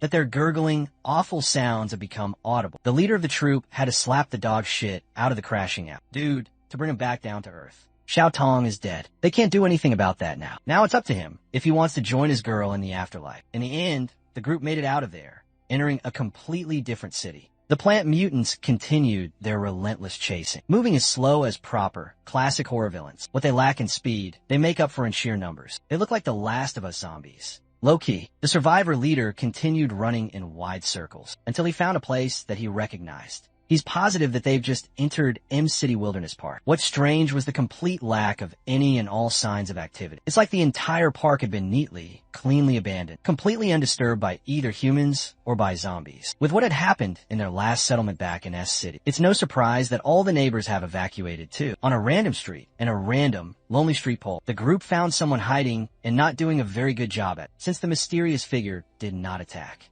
They assumed it was a human. So they politely asked where the nearest evacuation point was. Well, the guy they're asking for directions is the farthest thing from a human. It was Zhang Xingji, the tentacle monster. When he finally showed his tinted gray skin, his dark, soulless eyes, and his wriggling, disgusting tentacles, the survivors realized that they were complete, utter idiots. They had thought Xingji was like those mindless, vile plant mutants that had been haunting their very dreams. The bums continued yet another round of desperate running until they were certain that the terrifying beast was far away. They deliberated on the grim possibility that all the areas outside of the forest have also completely fallen. Then, the hunters that have now locked onto their scents have shown up once more. The gods must really hate these dudes. They're sprinting marathons left and right. This time, they're completely surrounded on all sides. Every single angle had been blocked by a coordinated, deadly encirclement. Hopeless, the survivors started to finally break down mentally. If they had just stayed back in the forest, they could have pulled through and lived for at least a few more months. Maybe Xiao Tong would still even be alive. As the plant mutants close in on their now doomed position, the boys are presented with an incredibly tough choice. It looks like their leader is choosing to take matters into his own two hands. Instead of being torn apart by these strange, alien creatures, he might as well just do it himself. Thankfully, there's no real need to do all of that. Shungji's tentacles zoomed across the city streets, handily deleting the heads of those frail, weak plant mutants. This is now his new territory, and he won't allow any foreign encroachment on this sacred park. Back in a mighty eastern fortress, Zhang Xiaoyong is emptily staring out at his growing kingdom under the pale, bright moonlight. His utopian mission has progressed quite well right now. His community score has grown to 62, and his store points are up to 231. At this particular point, he could be considered incredibly rich. When you have a lot of points to burn, checking the daily shop is a real treat. Right now, he could buy a level 2 armed deterrence box for just 20, a level 2 black tech box for a cool 50, or a level 3 superpower awakening supply box for 100. Xiaoyong is rarely ever truly surprised, but that very last choice had knocked his socks completely off. Without a moment's hesitation, he spent his points like a complete madman and cleaned out the entire shop. The armed deterrence contained a brand new armored G. The black tech gave him another powerful physical enhancement serum. Finally, the Superpower Awakening box contained a level 1 enslavement mark. The skill allows him to completely enslave one single life form. He doesn't see the immediate need to use it right now. Brother Sheng, Ji, and Li Cheng are still quite stable. After all of that spending, a new chance to earn points has presented itself. The mission Weed Control, Volume 1, has officially begun. He had thought the mission was just a literal gardening job, but things became much clearer when Brother Xingji relayed some crucial updates about that encroaching army of plant mutants. Later that very night, the people of the fortress gathered outside the main wall to cautiously look at the terrifying tentacle monster. Shengji had escorted the party he just saved all the way to the east to meet the mighty big boss. He's dragging a plant mutant corpse behind him for their examination. From the large crowd, Shengji's wife and his son ran up to him with glee. While he has no problem at all saying the word son, the word wife must have been completely wiped from his vocabulary. He just called her marry me. To this very day, Xiao Yang is the only one who has no trouble translating his strange, broken speech pattern. The long-awaited reunion of the family was both bizarre and very sweet. Tears were finally shed, and hugs were warmly shared. Xiao Yang immediately got down to some serious business and examined the shriveled, dead mutant corpse. Shengji tried to explain exactly what had happened, but he did not possess enough words to form a coherent story. So the leader of the survivor troop stepped in to fully elaborate. They had come from City S, and were forced to run away because of these mutated, hostile plant creatures. While City M is also very unsafe. It's in far better shape than the Hell's Cape of City S. On the way to the main fortress, the new group had passed by a lot of zombies roaming the vast area. Xiaoyang sent one of his men to go and retrieve his brand new armored jeep, parked 2 blocks away from the main base. Tonight, he wants to go and see the border between the 2 cities, using the new armored jeep and the survivors' expert guidance. They reached the designated place without a single hitch. It's only been a few short hours, but the strange vines have already grown a lot taller and are covering much more ground. To get a better understanding of the situation, Xiaoyang wants to venture deep into this new, dark jungle. The survivor bro just got out of that same hellish place, so it's understandable that he's against going back in there. Well, simply ignoring the problem is not an option. At this alarming rate, the nearby West Wind steel mill will get swallowed up. By then, their quality of life and their production will surely suffer. Before going on a deeper, more dangerous dive, perhaps it would be much wiser to do something else first. Xiaoyang thinks it would be much better if his people could gain even more strength to handle these kinds of crises on their own. Old Lee and his new, loyal steel mill crew will tag along too. For the next few days, everybody is going on a massive hunting spree. It's grinding time, baby. Speaking of the vast steel mill, there seems to be another troublesome, strong mutant lurking in the area, and it's eating other zombies. Thankfully, we won't have to see this ugly-ass mutant for very long. Xiaoyang is on some serious Assassin's Creed movement tonight. In one single clean slash, he dispatched the troublesome, zombie-eating mutant. With the big boy now out of the way, the rest of the hunting crew were freed, up to go completely ham with their powerful firearms. They did not spare any of their bullets, letting it rain down on the normal zombies aimlessly marching in the city. Under Xiaoyang's brilliant leadership, they would search for and retrieve the mutant cores from their kills. They repeated this same process over and over again, steadily increasing their valuable supplies. Unbeknownst to them, an overfed evolver had been going around the city, looking for some fresh, new human meat. Normal, common zombies cannot even pose a threat to this guy. He can kill normal walkers without even breaking a sweat, due to the steady, sharp decline of the human population. Mr. Revolver here has been resorting to roasting disgusting zombie meat. All he wants is just one bite of some untainted, pure human flesh. Fortunately for him,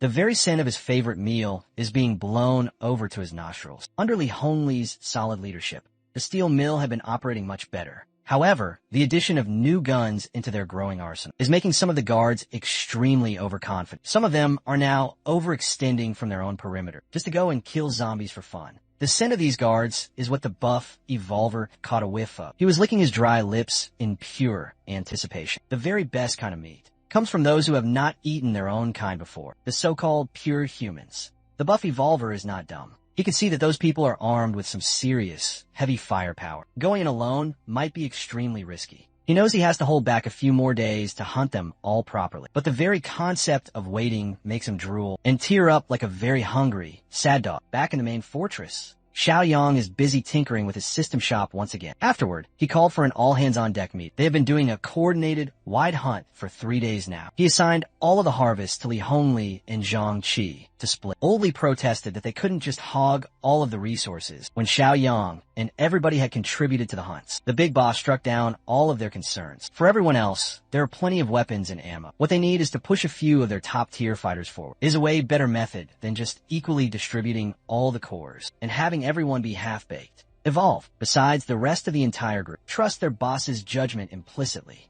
Xiaoyang had never once made a bad call before. As for Shan, the boss has something else planned for her. He invited her into an isolated room with just the 2 of them inside, with a slight hint of nervousness. She asked what was about to happen next. Outside that very same secluded room, little Shuai, Wanwan, Zhang Qi, and Brother Chong were all eavesdropping. All they could possibly hear was their boss telling the lady to just bear with the intense pain. After a few minutes of some very suspicious noises, the door suddenly swung open, exposing the nosy little bunch. Zhang Qi awkwardly gulped and commented on how fast their brother Xiaoyang had finished. They thought he was in there, clapping Shan's cheeks. For real.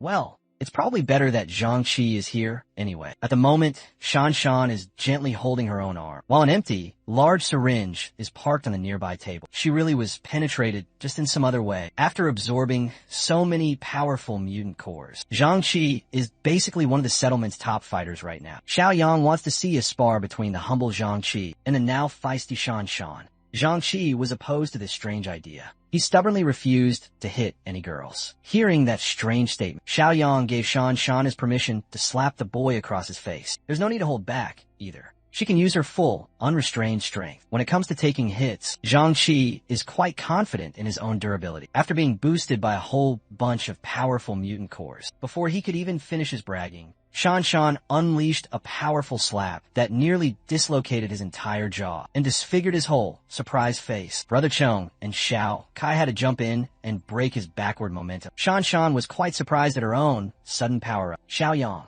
was kind enough to have injected her with a physical enhancement serum, bringing her up to the very same level just below Brother Chong's. Zhang Qi thought he was much higher up on the totem pole of power. Of course, Xiao Kai had to trash talk his buddy a little bit for being so moody. With every single preparation now settled, Xiaoyang assigned everyone their respective crucial roles for the upcoming dangerous woodland expedition, alongside his very best fighters. He selected the leader of the new troop to be their official guide. Mr. Leader here quickly turned down the dangerous assignment. He's already escaped from that hellish place just once. He had vowed to never, ever come back. Li Cheng goaded the man for trying to chicken out. But Mr. Leader is very reasonable. He doesn't have any comrades or family in the neighboring city. He would gladly stay back in the fortress to work as a lowly laborer, away from all the danger. So, the guy who had just lost his girl stepped up to the plate and volunteered to be their new guy. In the western suburbs, the buff evolvers are combing through the buildings for someone, day by day. His brain is functioning slower and slower. If he doesn't get some fresh human meat very soon, it will only get much, much worse. The banging on his head was interrupted by the sound of some banging in the far distance. He quickly ran and followed the strange, lustful sounds. Upon opening the metal door of an abandoned old building, he was greeted by the strange sight of two couples, going at it like some animals in heat. The buff evolver cleared his throat to catch their attention and to stop the penetration. The foursome immediately recognized him, but they were not very happy to see him again. The buff evolver assured them that he did not come to this place to steal anything. This time, in fact, he came over to share some important information. The women did not trust his strange words at all. Everybody here had already bitten the bullet and embraced being half-monsters. There is no real point in lying. The buff evolver swore that he was not lying. He had found a community of pure humans, saw that they were armed to the very teeth, and now he's asking for their help to go and hunt. The half-monsters crowded around him with their equally buff, strong bodies, evaluating his every single word and his every action. Words of the common thief this one time. If the lying bastard had lied, they could just consume him instead. Just like that, he was fully accepted into their strange, twisted group, with her assets hanging out. The fiery redhead half-monster welcomed the newest addition to their group with something incredibly tight and warm. The buff half-monster is not one to ever turn down such a generous offer. While something incredibly freaky was happening deep inside the dead city, Xiaoyang's elite group had officially crossed over the border. Their appointed guide for this perilous expedition is the broken-hearted Zhu Xingkai. Xiaoyang highly praised his immense bravery, and Xingkai asserted that he deeply wanted revenge on those vile plants, mutants that had mercilessly killed his girl. Furthermore, his very own parents are still trapped deep within that dark jungle. The wise boss will now take point. The noble Li Cheng will cover the rear. The mighty Brother Chong and Xingji will take the left and right flanks, and Xingkai will stay snug and safe in the very middle. Xiaoyang only dares to take on this incredibly risky mission to stop the encroaching jungle from spreading into his own territory. The potential rescues are just a secondary objective. Suddenly, a wet, slimy vine fell and dropped some sticky stuff on his face. Immediately, the traumatized Xingkai went on extremely high alert. He's seen that very same sticky substance before. He screamed at his boss to move away, but it was already far too late. The slimy vine had wrapped itself around Xiaoyang's neck like a hungry python. The giant, mutated Venus flytrap then showed itself. The exact same terrifying creature that had snapped Xiao Tong clean in half. No one has ever escaped from that monster's voracious mouth alive before. But that particular statistic won't stand for very long. Xiaoyang fearlessly grabbed onto the slimy vine, and he pulled hard. He yanked that disgusting thing so very hard that the creature's disgusting, vile innards came right out. Xingkai was completely aghast. He could barely even form a single word in his surprise. The bloody innards fell onto the ground, making a dull, wet thud in front of the big boss. It wriggled around like a disgusting, slimy bag of purple grapes. The Venus flytrap must have known what was good for it, and it immediately tried to make an escape. Xiaoyang could not be bothered to chase after it, so he delegated the important task to Shengji and his powerful tentacles. That mutated, loyal bastard did not disappoint him. His many tentacles extended and grabbed a hold of the hungry, escaping plant. After securing a very firm grip, he retracted his tentacles and dropped the pesky little target down, much to everybody's great surprise. The flytrap activated its last defense mechanism and released some green, noxious, poisonous fumes into the air. For some very strange reason, the fumes did not arouse any apprehension. In fact, it smelled kind of good. Xiaoyang was immediately alerted. Inhaling a smoke with a strangely alluring, sweet fragrance cannot possibly be a good thing. As he was about to warn everyone to cover up their noses, all of the sources of light around him seemed to completely vanish. Everyone else was now experiencing a strange variety of the same, bizarre,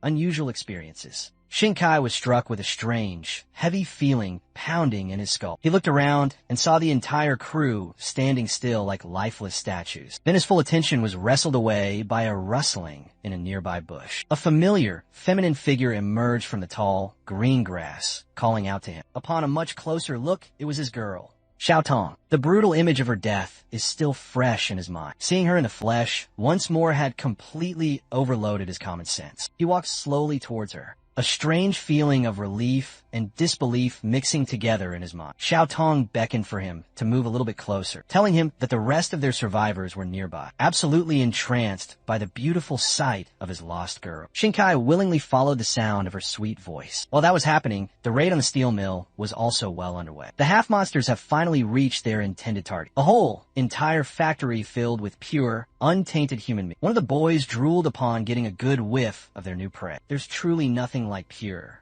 clean, untainted human meat to whet the appetite. The others tried desperately to get him to calm himself down, but his vision had already turned a deep crimson from his insatiable hunger before they could possibly restrain the dumbass. He darted forward, unable to resist his urges any longer. The dumbass charged in, ready to completely devour, without any kind of plan of action. The guards on duty immediately spotted him as soon as he got close, but these lowly scrubs could not possibly react in time before they could even raise up their rifles. One of their unfortunate comrades had already been completely devoured. When the sounds of gunshots exploded, Li Hongli was immediately alerted. The guards have never encountered a half-monster before. They could easily take care of mindless, shambling zombies, but this is way above their current pay grade. The powerful bullets of their AK-47s were completely useless. Every single clean hit was instantly nullified and then healed, paying no mind to the endless barrage of lead. The powerful hunter did what he did best. He could have completely wiped out the outer guard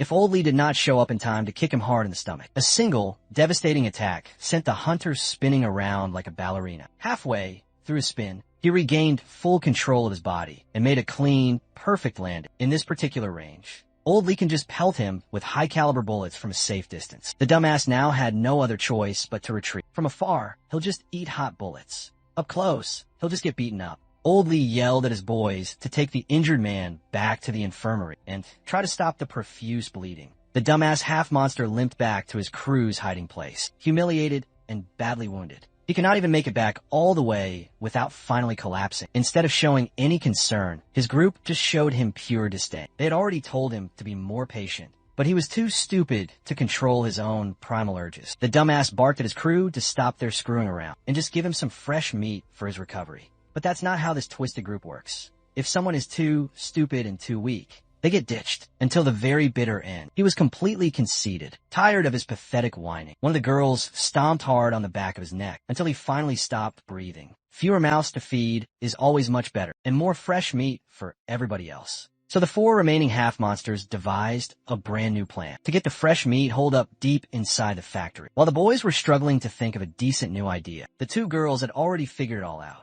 They might be monsters who crave human flesh, but they look completely human through and through. All they have to do is simply walk right through the front door. Back in the dark woods, Shinkai had hesitated for a bit when he felt an unnatural force pulling him towards the image of Xiaotong. The strange creature impersonating her is growing increasingly impatient, and its mask is now slipping. Before she could do anything to Shinkai, the shapeshifter was suddenly beheaded by a flying, deadly knife. For the second time in just a few days' time, the poor guy had to watch his beloved girl die a brutal death. The one who had thrown that lethal blade was Xiaoyang. Even he was momentarily mesmerized by the powerful illusion for a second, still reeling from the utter shock Shinkai directed his immense rage towards the big boss. Xiaoyang then forced the poor bastard to look at the bushes again. Slowly but surely, the bloody, dark deception finally dissipated, revealing the horrible truth. The girl of his dreams was nothing but a tangled bundle of crisscrossing vines. That plant is double-cheeked up, though I would not mind getting hypnotized by it at all. Afterward,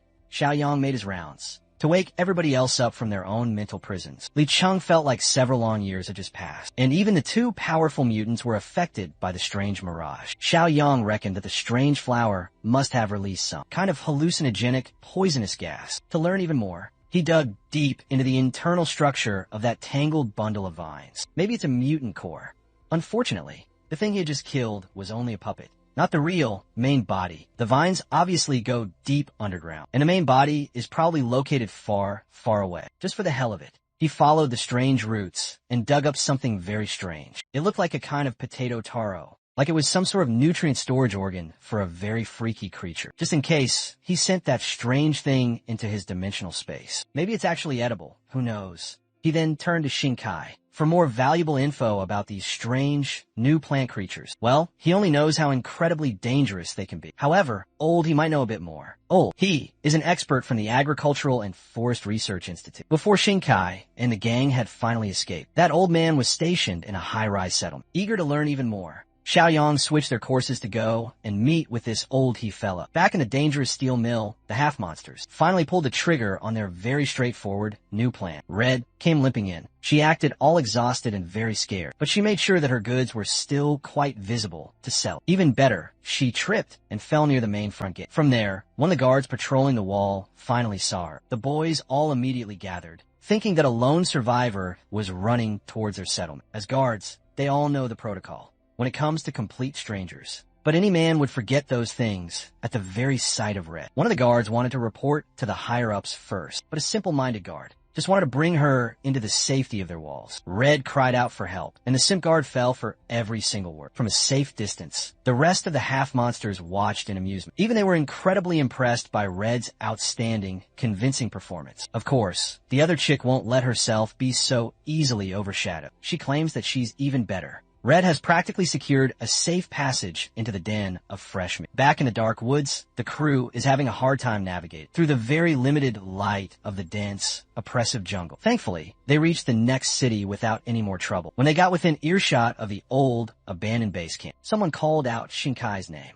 Peeking through a broken wall was his own Aunt Yang. Under any normal circumstances, he would have run straight into her welcoming arms. But he had almost died earlier because of that very same thing. He wiped his eyes, and Xiaoyang just laughed. He assured the dude that they were no longer under the strange effect of the hallucinogenic gas. On the other side, Aunt Yang's camp is also freaking out, thinking that whoever has come out of the woods is an enemy. Some wanted to grab Shinkai and bring him to relative safety, while the others weren't even sure if it was really him anymore. Aunt Yang seems to be on the fight first, ask questions later side of things. She led a few of her men to attack with their various crude weapons, hoping to catch the intruders by surprise. Shinkai could easily wipe all of these people off the face of the planet in one single sweep, but Xiaoyang urged everyone to please calm down. A couple of arrows flew in their general direction, and the big boss easily swatted them away with just his bare hands. With his powerful, commanding voice, he yelled at the opposing strangers to stand down, and it seemed to work. Shinkai jumped in the middle to convince his aunt that these people with him were not their enemies. Aunt Yang seemed to be convinced enough and ordered her boys to stop shooting their useless, pathetic shots. Shinkai then elaborated that Xiaoyang and the gangers are from outside this vast jungle. When she asked about the rest of the original party, Shinkai had to break the bad news that half of his friends were either killed or badly injured, including the poor Xiao Tong. When he asked to be let inside, the City-S people were naturally very ambivalent about that idea. The main reason for this was, of course, Brother Chong and Brother Xingji. The big boss chimed in to offer them some kind of assurances. He even asked his two mutants to say something, to try and ease all the tension. Brother Chong removed his mask and asserted that even if he's ugly, he's actually a very gentle soul. Xingji, on the other hand, just flexed his powerful muscles so that everyone could gawk at him. Xiaoyang was so embarrassed. He had thought the two would act a little more normally. After much deliberation, Yang finally permitted them all entry. Back in the steel mill, Sean and Akira drifted to the front gate to check on their own people in the west. She radioed old Lee to please open the gates. Before going inside, Her sharp senses had picked up something hostile lurking nearby. It was faint, and it came as fast as it had went. The half-monsters quickly retracted their immense bloodlust and continued hiding. Old Lee personally opened the door for Shan Shan. Once she was safely inside, the half-monsters could finally breathe. They had almost gotten themselves exposed. All three of them had sensed that the girl was an evolver, a pure, untainted evolver at that. They had never thought it would be possible. Regardless, all they could think about now was how good she would taste. Furthermore, eating an evolver would surely grant them all a huge, massive power boost. Shan Shan went straight to the infirmary to check on the victims who were attacked by that madman just earlier. Xiaoyang had put Shan Shan in charge of carrying the infection inhibitors, in case something just like this ever happened. Old Lee felt a bit hesitant. His men have been bitten for hours and are yet to exhibit any symptoms. It's highly likely that the guy who had attacked them was not a zombie. There are so many questions in the air, and Red asserts that she has the one and only answer. She alleged that in the western suburbs, mutated people have gathered together to hunt humans. Old Lee had never seen Red before, but it sounds like the woman knows what she's talking about. She cried and added that those mutants are worse than any zombies. They are intelligent, and they are hungry for fresh flesh. According to her, she barely escaped the grasp of one after coming across a stray bike. To Old Lee, it sounds like Red had led the damn problem right to his lawn. Red profusely apologized for having caused so much trouble, and the Sim guard immediately backed her right up by condemning Old Lee for trying to pass the blame. Lee cleared up that. He just wants to know everything he possibly can about the new enemy. So Red warned everyone to get ready for another new wave of attacks. Seeing as the poor woman doesn't even have any clothes on, Old Lee urged her to go and get some rest first. While the rest of the group petered out of the tense room, Shan Shan was the only one keeping a close, suspicious eye on that newcomer. She can't quite put her finger on it, but something about Red rubs her the completely wrong way. In the end, she attributed it to the paranoia and immense stress, given how heavy her responsibilities are these very days. Back in City S, the group had finally reached the tall high-rise, located in an area that was covered in a thick green smog. Xiaoyang then asked why the survivors did not use a much more convenient location, with much stronger structures available nearby.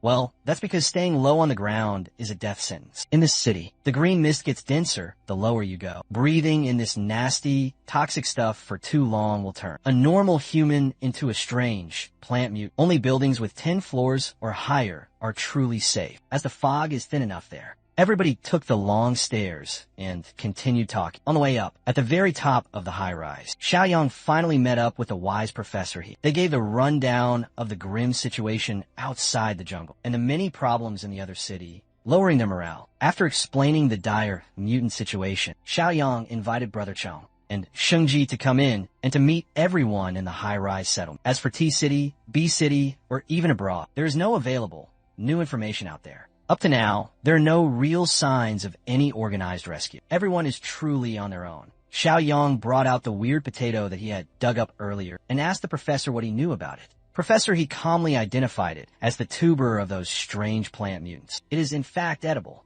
and the high-rise people have been living off of it for a while now. If not for the severe food shortage, they would not have dared to eat something that looked so very freaky. Nevertheless, good, edible survival food is an impactful discovery. Their important meeting was interrupted by an emergency, happening right outside the main building. Looking out the windows, one can see a ton of vile plant mutants gathering and completely surrounding the entire high-rise. They identified the enemies as something that is called flower carts. Hearing that term turned Professor, his expression very dark. Flower carts might just become the cause of death for everyone. In this whole building today, the professor raised his voice and demanded everyone's full attention. Women and kids must all climb up to the very top floor and lock themselves inside the sealed, safe rooms. Everyone who can fight must take up their arms. Professor, he would rather let a few people survive than let everyone just die. His people all listened to him. They're all willing to lay their very lives on the line for the settlement. Professor, he reckoned that Xiaoyang was still quite young, so he should join the others in hiding on the higher, safer floors. The big boss scoffed and assured the professor that he'd be just fine. In fact, he's a little curious about what kind of monster could scare everybody this badly.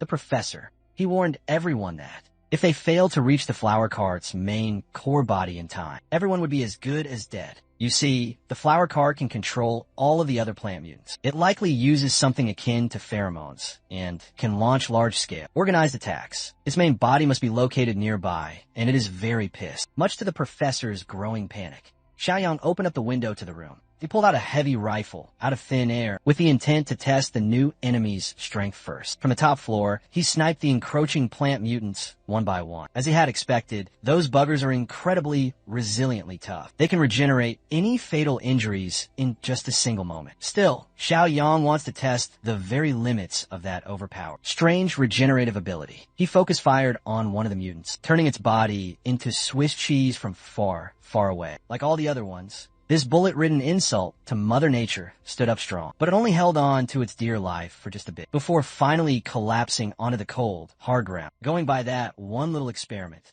it seems like killing one of those bastards requires 2 whole magazines. It's hardly a good trade, so it's no wonder that everyone's so scared. Nevertheless, Zhang Xiaoyong has a near-infinite supply of weapons and of ammo, stashed away in his own personal dimension. Pulling dozens of heavy crates out of thin air was shocking enough. But when a young man used his own bare hands to pry those nails, wooden crates open, the high-rise people were completely befuddled. The crates contained the one natural counter for these plants: fire and Molotov cocktails. Xiao Yang instructed the high-risers to use all of those crates, in case any of the mutants slipped through their cracks. Without any further elaborating, the young man jumped straight out of the window without any delay. His powerful mutant brothers swiftly followed right after suit. 3 insane, crazy bastards leaped off of the 16th floor, like they didn't even value their own lives. At least their landings were incredibly cool. Each one of them posed for maximum, epic orgasm as they stunned the ugly, approaching plant mutants. As soon as they had entered the melee range,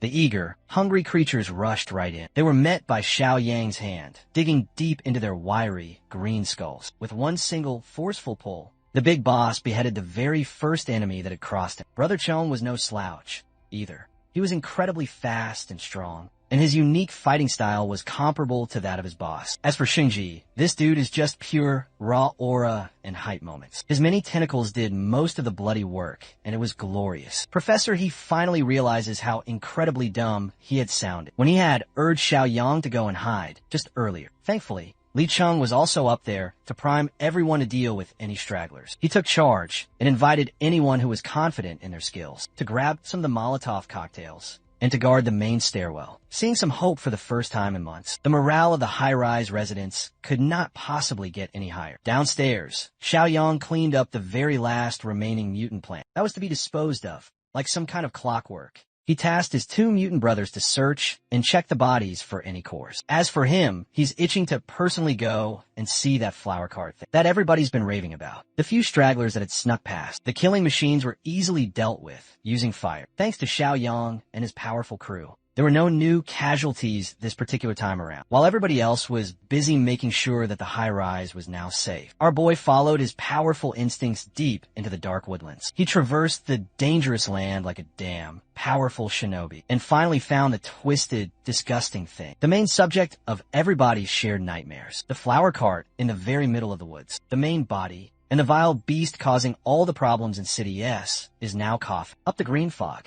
Suddenly, every single nerve in his body demanded that he jump out of danger. Xiao Yang followed his powerful instinct and avoided a one-hit kill. Such a powerful force. It might just be equivalent to Zhang Shengji's own powerful tentacles. Still, our big boss here has gotten pretty good at fighting tentacle types over the past few weeks. All he really has to do is to outclass the thing in a contest of pure, sheer power. Feeling threatened, the flower cart spewed a thick, noxious cloud of spores. Unfortunately for the poor, pathetic beast, Xiaoyang never falls for the same exact trick twice. Before the toxic spores had reached him, he drew in a deep, long breath and held it tightly in his lungs. While the entire field is filled with those nasty, poisonous green clouds, the flower cart starts wriggling around like a strange giant bug. It dropped its balls and its feet and emerged from underneath them. The flower cart is trying to flee. With its plethora of disgusting, strange limbs, that pitiful, pathetic attempt at escaping won't work against Zhang Xiaoyan. He moved his fingers to draw a strange sigil and to summon the slave mark. His new, dark power swirled around the mutated, fleeing beast. A few moments later, the people in the survivor building were alerted by the arrival of the flower cart's true whole body. The professor, he was beside himself.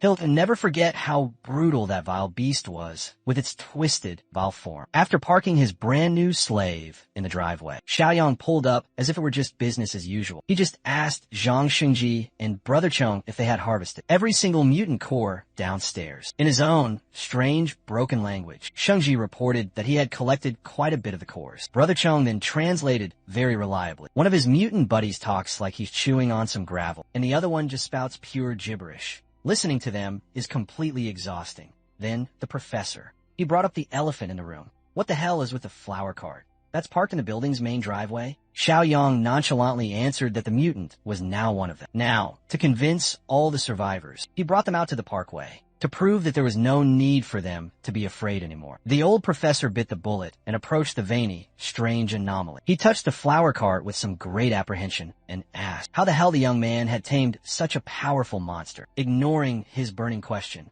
Xiaoyang asked what the professor's professional opinion about the plant was. As a seasoned, experienced botanist, the old man reckoned that, although it's mutated to an unrecognizable, strange degree, it should still retain all of its botanical instincts and its traits. Just like in the vast animal kingdom, the competition among plants can be just as brutal. Instead of for prey, the fight for precious sunlight is a constant theme in their own world. For example, trees were forced to evolve and to grow taller to capture more precious sunlight, while the lower growing plants all adapted in their own unique ways. That's why, in the denser forests, the thicker the canopy, the sparser the grass. His professional guess is that the flower cart had evolved its aggression because it had lost the early advantage during its mutation.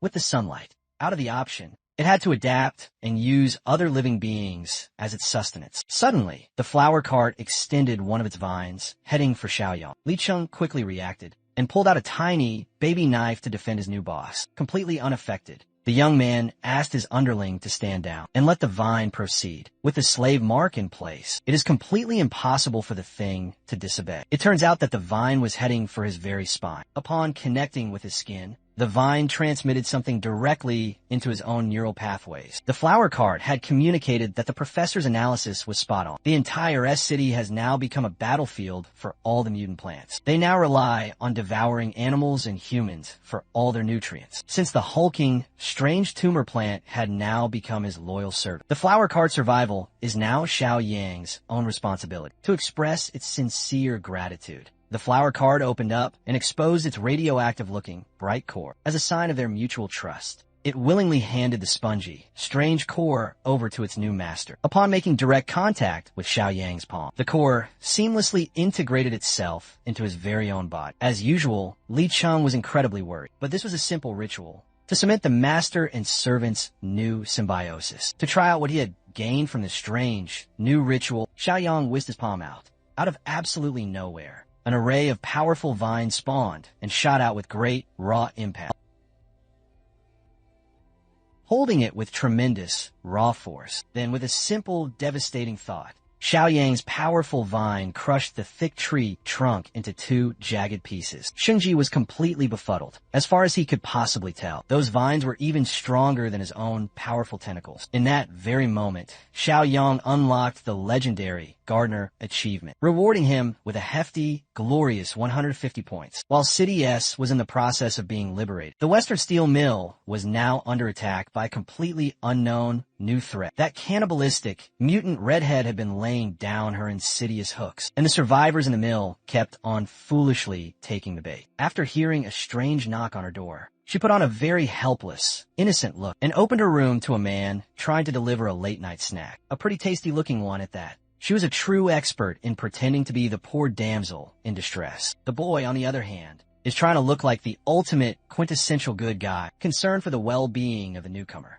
Red provocatively grabbed him closer and extended her sincere, heartfelt thanks, taking that as his go-ahead signal. The horny dog pounced at the helpless woman like a thirsty, rabid gooner. She quickly pulled back, retreating inside her room, feigning being startled. To his credit, though, the horned dog apologized for interpreting her signal so wrongly. Well, that wasn't the case, really. Red just wanted to take this thing of theirs outside of the factory on account of the incredibly thin walls of her room. Of course, the poor, dumb dude followed her. It was a hook, line, and sinker kind of deal. Outside the steel mill's walls, the two of them played hide the sausage as loud as they possibly could. When he had finally finished, his soul was completely and utterly drained. He was absolutely smitten by Red's stunning beauty and her amazing technique. They've already exchanged multiple kinds of their own bodily fluids, and he had never even bothered to ask for her actual name. Suddenly, the romantic mood dissipated when he noticed something strange nearby. The horn dog saw a torn sleeve of his own buddy's jacket, sticking out a filthy, disgusting plastic drum. When he opened up the lid, he was greeted by the gory sight of bloody innards and an unrecognizable, thick blood soup. At that very moment, Red pounced upon her unsuspecting prey, wrapping her sharp claws around his neck. At least, the poor dude had his balls completely emptied before getting cannibalized. Outside of the main steel mill, Red's dangerous group was still hanging around and hiding themselves. Musclehead got caught napping, and he was whacked hard behind the head. He was assigned to keep a careful watch, and Baldy doesn't tolerate any dozing off while on the job. This was extremely, critically important. They need to be ready for when Red finally gives them the signal to launch their surprise attack. While the boys were busy arguing, Blondie starts to feel very antsy because of Red's distinct lack of a signal. It is starting to feel like Red is hogging all of the fresh, untainted meat in that mill, all for herself. So the three of them decided to check around the entire factory to see any traces of that selfish, greedy bitch. With their superior, keen sense of smell, they were guided towards her recent leftovers. They found the drums of discarded blood and guts. Now, they're sure that Red had decided to go completely solo. Blondie assured the boys that there was a simple solution for this. If Red can easily charm her way in, so can she, already betrayed once tonight. Baldy was naturally opposed to this very idea. They already have one meat hog in there. Sending in another one would be extremely stupid. Musclehead had to step in to try and pull Baldy away from Blondie. She is not entirely wrong, you know? She's their very best and only shot at getting in there right now. Baldy can see that now, too. He agreed to finally send Blondie in, but he warned her that if she copies Red, he will personally storm in and kill the traitorous bitches, even if he himself dies in the process. So, after a little more careful deliberation, they went with the very same plan that had succeeded earlier. Blondie put on her best, most helpless act and knocked at the main gates. At first, the guard stationed to the front gate were up in arms, with their pistols drawn and close to tears. Blondie gave them the whole spiel about how she was being chased by zombies and had barely escaped with her very life. Upon seeing her own valuable assets, the horny guards praised their incredible luck for getting another hot bat after just rescuing one not that long ago. Some would even argue that Blondie has an even better figure. Before Blondie was let in without the required proper examination, Red stormed out of the mill to warn the boys to not trust this new witch. She asserted that Blondie was the real mutant, disguised as a human, that had tried to eat her just before. Red irately yelled at the boys to shoot the vile, flesh-eating bitch. Trusting the newcomer's frantic words, they emptied their magazines on the poor lady, chasing her out of the main gate. Blondie felt the hot bullets going straight through her flesh and body, leaving lethal wounds that were riddled with many holes. She tripped and accidentally exposed what was underneath her short little dress. The guards ran back inside to get some gasoline to burn her body. That gave Blondie enough time to recover a little and to escape. These guards were so incredibly incompetent. There were 3 of them, and they didn't even leave one behind to guard the body. While they reported the strange incident to brother Lee and sister Sean, Blondie had already limped her way back to her very own group. After spending all of her energy just to retreat, she slumped down at their feet, knowing that she's now damaged goods. Blondie begged them all to be spared. She even swore to do whatever they say from now on. Baldy did not even budge at her desperate, pathetic pleas. They're all the same kind, and they know what being compromised truly means. He grabbed a big, heavy boulder with one single hand and lifted that heavy thing high above his head. Well, they can always come up with a new plan to secure all the food in the settlement. Before he could crush her head with a massive boulder, Baldy's own blood was spilled first. Musclehead intervened and slit the bastard's throat from behind. His bald-ass head hit the floor, and his headless body soon followed. Thereafter, Musclehead licked his sharp blade clean, savoring all of the blood. Blondie thanked him profusely, and he promised to give her Baldy's arm and his leg to heal just enough. As for the rest of their buddy's fresh meat, Musclehead will personally feast. Blondie could tell that Musclehead had acted with pure greed in his mind. If she was the one who had died tonight, Musclehead would get nothing but mere scrap meat. With this ambush, he gets the upper hand and the lion's share. Back inside of the steel mill, the leaders are finally taking note of the increasing number of their missing members. Li Hongli is stressed. What kind of leader would he be if these missing cases kept on happening right under his very nose? Having had enough of this mysterious, ongoing problem, Shan decided to finally make her own move. She surveyed the outskirts of the large steel mill, hoping to see any sort of clue. It did not take her very long to find the bloody drums of horror and of slaughter. She brought some more armed men over, and they confirmed that their boy's torn, bloody jacket was mixed in with the viscera. They even saw the horn dog's shoe floating around in there. Red felt as though the very walls were starting to close in on her. That Baldy and his gang must have dug up her disgusting leftovers and had left them out in the open. Shan doesn't see any real signs of a struggle inside or around the settlement. It had been a pretty quiet night, too. So she turned to the newcomer, and she asked what this all meant. Knowing that she's now fucked, Red's whole entire body shivered. She can't exactly use her usual seductive moves on Shan. Without any kind of hesitation, Sister Shan drew her sharp blade and tossed it towards Red's vital points. The cannibalistic newcomer felt her entire life flashing before her very eyes through the cold, sharp tip of the blade. Before the dagger could be stabbed deep into her ample chest, Red collected herself and dashed out of the way with her inhuman, unnatural speed. The knife sped past her and decimated some poor, innocent trees. Shan was the only one who had suspected Red when she had first arrived, and now they have their final confirmation.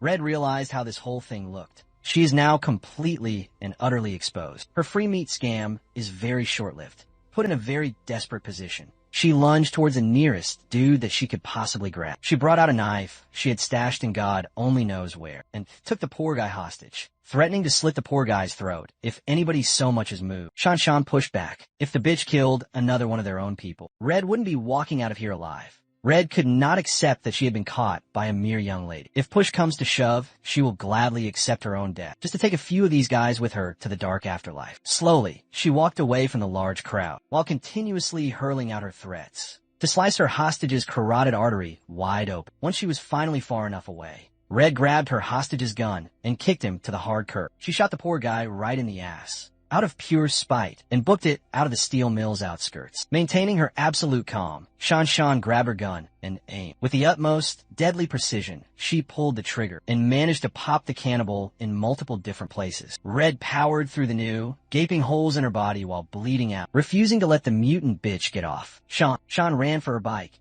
to give chase. Li Hongli stepped in to strongly discourage her from doing so. They don't know if Red has a group that is waiting for her. Just to be safe, they have to completely lock down the settlement. Uncle Li made a lot of sense. Shan efficiently ordered their boys to heighten the screening of any and all new survivors. Newcomers will all be quarantined in the safe house for now. She'll now head back to the main fortress to get them all up to date about this new, looming threat. In all honesty, Li Hongli was quite impressed by the young woman's incredible capability and her decisiveness in handling such a tricky, difficult situation. Back in the dark woods of S City, normal, mutated plant undead are still roaming around very freely, but not for very long. To get some practice with his new, powerful ability, Zhang Xiaoyong and Shengji led the whole entire pack, while clearing any obstacles with their vines and their tentacles. For these two overpowered mutants, clearing out the entire area was as simple as breathing. This process freed up Brother Zhang and Li Qing to retrieve the cores and to burn down their bodies. They made quite a big, roaring bonfire using the undead bodies as their firewood.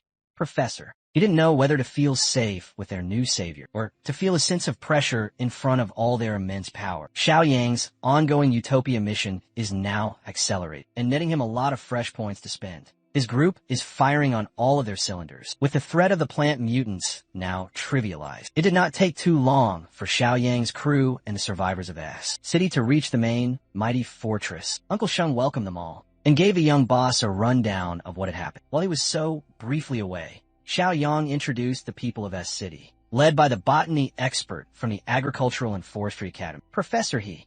For now, the S City people will stay in the main fortress temporarily. After all the preparations are in place, they will be moved to the edge of the city's jungle. In there, they will establish a brand new third settlement. At that very moment, Shan pulled up on her bike with great urgency. She reported everything that had happened in the Western Steel Mill and proposed the same heightened security for the main, mighty fortress. The rigorous, new screening process won't apply to Professor He's new people. The boss had already vouched for all of them. After receiving the news that they had lost a few people in the steel mill, Xiaoyang wasn't the least bit alarmed. He took it as good news. Instead, the more threats that loom over his grand utopia, the more mission rewards that he can possibly reap.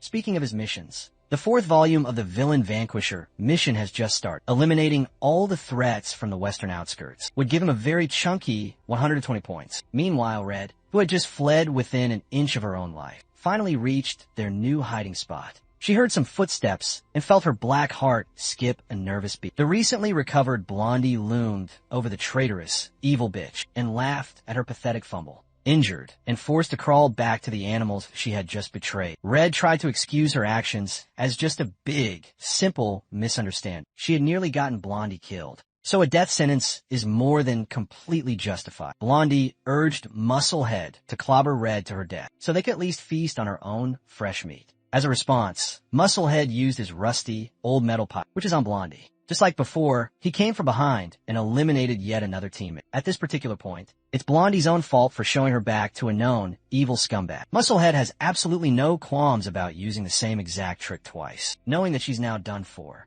Blondie warned Red not to ever trust this guy. He's just doing all of this to stay in the most advantageous position and would betray anyone without a single moment of hesitation. At this very point, Red doesn't really mind, as long as it's not her who is getting wet. As one last, final try to convince Musclehead to keep her alive, she tried to remind him of Red's earlier betrayal. For cannibalistic, mutants like them, mere words don't hold any real value anymore. Since that didn't work, Blondie tried to offer Musclehead her very own body. Unfortunately for her, Musclehead prefers the redheads over the blondes. Using his own bare hands, he finished Blondie completely off. What followed was his usual disgusting scheme. He offered Red an arm and a leg to help her recover, while he himself feasted on the rest of Blondie's fresh meat. Back in the main, mighty fortress, the higher-ups are discussing what to do about the cannibals, prowling in the far west. Li Chung himself was an unaware cannibal not that long ago, but based on Shan Shan's recent report, these new mutants are so much worse. These people have been completely stripped of all of their human restraints. They're all extremely selfish, short-sighted, angry, and indulgent, gluttonous, bloodthirsty, and completely addicted to human meat. Xiaoyang made a mental note of dealing with this bunch of freaks in the West, but he's got more urgent matters to take care of right now. Li Chung will return to the steel mill as some added support, and to straighten their new security out. In the blink of an eye, 2 more months passed by without any major incidents occurring. Somewhere in the dark woods, a new group of survivors are contemplating their relocation. If they stay in their current pathetic hideout, they'll all surely die. So they pack their remaining food and essentials and brave the dark woods. They chose to venture out in the dark, since the plant creatures are much more active during the day. Unfortunately for them, the time of their departure didn't even matter. They were still spotted by a whole battalion of mutant plants. At the initial first contact, a lot of them were captured and then consumed right off the bat. The remaining group tried their very hardest to run for their very lives, but ended up trapped in a deadly, inescapable encirclement. There was only one path left, but there were some spooky, strange noises coming from that one path. They'd be dead either way, so they might as well risk going down a possibly very dangerous route. After a few more miles of pure running, the survivors were completely and utterly, totally winded, interrupting their frantic run. A massive, ancient tree came careening down towards their very position. The group ran to take some cover, scared of what kind of creature could knock a whole entire tree over. When a thick dust had settled, they saw a new group of people chopping down the trees using chainsaws. One of the survivors recognized Zhu Xingkai from among the loggers. Xingkai was taken aback by seeing such a familiar face, a dude named Liang. He gave his buddy the full rundown of how they had settled down in M City. Then, the sound of plant mutant footsteps getting even closer interrupted their happy reunion. Seeing Liang freaking out, Xingkai just laughed. There's no need to get so worked out about a bunch of plant freaks. At this very point, casually, Xingkai pulled out a radio and reported a creature encounter in his own squad's current area. After relaying the urgent message, he invited Liang and his boys to join them and to step out of the way. A few moments later, the anti-plant squad pulled up with their full gear. They were equipped with flamethrowers. Liang and his boys were absolutely, completely floored. The firing squad took up their position and fired up the grills to cook some of the mindless undead. With their powerful flamethrowers, They burned the bastards, making the mutants growl and scream out in pain. Li Cheng, Brother Cheng, and Shengji also stopped on over. At this point, they barely need to lift a single finger to deal with minor, little inconveniences like this. Liang could not believe that there was a human force out there that had gathered such incredibly terrifying strength. Well, it's all thanks to their chief, Xiaoyang. Liang saw the mutated duo with Li Qing and almost shat his very pants. Xinkai and the others have long since gotten used to working with the powerful two, dismissing Liang's initial worries. Xinkai invited his buddy to be a part of their new settlement and to meet their legendary chief. The third settlement that they had established on the edge of the jungle had progressed incredibly smoothly. They had even successfully built a whole entire farm. Liang could not possibly believe his very own eyes. While they were all living in constant fear, someone else had figured out how to farm in a jungle full of plant monsters. It's not normal farming either. They were growing strange, mutated crops. Seeing the mutated potato in his own hand, Liang rightfully freaked out and threw it far away. Xinkai then explained that the crops are practically the same as the walking and munching plant creatures by their nature, but they had modified it into a high-yield and easy-to-harvest food crop, just like everything else. This is all thanks to their chief, Xiaoyang, for this amazing project professor. He had spearheaded the farming process of the mutated crops as an edible and fruitful new source of precious food. Thanks to Xiaoyang's unique connection with the flower cart, modifying the properties of the mutated crops is now super easy. In fact, they're already close to the harvest season. The land reclamation is going along smoothly. The old professor oversees the whole expansion, and Li Cheng takes care of their entire security. Now that the third settlement is in a very stable state, it's about time to go and deal with those cannibal bastards. In the western outskirts, in M-City's dark borders, two people walk along leisurely, as if they own the entire place. Of course, it was Zhang Xiaoyong and his brother Cheng. The muzzled mutant warned his chief that someone was now tailing them. Xiaoyong could sense that they were being hounded by a new group, on par with Zhang Qi's own team. Back in the fortress, the duo's plan of action is quite straightforward. Get Brother Cheng fed. As he had expected, Red and Musclehead were the very ones trying to hunt them, eager to jump for the perfect chance to finally feast. Before she could even jump into action, Musclehead stopped the impulsive lady from attacking them so carelessly. From their position, he could see that they were a tad bit too late. Some other group had already claimed their valuable prey. A large group of vile, cannibal mutants, filled with bulky, strange men and curvaceous women, wearing very impractical outfits, had crowded Xiaoyang and his brother Cheng. They were practically salivating at the glorious sight of such a top-quality, new catch. Poor, stupid cannibals, man. This rabbit group had never seen a pure evolver like Xiaoyang ever before. If they can just get a taste of his fresh meat, who knows the extent of the upgrade they can possibly get? Because of Brother Cheng, they assumed that the young man had the unique ability to control zombies. Maybe they can absorb that ability upon consumption, too. They would be completely unstoppable if that's the case. Meanwhile, Red couldn't help but click her tongue and give way to the much bigger squad. Musclehead, on the other hand,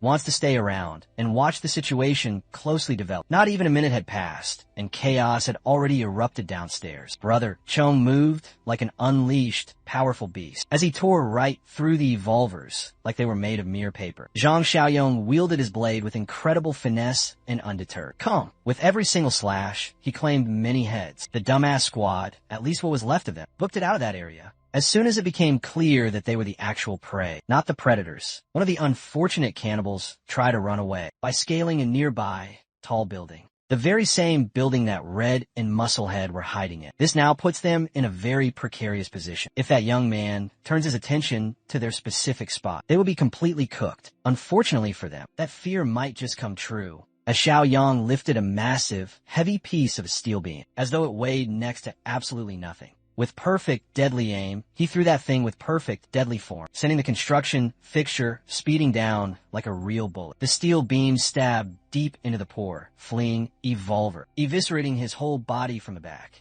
No one could take Xiaoyang's pipe and survive. Red and Musclehead were mere inches away from becoming collateral damage, as they were painted by the evolver's fresh blood and guts. Putting his sharp blade away, Xiaoyang rejoiced at the sudden, great windfall. Since these cannibals were all decently strong, they must have fully formed variant cores up in the build. Red and Musclehead did not dare to move or to even breathe until the Omega-level threat downstairs was finally gone. After confirming that the young man and the muzzled zombie had finally left, they surveyed the bloody aftermath and found that only 3 of the corpses had been eaten They had hit the absolute jackpot by waiting and hiding. They can now feast on the rest of these high-quality corpses. While continuing their patrol along the western, desolate outskirts, Xiaoyang criticized Brother Chong for wasting so much meat and for having such a small, pathetic appetite. Suddenly, he sensed some strange movements inside one of the many abandoned structures, turning his attention to its exact direction. The young man summoned his deadly blade once more. Knowing that he's already been spotted, some random guy popped out of the dark with a large crossbow in his hand, warning them not to get any closer. In a single quick glance, Xiaoyang could tell that this was just a normal, scared dude, some unevolved, normal civilian. Even though Four Eyes is threatening to shoot, anyone can clearly see how terrified he is to even pull the trigger. So Xiaoyang went with a gentler approach and tried talking to him first. Freaked out by every little tiny movement, Four Eyes anxiously raised up his weapon and sent one of his arrow bolts with a nervous flick of a finger. At this particular point, normal weapons like these can't even threaten the chief. Xiaoyang grabbed that puny little thing out of the air with very casual ease, seeing his one and only weapon turned obsolete so very easily, had demoralized Four Eyes very severely. In the blink of an eye, the young man he had intended to shoot had closed the dozens of meters of distance between them with a single blinding step to prevent any more fuckery from happening. Xiaoyang snatched the weapon out of the terrified civilian's hands. Ignoring the Four Eyes, he coolly yelled for the other people inside the building to come on out, assuring them that he was not, in fact, a cannibal. Just as he had expected, there were about a dozen more civilians bunking in this abandoned structure, and all of them were scared for their very lives. At this late stage of the apocalypse, Xiaoyang finds it admirable that a few people have managed to survive without resorting to the act of cannibalism. For now, he chose to tag along as they traverse the night for a better, safer spot. Four Eyes share that they are heading for a large steel mill in the southern suburbs, a place called Surephone. They had picked up a strange radio broadcast message about some sort of settlement, taking in new survivors over there. At least, that was their initial plan. They eventually had gathered that regular, normal people could not possibly survive against all the cannibals roaming the dark suburbs. In their travels, the group had caught wind of a word about a human settlement in the northern outskirts that is actively hunting down all the bloodthirsty cannibals. They have it on good, solid authority that the place actually exists. Word in the streets is that the leader of this settlement is strong, enough to fight 5 or 6 of the cannibals by himself without even breaking a sweat. Still, the western outskirts alone have at least 1,000 of the cannibals roaming around. One guy can't possibly protect everyone. Four Eyes believes that cannibalistic evolvers rarely form any groups, and they prefer to hunt all alone. Some of the other people in his group argue that he's mistaken. In that regard, though, Four Eyes firmly believes that if cannibals had cooperated on a large scale, all of them would have died from their own infighting by now. The dissenter in the group just wants to stick to their original plan of heading for the Ziefing steel mill in the hopes of reuniting with his lost brother, even when the chances of that brother surviving are close to zero. Those Ziefing people might even be cannibals themselves. Four Eyes was partially right in his overall assessment. The previous leaders of the steel mill were absolute, total bloodhounds, but the new chief was standing right in front of them. Xiaoyang casually explained how he had killed the evolvers that had used to run that entire place, and had changed the whole bloody system. As for the main dissenter, he tearfully communed that his own brother's name is Li Chung, a former deputy officer in the southern suburbs, the very same Li Chung that's been folded into the chief's inner circle.